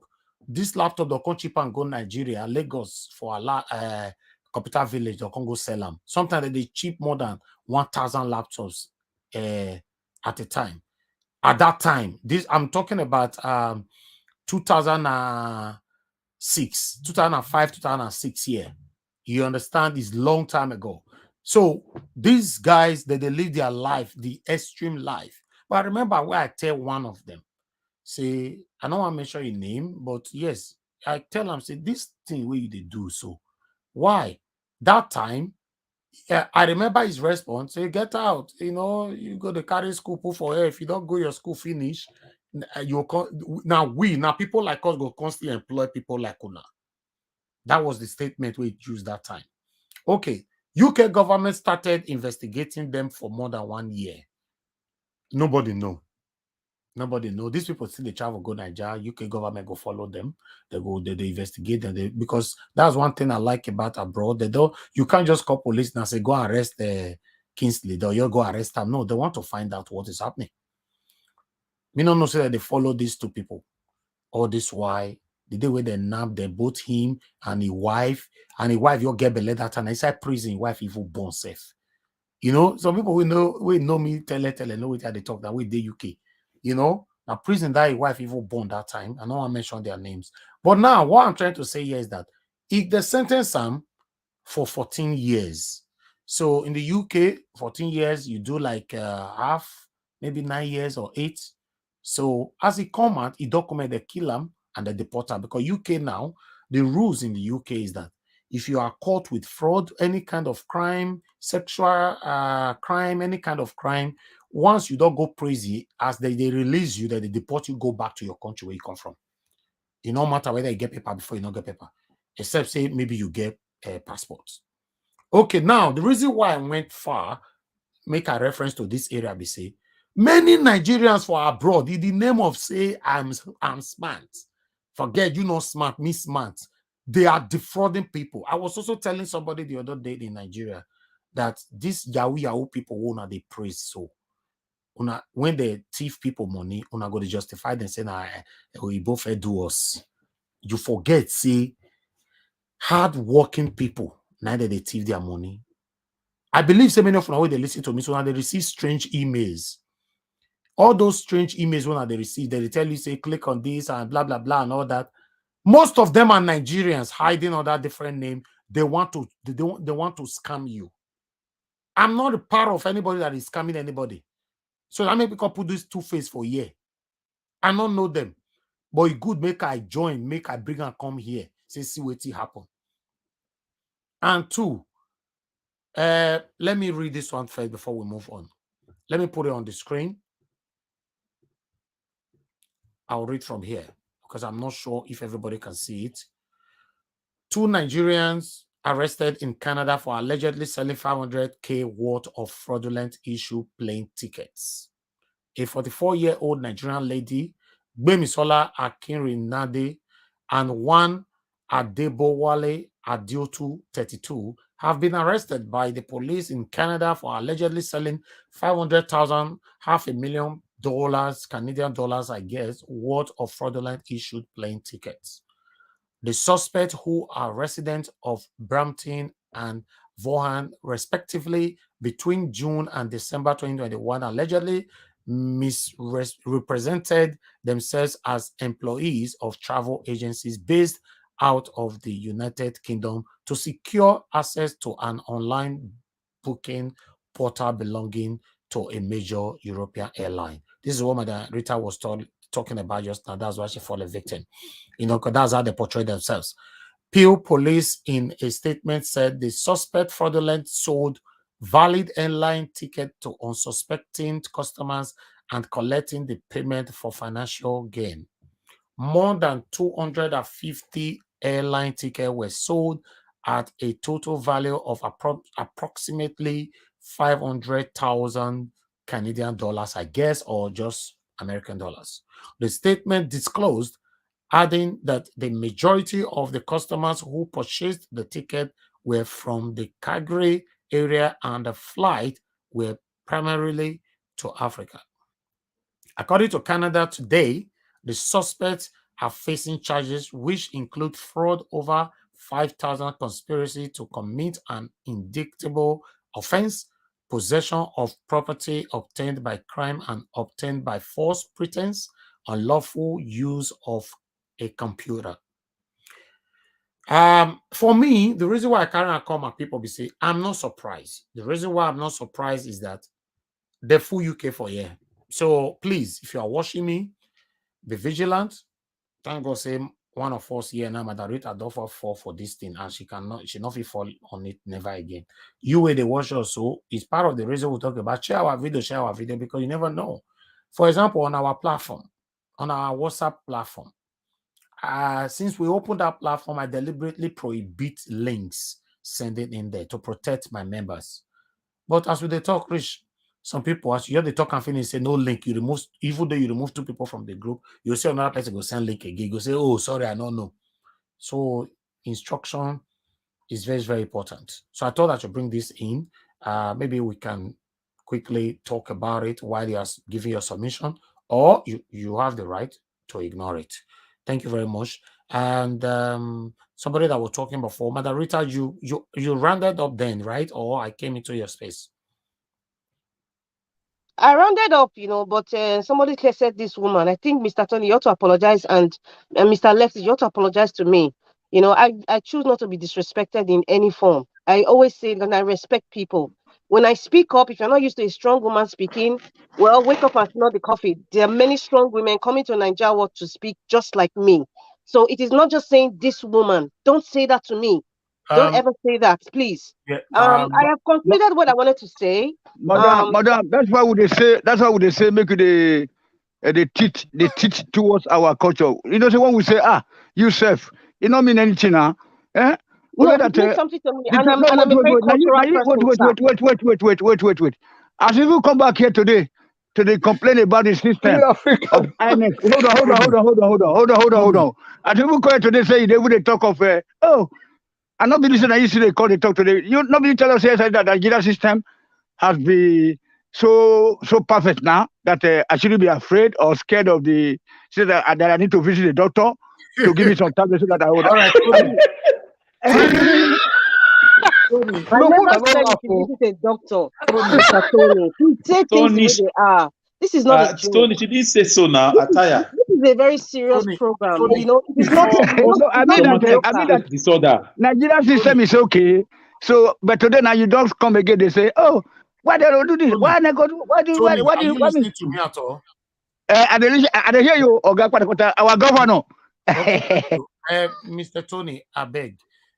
On this platform, let's respect ourselves. It's very important. Everybody have better things to do, but for you to join us or anybody else to join us here, it means that we want a better country. So when you're addressing anybody here, please, you must use some courtesy about it, please. This woman, where you used that time, yes, it was disrespectful. Although you said you said it in a funny way, which I know says you know mean them, but I beg I'll still say we use funny way to make your sister happy small. Nice one. Okay. So, okay, this woman self. I think that's okay. So that make it match with our language. Apologize, Mr. Tony. Apologize. Say sorry. Apologize now. I don't say, oh, this woman self. You self. No, get out trouble, some guys. Swear. All right. Let's move on. Let's move on. Thank you very much, my people, for your understanding. Like I've always said before, on this platform, we can start with happiness, but listen, in most cases, the way they end them, the funny at all. Argument, disagreement, opposing each other. It's a normal thing. Tomorrow we continue from there again. Please let's continue to show that love, no matter how we diverse. They show that love. That is what I stand for. Thank you very much. I would like Moyes Corner to talk to us now. Thank you very much. I just have a quick question, Mr. Elvis. This woman's picture now, when they catch her, she starts to cry. No man, they take the picture. They cry for custody. Maybe they for slap that her face. She no know say wetin she dey do bad that time. Why she dey cry now? They don't collect all the money finish. Now so that they don't go Nigeria, they'll go they put people under pressure to the. I'm telling you, go they flex, they lie, They give people false hope and false idea of living. Well, exactly. No. Anyway, thank you very much again for this session. This has been very a lot of information has been shared. I really appreciate all the panelists today, and I want to say thank you to Mr. Soft, and echo the same sentiments that Sister Rita echoed. That please, if you could share your information on the town hall platform. I think there's another platform again. Mr. Niger Watch, are you aware of that? What platform? Let me. Yeah, from Obidati. Actually, let me see. I downloaded it today. It's called Structure Media. I've not seen it. To be honest, I'm very careful in clicking on links because of our job. I understand what it is. I studied ITMB. Information Technology Management for Business. I know what it stands for. People can send your own picture to you. Let me quickly put this through. Your own picture, yes, I know as you find where people just send your own picture, can say, madam, this picture fine. As you say, me you click and make you expand down well. You don't click on link without not knowing it. So that's why everybody should be careful and what you click on and all that. If it's not coming from a legitimate source, don't bother opening it. Just go past it. That's it. Najawash, I'm sorry to say, but you just gave a half analysis. If you click that link, what are the damages? Is it your account or is it your that every one of us, our bank details is attached to our phones, right? Almost everybody, our bank details, card details, security, address, or date of birth, or everything is attached to our phone data. So because of that, if you click on that, it goes straight to the storage, of your phone. I don't know how it works because I'm not a scammer. So because of that, they can now see all these things straight away. Once you click on it, you have been hacked. Your details have been hacked. So not to be the person. Not to be the person. Thank you. The next thing you'll be seeing is a debit alert from your bank account. So it happens. Now, wow. Go ahead, madam. Yes, Connor, please go ahead. Okay, yeah, I understand your warnings, Mr. Niger Watch. I actually agree with you, but this one was shared on the Obidati. Anyway, I'm sure you'll see it at some point and you'll be able to verify, so that's okay. So I just wanted to say I re-echo the sentiments that Sister Rita shared, that Mr. Soft should please share his information on the tower, or find a way to reach out to the team, because he has some valid concerns. And if it's something that, if they are not ready, if the Obidati group is not already on top of it, because I know they have a very strong team that, make themselves aware of what's going on. But I mean, no information is wasted. So I appreciate the knowledge that I gathered from him today as well. And then with regards to that information you shared about the students, not being able to vote and them scheduling their exams the same week of voting, I think that's they need to protest that, to be honest. If the students, and according to Sister Rita again, where is the SUG? This is where the SUG president matters. Where is he? Every SUG of every school should be talking to the authorities about this. The students need that time to collect their PVC so that they can vote, because a bulk of the vote is going to come from the young people, those in college and those who have just finished college, that are waiting to get jobs or whatever it is that they're waiting for. So we cannot let this slide by. We need to re-echo it, and we need them to act on it. And if it means that they need to protest and say no exams the week of election, then so be it, because we can't take anything sitting down right now. Every second matters to us, So I'm going to end by saying, let's remember it's LP, the logo, LP. Make sure you vote on that day. Make sure your vote is counted.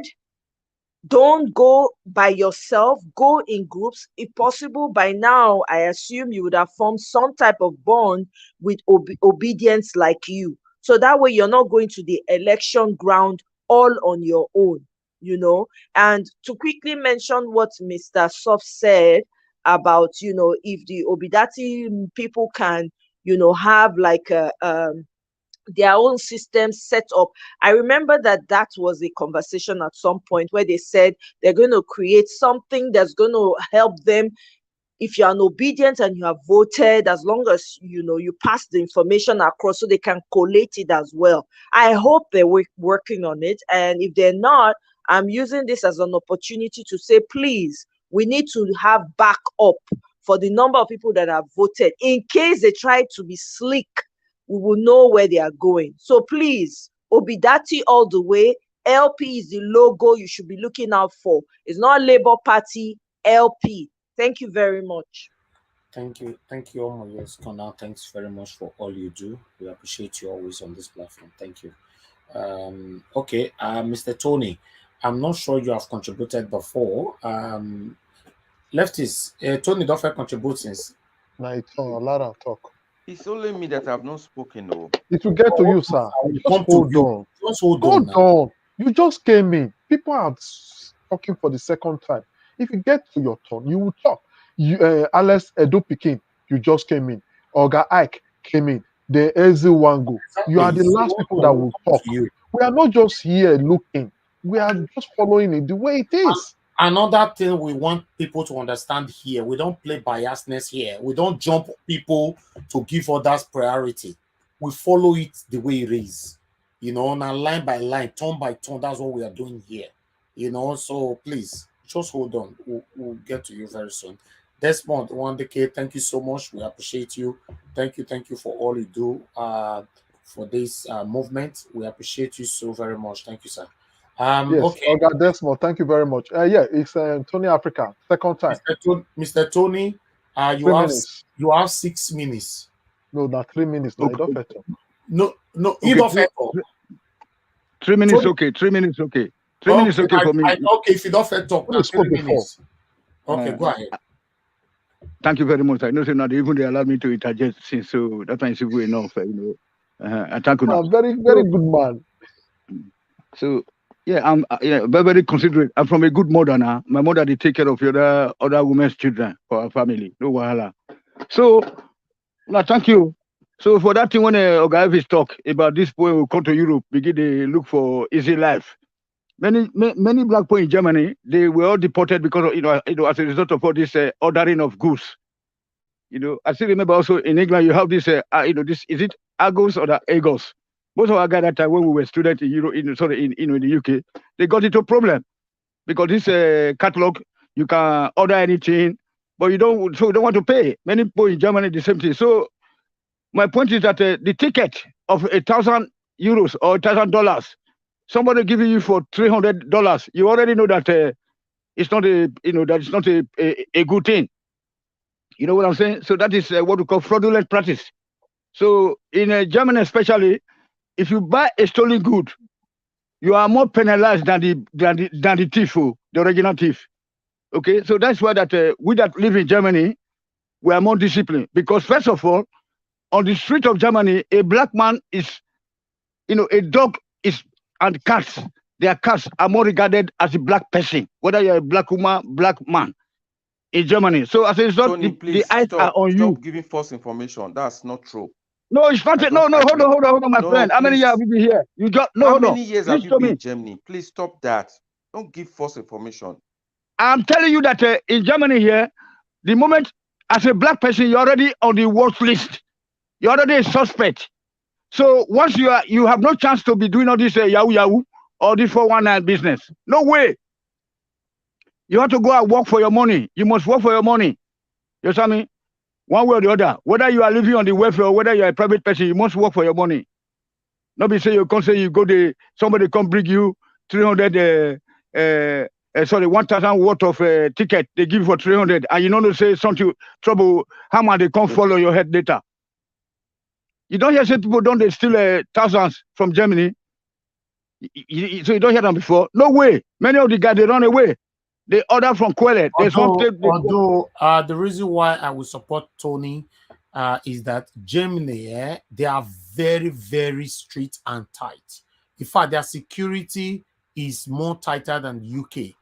So Germany, not where you go, they do. In fact, I started traveling to Germany since 1998. I started traveling to Germany. So 1998, 1999. In fact, I've traveled to Germany more than 1,000 times. You know why? Because my only brother, now there they stay. You understand? So I'm always there. I'm always there. So I too know Jama. I too know them. You know, once you don't pass that effort, they ask you, say, all's vice bite. All's vice bite. Now there you go, no, say. I bet go ahead, sir. And I heard they're extremely racist there. How true is that? Man, I said if you enter the train, extremely, yes. You're already a big problem. Nobody will sit near you. Let me quickly answer that. Extremely, my brother Alex. Do you know that 1999 when I traveled there, all of us were they queue. Now let me be Daki. Because for there for Germany, now the word where they use be this Daki. Now that they use for there. Now let me be Daki for there.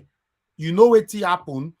Police leave all the Oibo way they there. When it reached my turn, I said police, sorry, immigration. when it reached my turn, the way they were scrutinizing me, another British woman, where they back, the way that woman attack them, say, oh, why are you doing this to this gentleman? Is it because he's a black man? So, to be honest, and there was other day that we went to a restaurant. I went to a restaurant with my brother.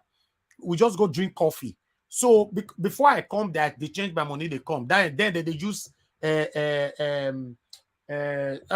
which money they use before you? Dutchmark. Yes, then they use Dutchmark. As we drink coffee finish, I say I can't pay. As I pay, Oyibo wey me pay to. Okay, you suspected that the money why I give you say na fake. You know ask me. You don't do anything. He call police. The next police, they all drive about 4 cars come. They say we pay with fake money. Say, fake money?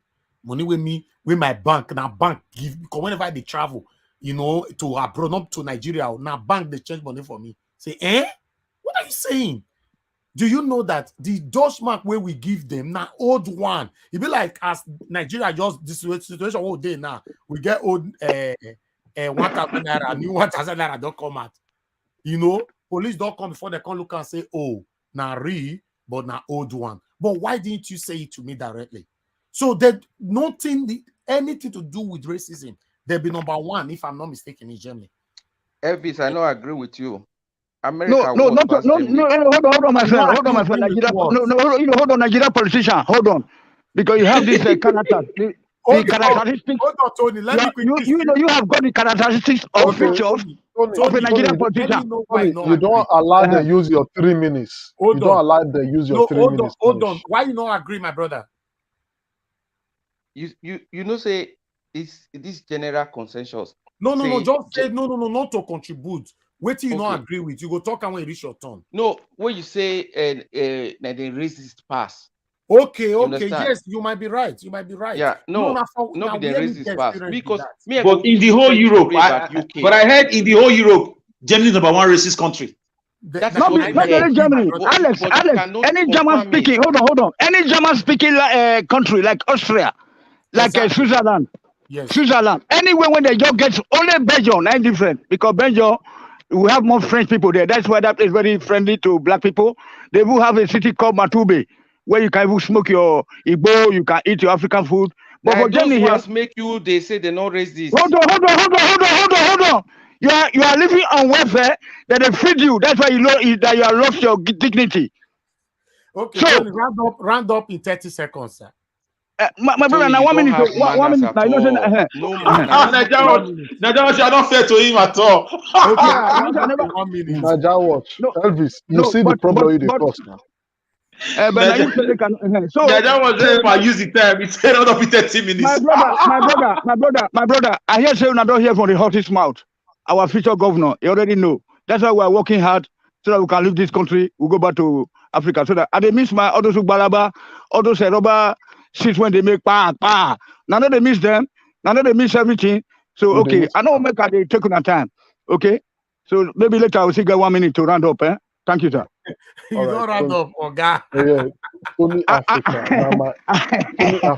Now my best man. Thank you very much. You say you go see another 1 minute to round up later. Yes, now my best man. I do your all right. I believe so that Alex Edo Pikin. I bet you get 6 minutes. Talk to us 6 minutes. Okay. Now.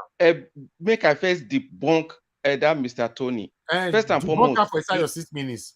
He has to apologize. He too they talk to people anyhow, even when he doesn't know anybody. Look at what he's saying. They live on welfare. He doesn't even know who I am. He's very mannerless. As an old man, you respect yourself.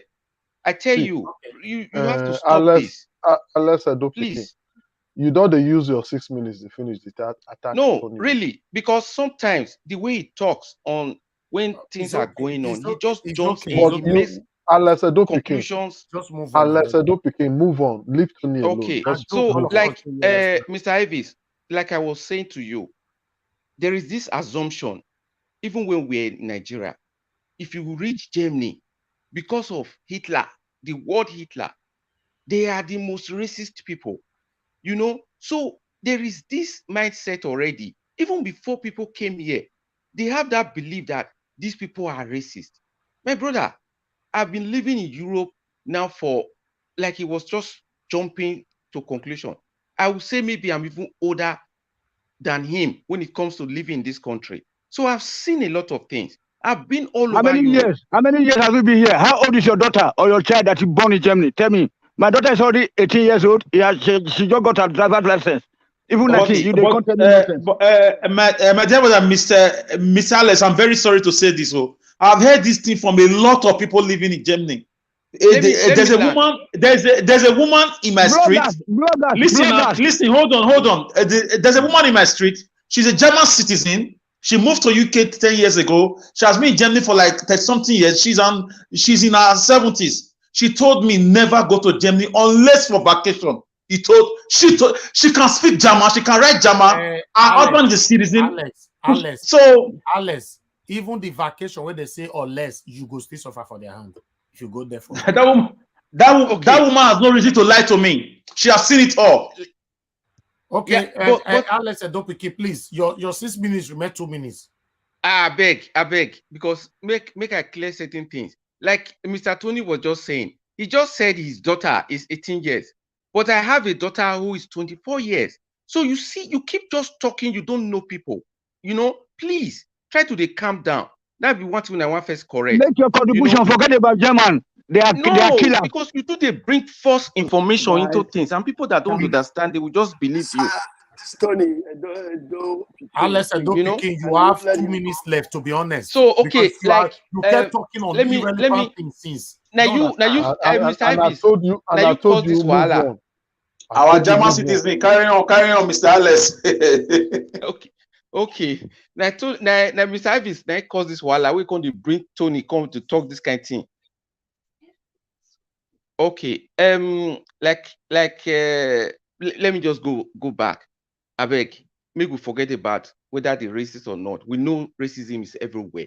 But Alex, you are still on the same.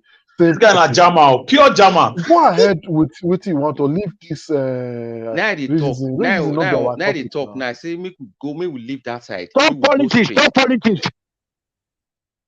All right. Even in fact, you just make me come to digress.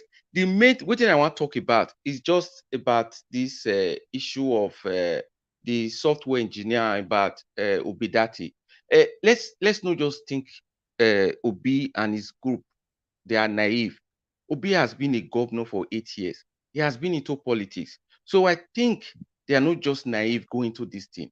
They are prepared for it. So all we have to do on our part is not to create this I don't know. We are so skeptical but not pessimistic. Narrative. Not to create that narrative. Thank you. Yeah, let's go to the area of making people to go and get their PVCs. Just do your civil rights first. Whatever now comes, you can now follow it up. But making people to be afraid and putting fear in their mind, please, it's not the best way to go. That's what I wanted to contribute. That's why I even came before Tony Conde starting Wala. All right. Thank you. So I don't think I have much to say. Alex Adopikin, thank you very much. Mr. Ike, please talk to us.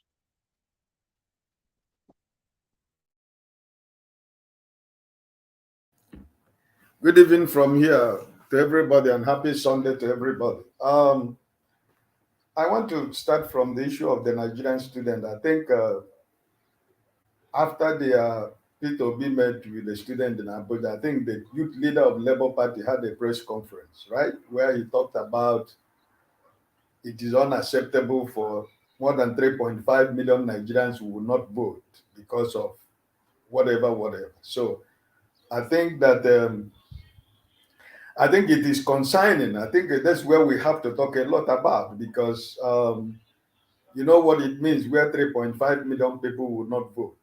And I think that ASU and the University Service Commission and the student unions, the universities and polytechnics, I don't know why they're keeping quiet.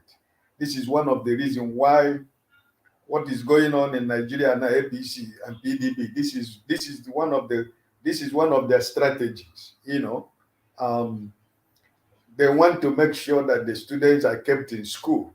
And I think Nigerians should not keep quiet. Even the students themselves, they should begin to protest because It's not something only we have to talk on this platform. I think it is a real concern for everybody.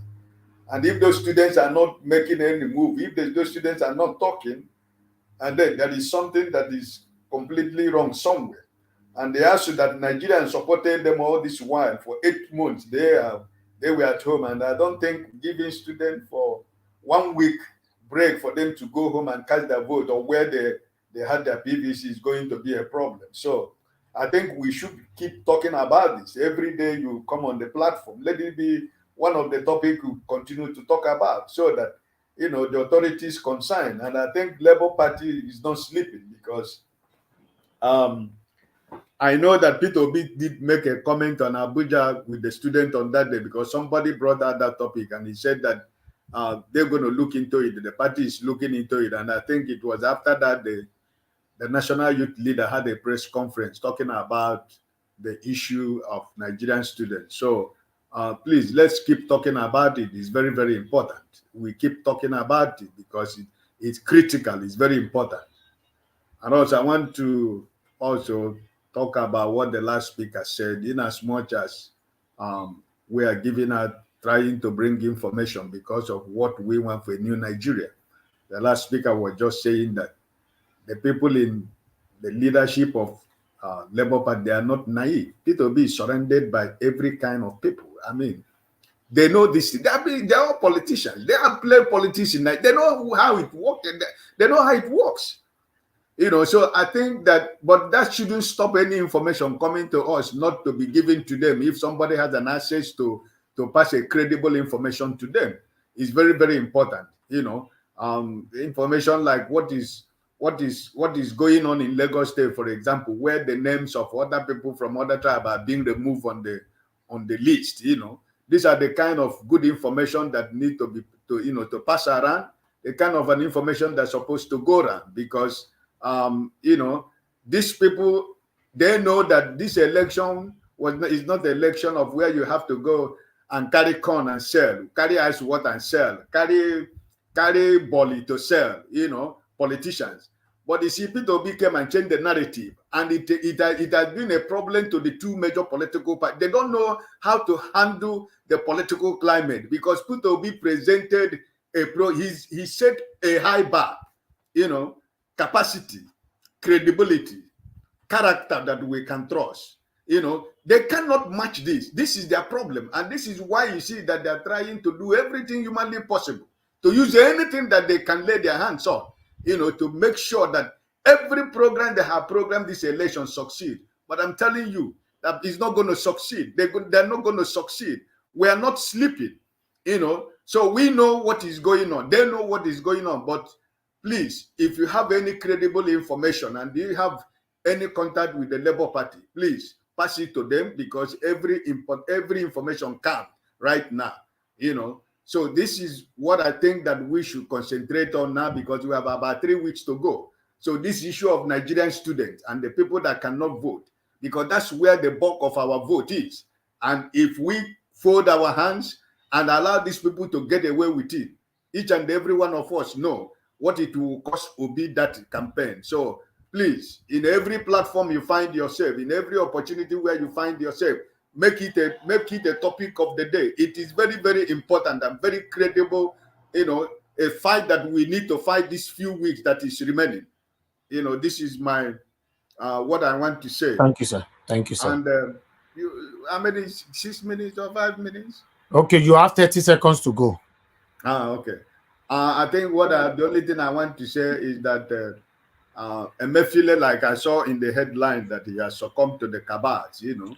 Yes, so and, you know, it is sad, but very sad. I think that if he has succumbed to the cabal, let us be watchful. Let us keep our eyes open and see if the language of the president will change. Because as long as I'm still concerned, these few weeks has made me to, you know, say a little bit of thank you to the president because APC is in problem. And let me drop this before I go, before I say bye-bye. Listen, you know, when Obasanjo endorsed Peter Obi, the politicians were saying a lot of things, that it is one vote. He can't even win his word. Listen, let me tell you, internationally and locally. The endorsement of Obasanjo to P2B is a very big problem to APC and PDP. The crisis that you are seeing in these two political parties is the endorsement of Obasanjo of P2B. I'm telling you the gospel truth. That endorsement is a game changer because they cannot handle it. Because Obasanjo know what they know. He even know more than what they know. So please, let nobody deceive you that that endorsement, he means a lot to this campaign. And I am happy that he did it. God bless you and have a blessed week. Thank you very much, Mr. Ike. You, we'll go straight to Ike. God bless you, sir. All right. The next Eze Wangu, please talk to us. Eze Wangu. Okay. Yes, finally. I'm here. Can you hear me? Yeah, Yes. Can you hear me finally? Yeah, Mr. Eze Wangu, thank you very much for joining us. Please talk to us. Okay. Good evening, everybody. Good evening. You need to be all the audible. panelists. I'm sorry. Huh? Can you hear me now? Okay, it's I better don't know now. what's wrong Yeah. with Yeah, I don't know. Every time I want to talk, I always have problem with the audio. I don't know why. But It's anyway, good now. It's good now. Go ahead. Okay. So greetings to everybody. And everybody has done well and spoken well. All we have to do is to continue to do what we're doing. And, We can't hear him. It's not clear. I'm very, we very can't hear close you. to Wi-Fi. I don't know what's Eze going Wangu, on. it seems you have to go and come back because we can't just hear you. Let's Okay, talk, let me go and come back. Yes, Because patriotic Nigeria. every time I want to talk, yeah. Okay, this thing they happen where you want to talk, sir. Yeah, Can you every hear time us? I want to talk, I don't know. Yeah, Oh yeah, I can talk hear you now. very well. Oh yeah, you talk I now. can hear you I'm holding the mic for you. Talk. Okay. Okay. Yeah. The only thing I want to talk about this INEC problem. To be honest with you, I do not trust INEC. Because after hearing what happened at Osun and how the overvoting occurred and the explanation they gave how it happened, it makes me kind of worry. Because what they're saying is that after the voting through the beavers, then they had to transmit it manually from the beavers to the whatever form, EC, whatever form they call it. And from that EC form is what they transmit to INEC. So that's where they manipulate this election. And I'm not comfortable with that system because knowing who these people are, these people don't mean well for Nigeria. They will do everything humanly possible, both hiring talks, both using money and everything. All right, we are struggling to hear you. Although we can hear you, we are struggling to hear. Okay, never mind. Then go to somebody else. I don't think it's going to work. I don't know if it's my phone. No, go ahead. We can hear you. Me, I hear them very well. Now me hold microphone. Okay. So the thing is, I don't trust INEC, and they are the only people that we have to worry about in this election. Otherwise, I would say that P2B is in a good position to win this election. And again, the other day I was trying to talk again, and I had a problem talking because of the same audio system. Dr. Usman Yusuf was, we were going over the video. I thought, don't trust that guy. That guy doesn't mean well for Nigeria. He is. Mr. Eze Wangu, he's we a are struggling. Fulani. We are struggling. He only goes for the Fulani. Anything that concerns the Fulani, that's where you see him. I'm watching him consistently. That guy was the guy who condemned the southern governors during the time they said no open grazing, and he came out and lambasted them. Who are they? Did they get permission from the Fulani before they can make such things? That guy is my time is not up yet. I haven't spoken. Yeah, but we are struggling to hear you, sir. We are struggling. It's only lefties that is hearing you. For a reason I don't know. He said he's hearing you. Everybody's complaining. Your audio is not. Okay. No, but I hear them. I hear them. Okay. I hear them. I don't know if it's my phone. I'm very close to my Wi-Fi. I'm speaking loud. Are you on speaker? I'm on my. I have my AirPod on. I have my AirPod on. No, remove your earphone. And I can Remove hear you your guys. headphone or whatever. Remove it. Talk directly from your phone, sir. Remove my. Okay, let's try that. Let me remove my AirPod. But you know what? Go to the next person. Go to the Now next you are person. good Okay? now. Remember Remove your earphone. Is your earphone, sir? That your earphone Bros, is not good. the problem you have is your AirPod. You are very good. Okay. Can we move on, lefties? Okay. Yeah, go ahead and move on. Move on to somebody else. All right, Okay. Patriotic Nigeria, please talk to Oh, us. thank you so much, Mr. Leftist. Thank you for the opportunity to speak here. I actually came to speak on two issues. The first one is the issue of ASU. We can all agree that students not voting is going to be a big blow to our plans to winning these elections. But I just want to speak from ASU's perspective a bit. For me, I think ASU, they are the victims here. And this is the reason why I say so. For the past, they were on strike for 8 months, and they are being required by authorities to be able to run to be able to finish last year's session, so that they can bring in the new students. Remember that during that period of the strike, students were admitted. So there is that pressure on ASU, I mean lecturers, to be able to complete the session that they lost before and bring in the new students that have been at home after being admitted. And in some cases, they're actually running two concurrent sessions at a time. So lecturers have not, they don't even rest. They can't even catch a break now, because while they are trying to complete exam for one set of people, they have to lecture other people. And to make matters really complicated for them is the fact that they have not even been paid some of those monies that they were owed during the times they stayed at home. So yes, this is not the best scenario, and we hope that there's a way around it. But I just want us to see from the perspective of lecturers. I'm not currently a lecturer. I was before I left, and I spoke with a couple of them recently. And I'll be honest with you, those people, I mean, these last 8 months, or the 8 months while they were at home, was really hell for them. Like, it was real hell. And then another thing I wanted to speak to, in a way, it's actually an appreciation of what Niger Watch has been doing, because I'm actually very active on the Twitter space, on Twitter.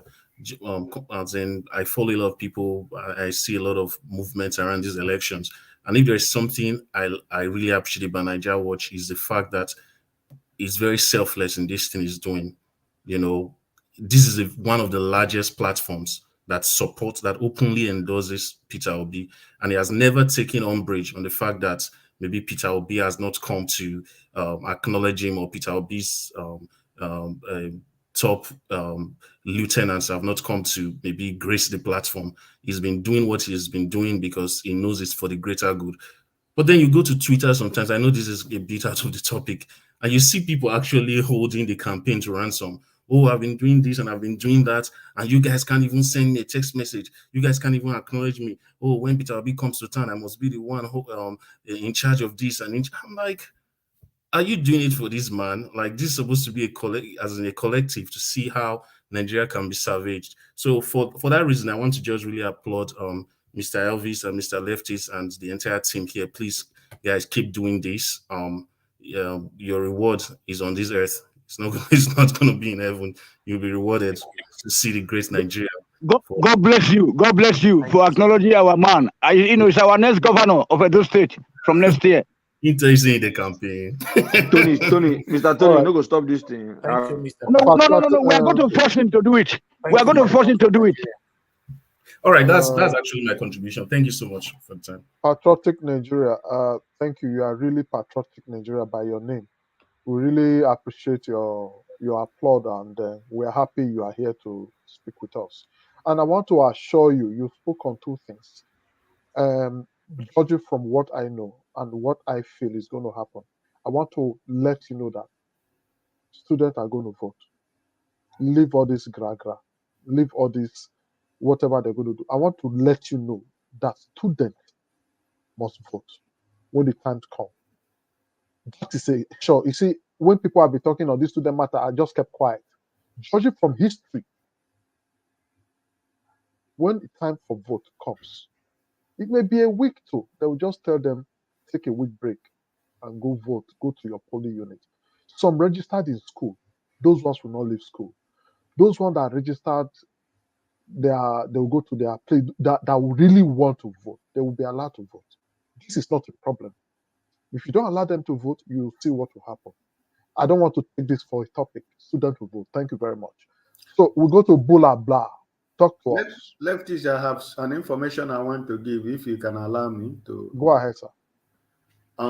I don't know, Lefties or you, Elvis, if you used to follow Shola Kafinta, the lone lion in Kwara State for Obidati. I don't know if you follow the young man. No, I don't follow. I don't know him. I'm sorry. Okay. If anybody is following him, he made a video on Facebook, I think 2 or 3 days ago, and I needed somebody who was in contact with Labour Party to reach out the guy, because he is a lone ranger in Kwara State. Every few supporters that you have, Labour Party had in Kwara State, is that boy. They call him Mr. Obi of Kwara State. So, but was a complaint about his relationship with the PCC and the Labour Party in Kwara State about the coming of Obi next month in Kwara State. So, well, in as much as you don't know much about it, maybe you and Elvis try to check his account on Facebook, Shola Kafinta, and maybe you get to know more about what I'm trying to say. Thank you. Okay, Shola Kafinta. Yes. Wasn't he complaining about Mr. Ike? Good afternoon, sir. Wasn't I saw a tweet by him where he was complaining that he should be the one to lead the rally in Kwara State. That Exactly. some people are trying to, I thought that tweet made me cringe, because I thought that he making that tweet was like, they had to give it to him because he seems to be the loudest. But I don't think. Anyway, just like the last speaker said, I think it's patriotic Nigeria. I mean, this movement, everybody is doing it not because they're expecting any money from it or anything per se from it. And I think that should be the mindset. But when I saw that tweet from him, I wasn't too pleased, to be honest with you, sir. Yeah, I understand what you said. Me personally, whatever we are doing, we are not doing it for the money. Like as you said, I'm happy that you did. I don't know him in person, but I follow this young man. What he's doing in Kwara State is a heck of job. I'm not what he said on video. I wasn't pleased with it. Also, that's why I'm talking about. If anybody can get anybody in Labour Party to look at what he said and see if there is a way that such things should not appear on public space. He can find a way to discuss it internally. They can find a solution. That's why I tried to bring it up here. Right. I think that the Labour Party people would have seen that tweet. I don't think they would actually respond to it, because it just reeked of entitlement, So we're trying to save a country here. If the country gets saved, not be all of us will benefit, So yeah. Okay, thank you all. Thank you all. We can continue right now. I appreciate it. Just like you just said, you took notice of that before you saw it. Labour Party campaign management, since it's on Twitter, it's on Facebook, they would have seen it. For them not to respond, they have a reason. You cannot put entitlement to yourself and say you are supposed to. It's selfless. He only has one vote. If people are following him, the people have choice to who to vote. So you must not compel Labour Party to must come and see you because you are doing something for yourself and for the country, the future of the country. Leftists, you cannot speak like that. That is wrong. You are not a Labour Party spokesperson. You don't know what that person is doing. You don't know the effort he has put in, and you cannot respond this way because you are not a Labour Party spokesperson. So just leave that one. You cannot belittle his followers as well. That his followers. Are you saying that all he has been doing, apart from everything that he's doing, is rubbish? At the end of the day, his followers is still going to make their choice. That is totally wrong. My brother, I did not rubbish him. No, you said no. He have one vote, and his followers will make their own choice. That's wrong. He shouldn't make an entitlement to himself because No, doing something no, I'm for not talking himself. about the entitlement. You said you only have one vote, and his followers at the end of the day they are going to make their own choice. That It's means you one are vote. saying now that Why I said so? Why I said so? let's just I made move one on. Let's statement. move on because we I need to made round up now. I made one statement. I said before Oga Ike saw that, Madam Omoyen's corner saw it. Me, I've not seen it too. I think for these two people but to see, even though means that you shouldn't pass judgment. That's what I'm saying. Do you work for Labour Party? As all of them yes, talk, can just move on to the next person. You are I they passing work for judgment. Labour. I they work for Labour Party. Now, don't let that one vex you. Can Now, we my move own on, opinion. lefties, please? Thank you. Now, my own opinion be that, and I really stand by that opinion. You should not work, or if you don't want to work. Thank you. The next person is who is the next person? Almost It's everybody. Bulaba is the next person. Bulaba, Yes, yes, you just yes, came. yes. You came before. You were the sixth Yeah, person and you left. Okay, talk to us yes. 6 minutes. Yeah, thank you all. I've all protocol duly observed. I want to use this opportunity to conscientize the minds of everyone that cares to listen. Between APC and PDP, I believe that the Nigerian university has gone for strike for more than 24 months combined, distributed equally between the two parties. But there was a man called Peter Obi in Anambra State who was a governor for 8 years. And during the course of a strike action by the ASU, he struck a deal with them. And because of that deal, Anambra State University does not partake in strikes that tends to put and keep the Nigerian students in Anambra State out of school. So that is a man that has a blueprint on how to prioritize education. And I'm speaking to the minds of the leaders of ASU, knowing that a lot of youths and students, Nigerian students, make up a large number of people that are presently on the voter register. They should do everything possible to make sure that Nigerian students have the opportunity to go and cast their votes on election day.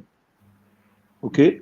That is one point I want to raise my voice to conscientize the minds of the powers that be within ASU.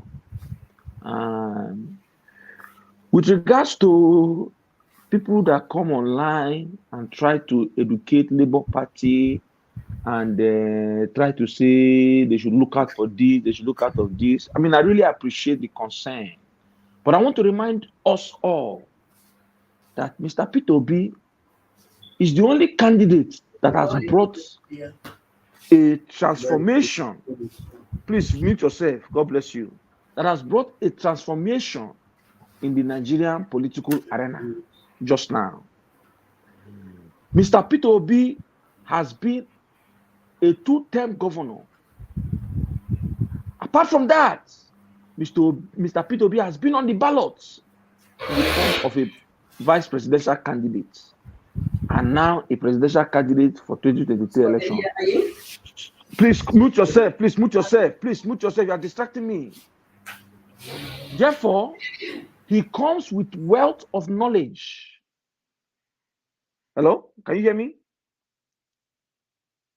Go ahead. We can hear you. He comes with wealth of knowledge. And apart from his own personal experience, he's surrounded with what I call brain boxes.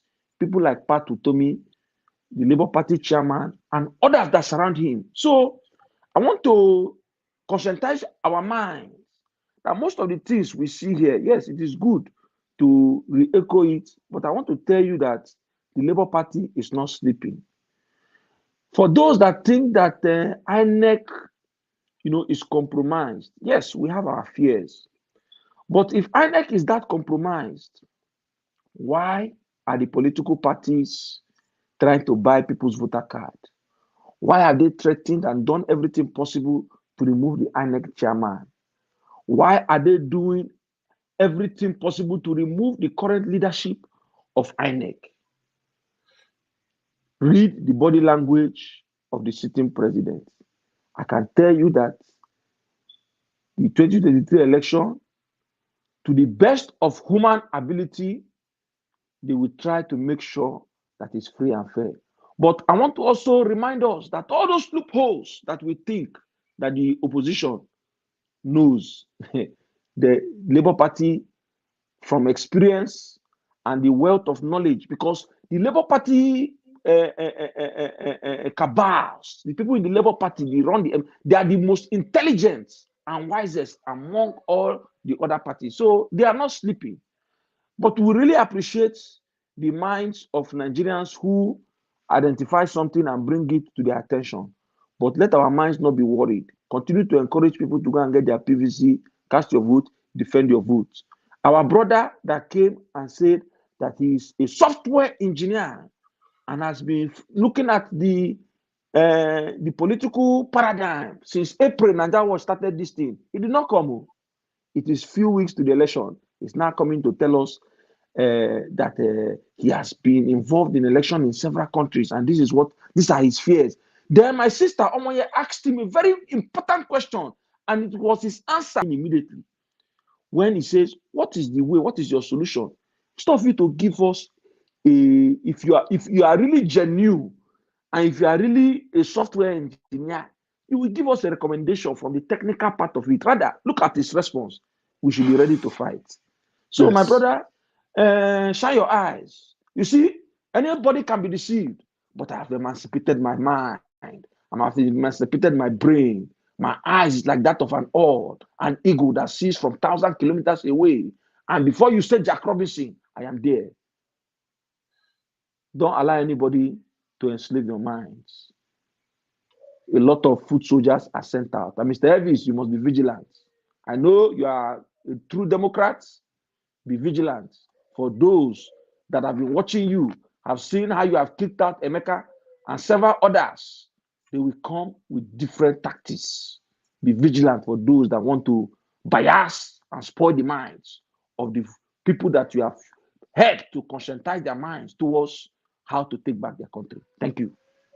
Mr. Bulaba. Yes. Mr. Bulaba. Yes. Here's the thing. The fact that someone listens to an adverse opinion on the movement that we currently are all fighting for. I've been on this life now for a couple of hours. Not because I don't have better things to do, because my heart and soul is in it. So when I listen to, or when we choose to listen to someone with an adverse opinion, or who has some information, whether he's the enemy or not, personally, no one of us is a monolith. There'll be times that I will probably say something that you're going to push seriously against, right? But in this instance, no information should be thrown away. There's nobody that can disabuse anyone's mind with regards to this movement. That's a fact.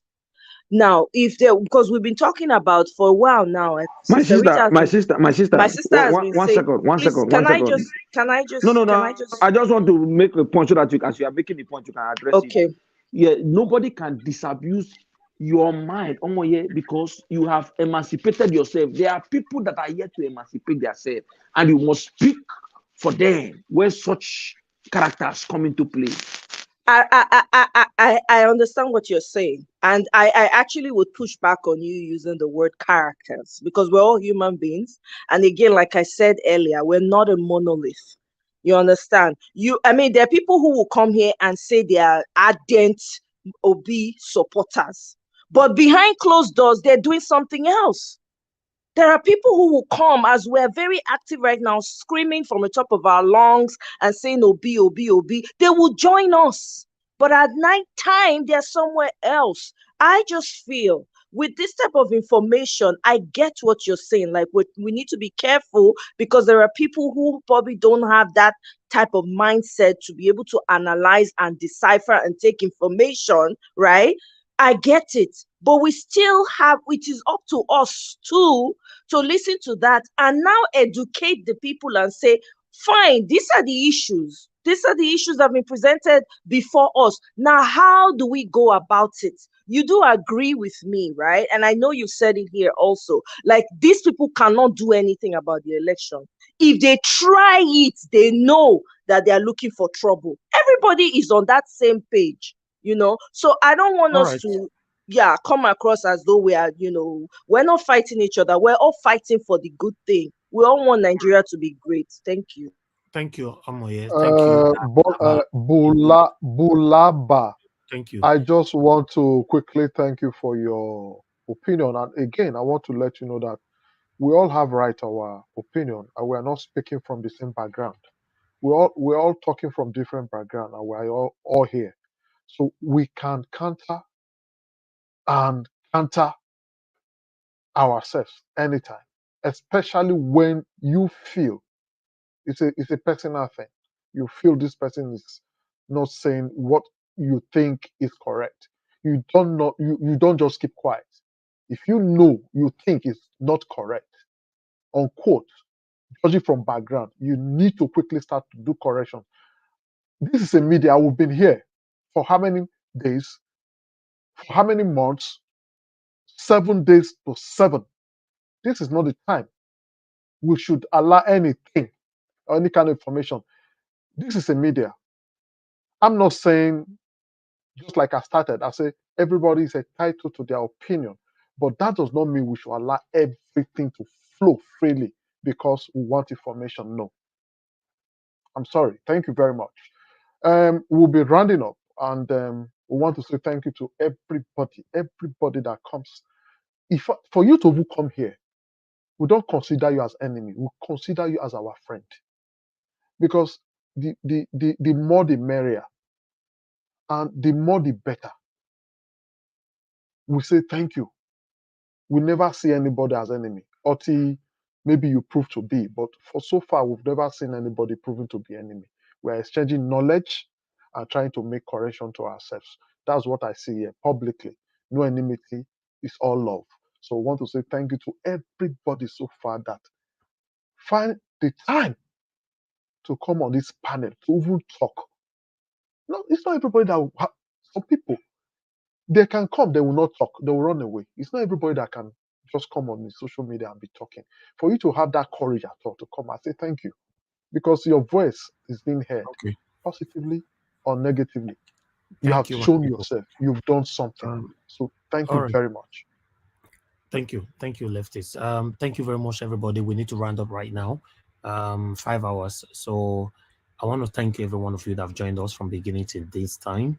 We are very grateful. Remember, we are doing this for ourselves. By the special grace of God, we all will come back to celebrate here again. All our panelists today, thank you so much. May God bless every one of you for your time and your submission. All our spectators, thank you very much. Thank you. May God bless every one of you, because I know somebody actually reached out to me the other day saying that I watched you every single day, but I've never commented one day. I've never sent a message or called into the show. So yeah, we have lots of you like that cannot do without our channel. I want to say we are very, very grateful. Thank you so much. Without you guys, we cannot be here. That's just the fact. We learn from each other here every day. We argue, we disagree, we agree. That is what the platform is all about. You shouldn't take it too personal when things like that happen to you. I want to appreciate those of you that have super chatted us today. Thank you so much. We appreciate you. We are very, very grateful. May your pocket never ever run dry. We have Grant today who super chatted us. Grant. We have Wilfred. Thank you very much. We have Fred Alphonse and Desmond 1DK. Yes. May God bless every one of you. We are very, very grateful. Fred Agbons, we appreciate your membership support. May God bless you, sir. Thank you. Every one of you that called in today, thank you. Yes. Please, before you guys go right now, remember to go with the link. Help us to share so that the voice can go far. All the contributions, the submissions today can go far, so that others can learn from it. Thank you very much, my people. Yeah, I want to especially thank the callers today. Wilfred called in. Yes, Wilfred Egosa, thank you. Jija Breadman, thank you. Nico, John Amar, thank you. Mr. Omoro Dion called in. Thank you. Mr. Orji from Ireland, thank you. And Mr. Smart called in. And one person called in, I didn't get his name. You know yourself that you called him, but I didn't get your name, so we will not make sure your name. But if you know you called in, thank you very much. All right. My people, thank you very much. Mother of all, Mom in the diaspora, thank you so much for all you do for us. We appreciate you always.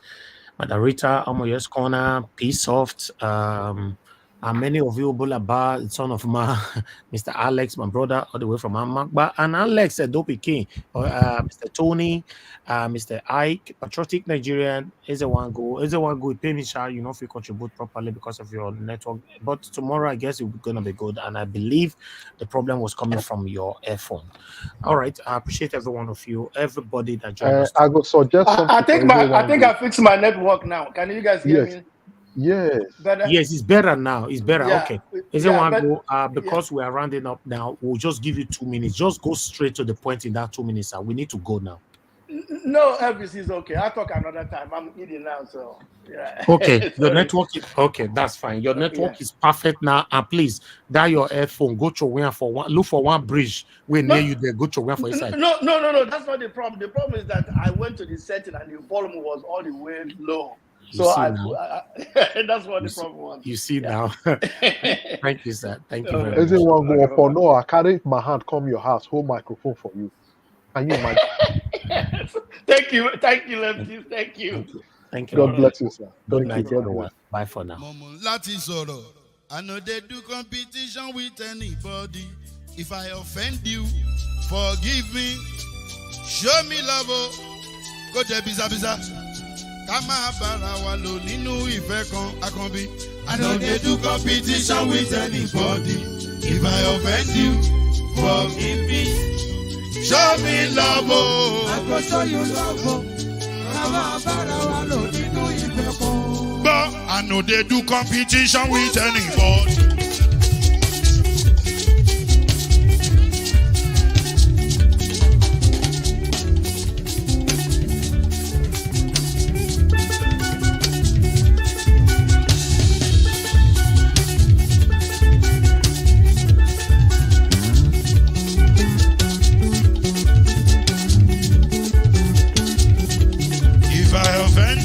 Forgive me, show me love, I go show you love.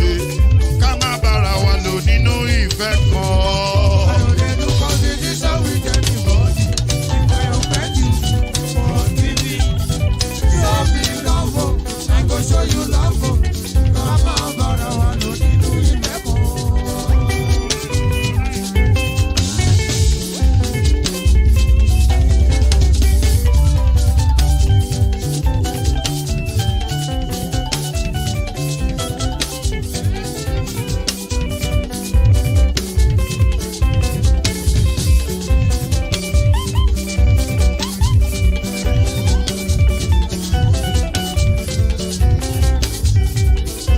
They do competition with anybody. If I offend you, forgive me. Tó bá ti sanwó fún Ṣẹ́gun Nàbí o, ẹ fẹ́ jókù. Alákọ̀bí Ṣẹ́gun Nàbí. Alákọ̀bí Sábà Mẹ́la. Anybody? Any bo.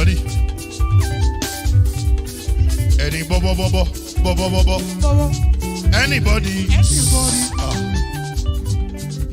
Mo ló ń fọlú, ó gbà mí bó ṣe rí mi láti finishi. Délé mo ló ń fọlú, ẹ jẹ́ ń sọ̀rọ̀. Délé o.